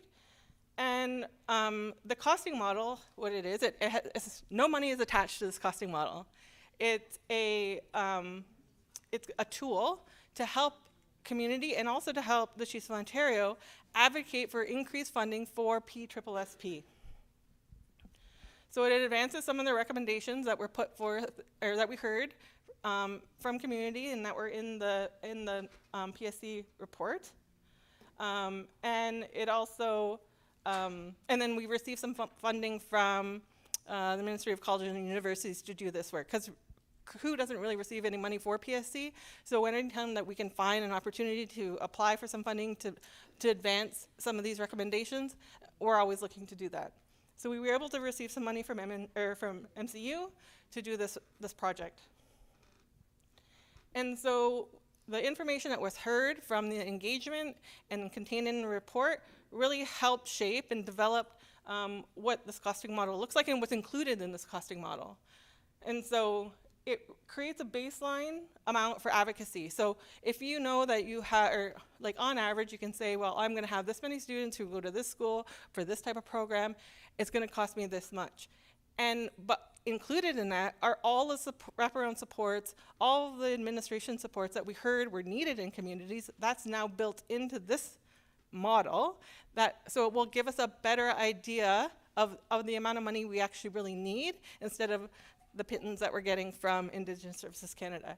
So when Susan goes through the model, she'll be able to show you what's included, so you'll have an idea of those types of things that are included in these baseline amounts down.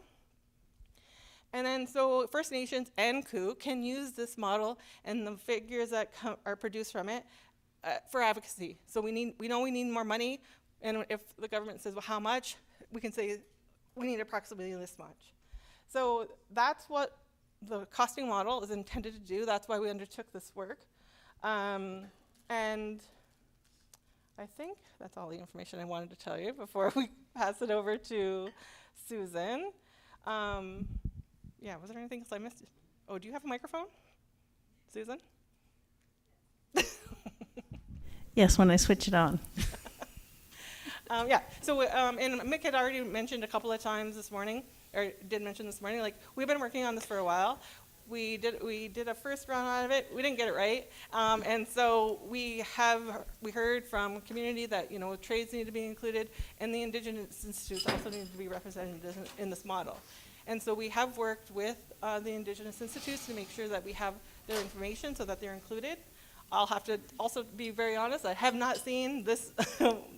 This model yet, because we are still working on it. It's still a work in progress, so it's not finalized, but we just wanted to give you an overview or a preview of it, and hopefully get some feedback. If it's still not right, let us know, because we can still do some work on it.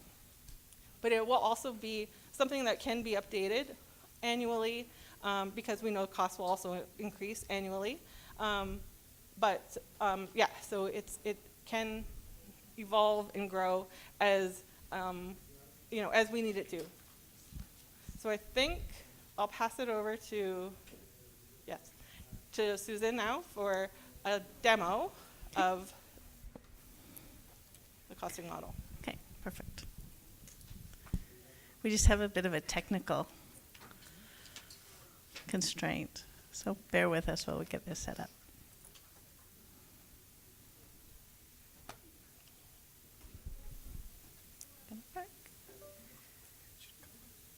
Should go. There we go. Okay. So I just want to spend a few minutes before I do the demo just kind of building a little bit on what Angel said.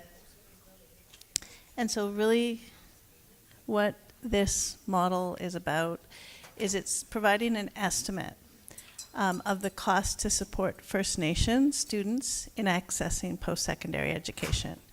And it really does build on the work that was done, on the engagement that was done. And so we took all the information in those reports and we used those in our design and development of the model. The idea is that communities are going to be able to use this to advocate for funding externally, but they'll also be able to use it internally as well to help with resource planning and funding allocation. And so if we look sort of, when you, the first thing that comes to mind when you think about post-secondary education is the out-of-pocket expenses that students face. So that would be what we would call the direct cost. Things like tuition and student fees, living expenses, transportation to and from the post-secondary institution from the community, and other direct costs, like if you have a dependent, you need childcare. And, you know, all those, you know, setting up an apartment, et cetera. So those are all expenses that the student pays out of pocket. But for students to be successful, there's a lot of other support that they need too. And so that has been included, and that's costs to the nation for the services they're providing to support post-secondary students. And so that's been included in the wraparound supports. So a lot of this is, you know, people who are helping students make that transition and providing them support through their first couple of years and through the programs when they run into challenges. So that's what we call the wraparound supports. And then there's the administration side of it. So being able to administer the program, there's a certain amount, as Angel said, to get 10 to 15% of the budget for that right now. But really, there's other things that go into that that are needed to, you know, really ensure that students are successful. So we've captured all of that within the model. In building the model, a couple of the considerations were really about usability, ability for the COO to be able to maintain it, but also making it comprehensive. So in addition to these direct things, we've also got what's called a contingency in the model that allows the nation to determine that, you know, in addition to this, we need a little bit of an insurance policy here in case unexpected things happen, or there are students that have higher needs than sort of the baseline in the model. So we've, you know, we've done something that we've tried to put together a comprehensive but easy to use model for everybody. The other thing about making it sort of comprehensive is we wanted to make sure that students had choices and the nation, the communities had, you know, had options and understood, you know, how much it was going to cost or how much funding they needed to be asking for to, you know, provide all those options. So the programs that are included, we have universities, so that would be the publicly funded institutions in Ontario. We have publicly funded colleges in Ontario, and then we have the Indigenous institutes. And in each one of those groups, we have the standard programs that are provided there. So with universities, you have bachelor's degrees, postgraduate degrees, and professional degrees. For colleges, we have diploma and certificate programs, and we have apprenticeships. For the Indigenous institutes, we have degrees, we have certificates, we have diplomas, and we have apprenticeships. And I know a number of people in this room helped us in defining those characteristics and what's in there, and I want to say thank you for that. I hope, as Angel said the first time, we were missing some things. We've gone back, we've upgraded it and updated it, so I hope we're closer now, but we're very open to feedback on what's included there. So how does the model actually work? Before I actually pull it up, it allows it to be tailored. It's really tailored to each community and is designed to estimate the cost for a community. So the first step is selecting the community. And the reason we select the community is because this is what really drives travel costs and transportation costs within the model. Because if you're in Northern Ontario, it's going to cost you a lot more for travel than if you're in Southern Ontario. So we want to make sure that that's reflected. The next step is to really select the type of institution that your students are going to go to. And you know, you have universities, colleges, as I said, Indigenous institutions, and trade schools. And then once you've selected the types of institutions, you want to select the programs. Okay, so are we looking at degree programs, certificate programs, diploma, intensive programs, and so on. And then the final step is to really enter the housing needs and general location of the school that the students will be going to. And that is how we're going to estimate, the model estimates transportation costs and living costs, because those can be those can differ substantially depending on where you are and where you're coming from. So we're trying to get a good estimate there. And then the final step is an estimate of the financial resources, which gives it to, comes up with it, it's broken down by direct costs, wraparound supports, administration costs, the total for the community based on the number of students that have been entered, and the average per student for each of those categories. So now I'm going to show you what that looks like.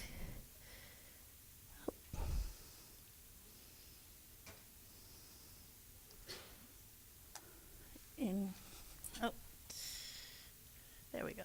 So this is the first page, and it just has a little, it's an Excel-based model. It has the instructions here, and this is still, as Angel said, a work in progress. We're just doing some final quality assurance, and there are a few bugs in it I found in doing that. So hopefully we'll have this ready for release next week for the testing by the COO. So here's where I said you go and you select the First Nation. So you just have to go in here and you decide, you find the nation here and you can choose it. And once again, this is, we have information based on the location and the remoteness factor from Statistics Canada's remoteness model, and it's used to adjust costs, okay, and those costs of travel and that. So that's the first step. As I said, the second step is to input the number of students and where they're going for the different institutions. And you'll notice here we have the institution type. So the first tab here is just if you're going to a publicly funded university or college. We have a category called university and a category called college. We have the program types, and then we have the areas. And so we wanted this model to be data-driven, and so we spent a lot of time looking at how does tuition vary by program? How does tuition costs and costs of other things related, like your student fees, books, vary by program and also by region. And what we found is that in general, if you're going to a university for a bachelor's degree, most bachelors of arts and bachelors of science have similar tuition rates. There are a few programs that have differential rates. And so we've set the model up so that there's a bachelor's degree, and then there's the differential, where you have differential tuition rates, rather than having an exhaustive list of every program, because those change frequently. And it would make it really hard to maintain. And as I say, the costs don't really change. So that's why we just have a limited selection of program types. It's the same thing with colleges.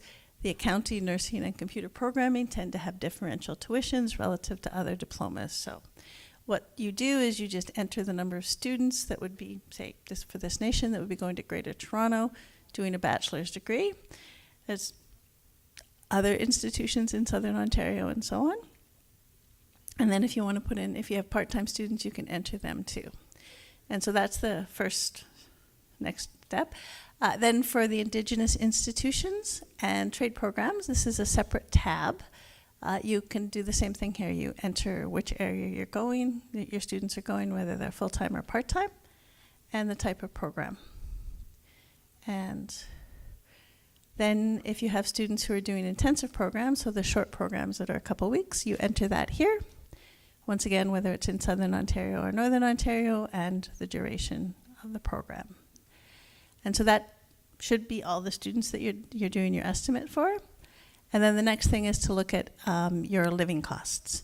And right here, what we really need to know to understand your living costs are two things. Where your students are living they living on campus or off campus? And whether they have dependents. So the way that this is set up is that everybody, the default, if you don't put anything in here, is that everybody's living off of campus. So all the students you entered, they're all going to be living off of campus and they don't have any dependents. But if you do have more students, or some students that are living on campus, you just enter it here and you'll notice that 14 changes.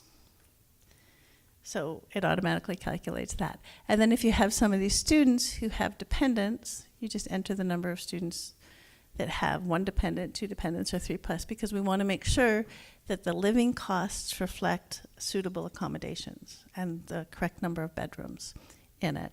So that's the living cost. And then the final input, before you get to sort of the cost estimate and the contingency, is for transportation. And so Here, the transportation question is if there's students that are attending institutions in Northern Ontario, it's how many of them are going to be in sort of Thunder Bay, Timmins area versus North Bay and Sudbury. And the reason that there's those distinctions is because the travel costs between those things can be quite significant. So if you're traveling to Thunder Bay from somewhere else in Ontario, it's a lot more expensive potentially than North Bay or Sudbury. So that's why it's in there. There are some defaults in there, and you can adjust that. And so once you've done the data entry, you come here, and this is where you can put in your contingency amount. So that's to cover those other things. Like for instance, if you have students who need additional supports, like if you have students who are physically impaired and need other assistance, or there's more a need to come home more frequently, you want to have a little bit of money to be able to pay for that. So we have a contingency amount here, which is adjustable. And you also want to account for inflation and costs over time. So right now, the way the model's set up is that if this right now, it says for the 2024 school year, but if you wanted to see what it's going to cost in 2027, you just select this, and the costs get updated based on expected inflation rate of 2%. So everything in the base years gets updated. So that's how we have something to do updates to allow the model to provide updated estimates for reasonable estimates probably for a 5-year period, but then the ability to go back and update those base costs as needed. But in the short term, you can certainly forecast them. And so once you've entered all that, what you get is you can get a little bit, see how many students you're doing costing for, how many are full-time, how many are part-time, how many are in intensive programs, and how many have dependents. And then it's going to produce this cost estimate for you. And so that first area here is that direct cost. So your direct cost per student here is about $46,000, and it breaks it down so you can see. Right? And this is an average, so it's across all institutions, all programs. Total costs here, the wraparound supports, the total costs here, and then here's how much they are per student.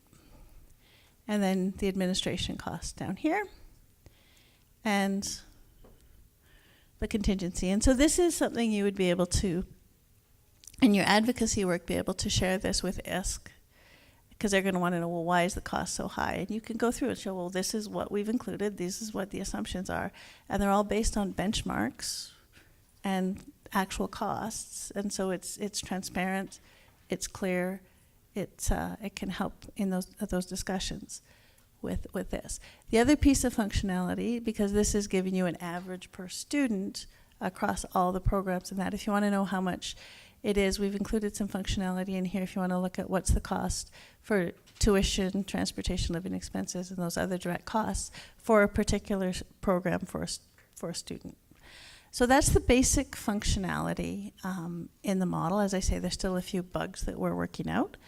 But that's how what we've arrived at. I don't know if anybody has any questions or, yeah.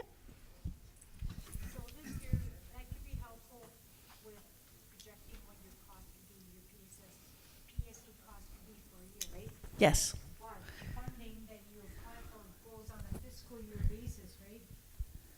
Yes. School year doesn't. It starts in the fall, ends in April.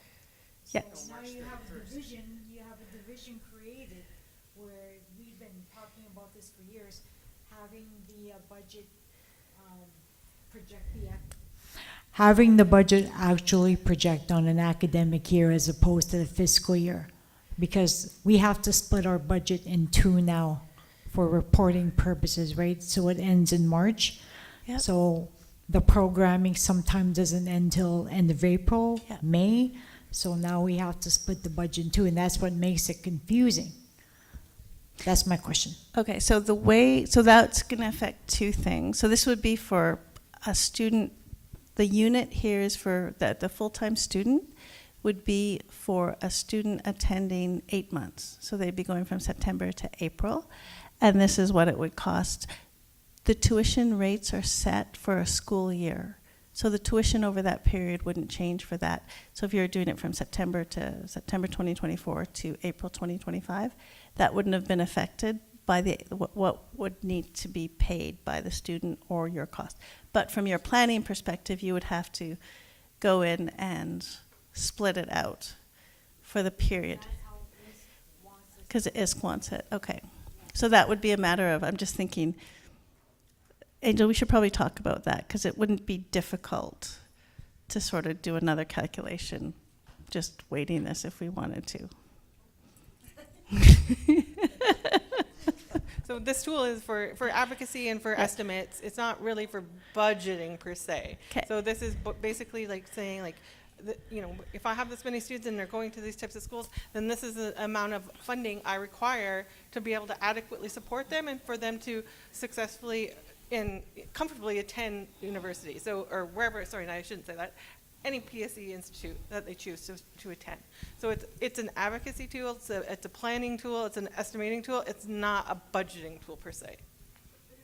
But it would work better if it was more accurate, because my argument, if I were to use that, is not going to be accurate when I go to ISC, and they're going to say, no, Anne-Marie, you whatever. And plus, I also have spring and summer students. Where am I putting my spring and summer students on there? Your spring and summer students can't. There are the ability, like I say, there's full-time is there. If you need to add more, you can add it in. The instructions show you how you can do some of those different things. So it's user-friendly? It's user-friendly. So then, the other thing is I think in the first session, was there a session in Thunder Bay? I went to, yeah, okay. Thank you, Angel. It was like, am I losing my mind?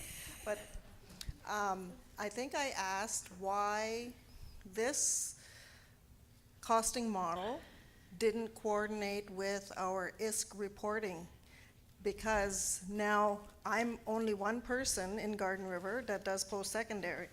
I have to do the ISC report, I have to do all the other stuff for my students and admin, and then now I gotta complete this too to help myself raise an argument to ISC. Why am I doing double inputting when we report everything to ISC? How come your report can't gather that and pull that from our ISC report? It would be most helpful. Well, maybe this can be version two. Yeah, well, I think we're on version 2, version 3. Yeah, no, there are technologies and ways to do that, which should be something that would probably be a good upgrade at one in the future if it turns out to be easy or useful.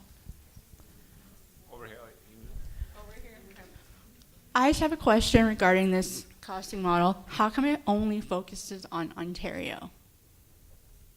Sorry, I'm right here. Okay. She's looking at me. Angel can ask that one or answer that one. Well, I mean, yeah, that was our focus. But yeah, we have heard that we are able to fund students who do attend schools outside of Ontario. So maybe version 4.5. we'll keep on working until we can include who we need to include and what we need to include for sure.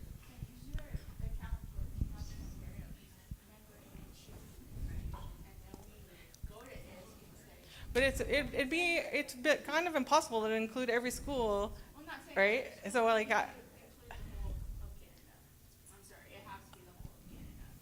whole of Canada. Because you got students who will go out west for different programming. They're not just potential. Sorry, you got to include all of Canada only because when a student is searching for a specific program, it doesn't necessarily mean it's offered in Ontario. So they're going to go east, west, the prairies, or even the States. So the focus of this, for me, is not going to work because I'm going to be shortcutting everything, and I'm going to be underfunded like I am now.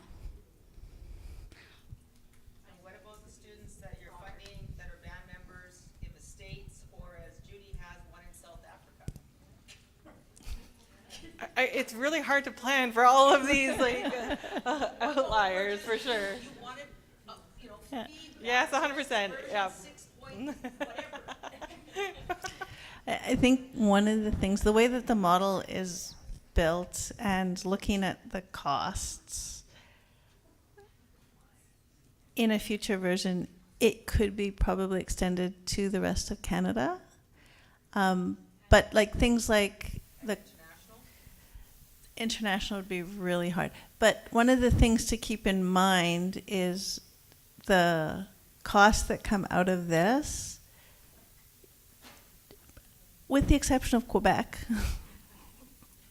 I have a daughter going to school in Quebec, and it is more expensive. If you go to a publicly funded school in Ontario, it's comparable in terms of your direct cost to going to a comparable program in British Columbia. The only difference would be the travel cost might be a little bit higher to get to and from British Columbia to Ontario. But for the most part, the direct costs are going to be comparable, unless you have going to Quebec, in which case it's significantly higher for out-of-province students. The administration costs would be comparable. It's just some of the wraparound supports. What's the model for providing the wraparound supports to students who are in another province? And there's also, we did build in that contingency fund. The contingency fund, exactly. Right. So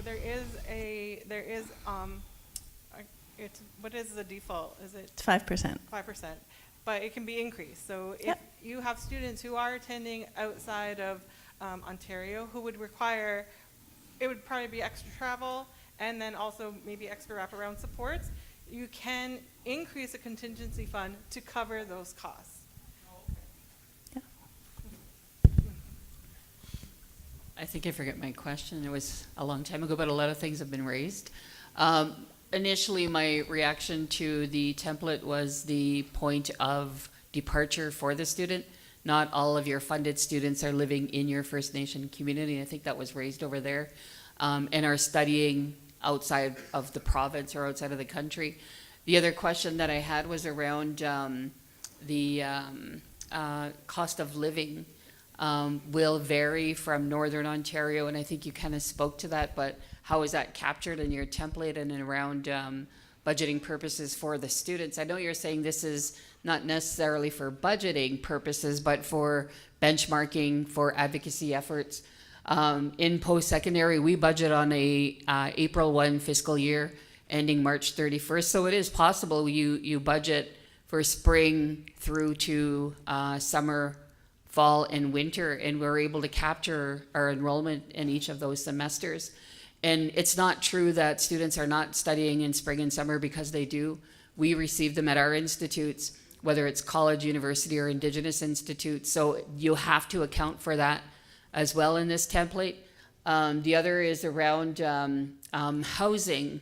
While you have it here, there is no housing a lot of times for students, whether they're on campus paying incredible amounts for a small one-bedroom.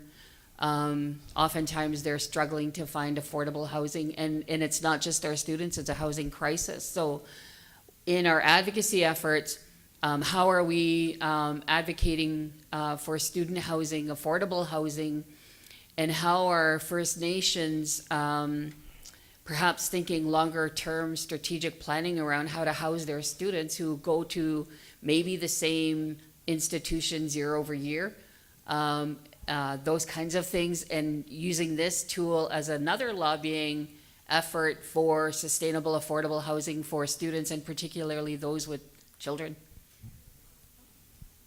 Okay, so how the regional, I'll take the regional differences. So how the regional differences have been accounted for is the rent, the cost of rent is based on the market rent in each of the regions there. So the rental costs, there's big differentials you'll see in the model between what it costs to go. We've also assumed that the student will pay 12 months of rent if they're a full-time student. So some of those pieces have been built in there to the best of our ability based on the benchmarks. So that's what we can do within the scope of the model for those. For some of the other questions, I'll defer parts of that. But you can also speak to the spring, summer. The spring, summer, yeah.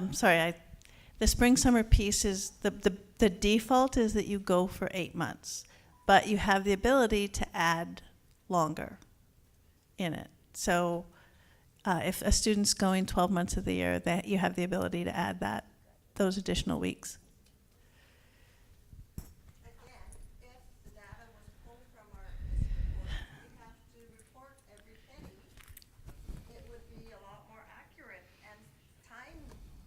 saving for the workers. So that's two reports, sorry, Patrick. It would be easier, but like for the contingency fund, that would be something that we could add on our own. But for the main data, in terms of like, we all have students elsewhere, USA, international, across Canada, that would already be pulled in there because we have to report that direct. We have to report the actual tuition. We have to report if someone went in spring and summer or they didn't go in spring and summer. Like, it's already reported very intricately and very penny-wise to ISC. So I don't understand why it can't, and I know I can't do it personally, but there's people like you that know how to pull that out and get it to a better spreadsheet that we could use for advocacy without making me do it twice. Yeah, we'll see what we could do. We'll take that one away. It's a good point.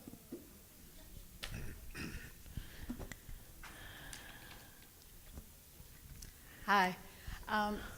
It's nice to see, so my understanding is this is for advocacy, which we've been doing for a zillion years and not getting anywhere. So here we are in another review that we've done a zillion times with no results.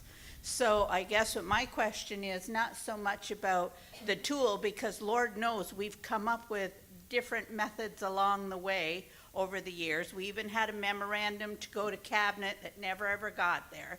So I guess my question might be, I don't know if you can answer it, Angel, or I'm just curious. Okay, this is where we are with Ontario. I'm curious about the other provinces, because obviously we have to lobby as a nation, like across the board, not just provincially, because, you know, Indian Affairs isn't listening to us and haven't been. So we're at the, you know, we had the Trudeau promise for those 5 years of extra funding. Now we're into, well, supposedly, my understanding was he's doing a review. And then now we're into another 3-year cycle. Is this just humoring us again? Like, is there any, that's what I feel. Like, I get frustrated, right? Because nothing is changing. We're doing all this work, or you guys are doing all this work, and nothing is changing. So my question is, do you know if there is any appetite out there, like once this review is done, are we going to have to do another one? Like, is there any, have they made any kind of commitments to anything outside of us reviewing post-secondary education over and over and over again? Well, part of, I think part of their regular process is actually to do reviews. I think it's every 5 years of the programs. So you will see a review every 5 years. So get used to it. Well, unfortunately, we haven't seen any money for a long time, and knowing the political environment that we're currently in. That's right, right? So it's really hard to say like that we're going to see extra funding because of this, because we don't know, and it's not really at our discretion. Like, we can do this work, and we'll, you know, do the advocacy that we can. We'll, you know, put it into whoever's face we can get it in to say, like, we need more money. But at the end of the day, it's the government makes these decisions, and currently, you know, we're going into a period that's, we're seeing like a conservative, well, we don't know it yet, I guess. I shouldn't be counting those chickens, but you know, we just don't know what the future holds. But we do know that they are tightening their purse strings. So they're tightening their purse strings, and so the likelihood of getting another penny out of them is slim.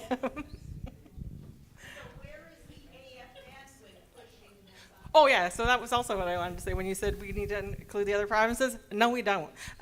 We don't care about the other provinces. Ontario is a for themselves. And we pulled out of the AFN education table. So we have a direct bilateral table with Indigenous Service Canada headquarters and Ontario region. And so this is where we do this advocacy. So once we, you know, have the numbers or, whatever we need to gather and we can build that case, that's where we go and we have those direct conversations with ISC for Ontario. And not to say we really don't care about the other provinces, but they haven't been very nice to us.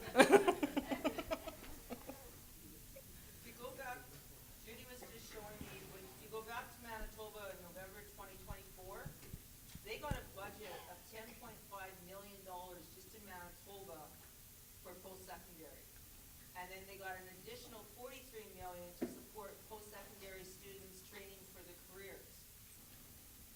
How come we can't do that? Or what do we need to do to be able to do that?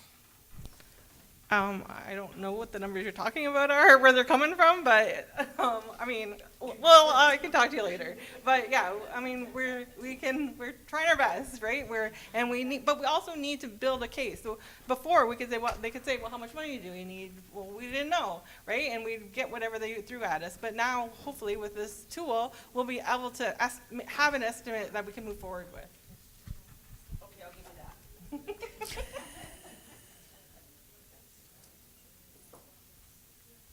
Are there any other questions? So we will continue to do the work on this and then, and send it out. And it could be, maybe we'll never be done with the work on this, but we will keep trying to improve it. Thank you, everyone. Yes, thank you. So I'm going to hand it over to Mick because we're done for the day.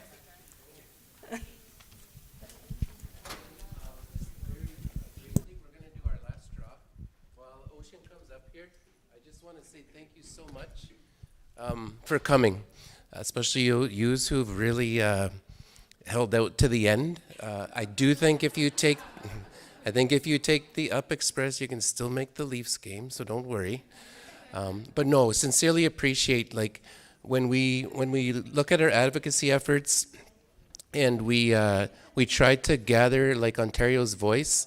I want to give a shout out to your education managers, education policy analysts, education directors of the PTOs, independents and the unaffiliateds.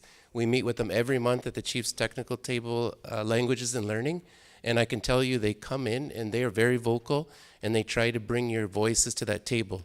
But we really appreciate being able to be with you directly and make those connections. And if you think of things later on that you didn't bring up or might have been a little shy to say, you've got all our contacts. So reach out to us at Chiefs of Ontario, me, Angel, our team.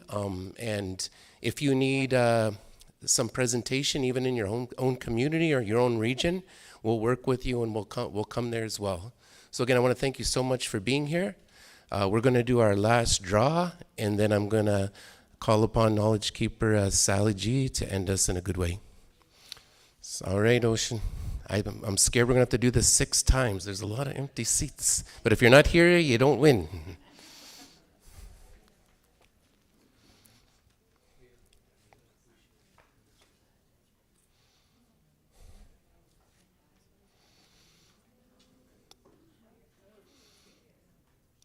Shari Beaver, are you in the house?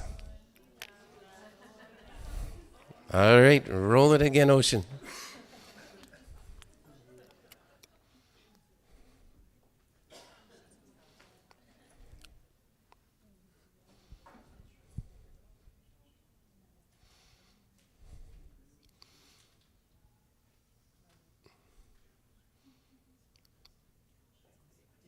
Irene Hukuma. Oh, yeah. That's the biggest smile you've had all day. This is great. So over here, Ocean. So I'll call upon Sally G to come up. And I just want to cut the other quick thank yous. Thank you for Sam for sticking around right till the end as well, even though she knows she might get some heat. And really appreciate Susan from MMP for being here, our consultants, and ICE Consulting. Thank you so much. So I'll turn it over to you, Sally, to close. And thank you for coming through, Sally. We were so worried we were not going to have a knowledge keeper. Within a week, no problem. Okay, thank you. Chimigwacham na do ki not mushnang nangogi today. Chimigwach ki not mushnang pane. Thank you, Creator, for helping us today. Thank you for helping us all the time.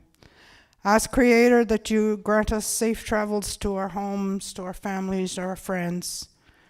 Thank you for all the love and respect and kindness you shared with us today. Thank you for helping us to share these good medicines with each other.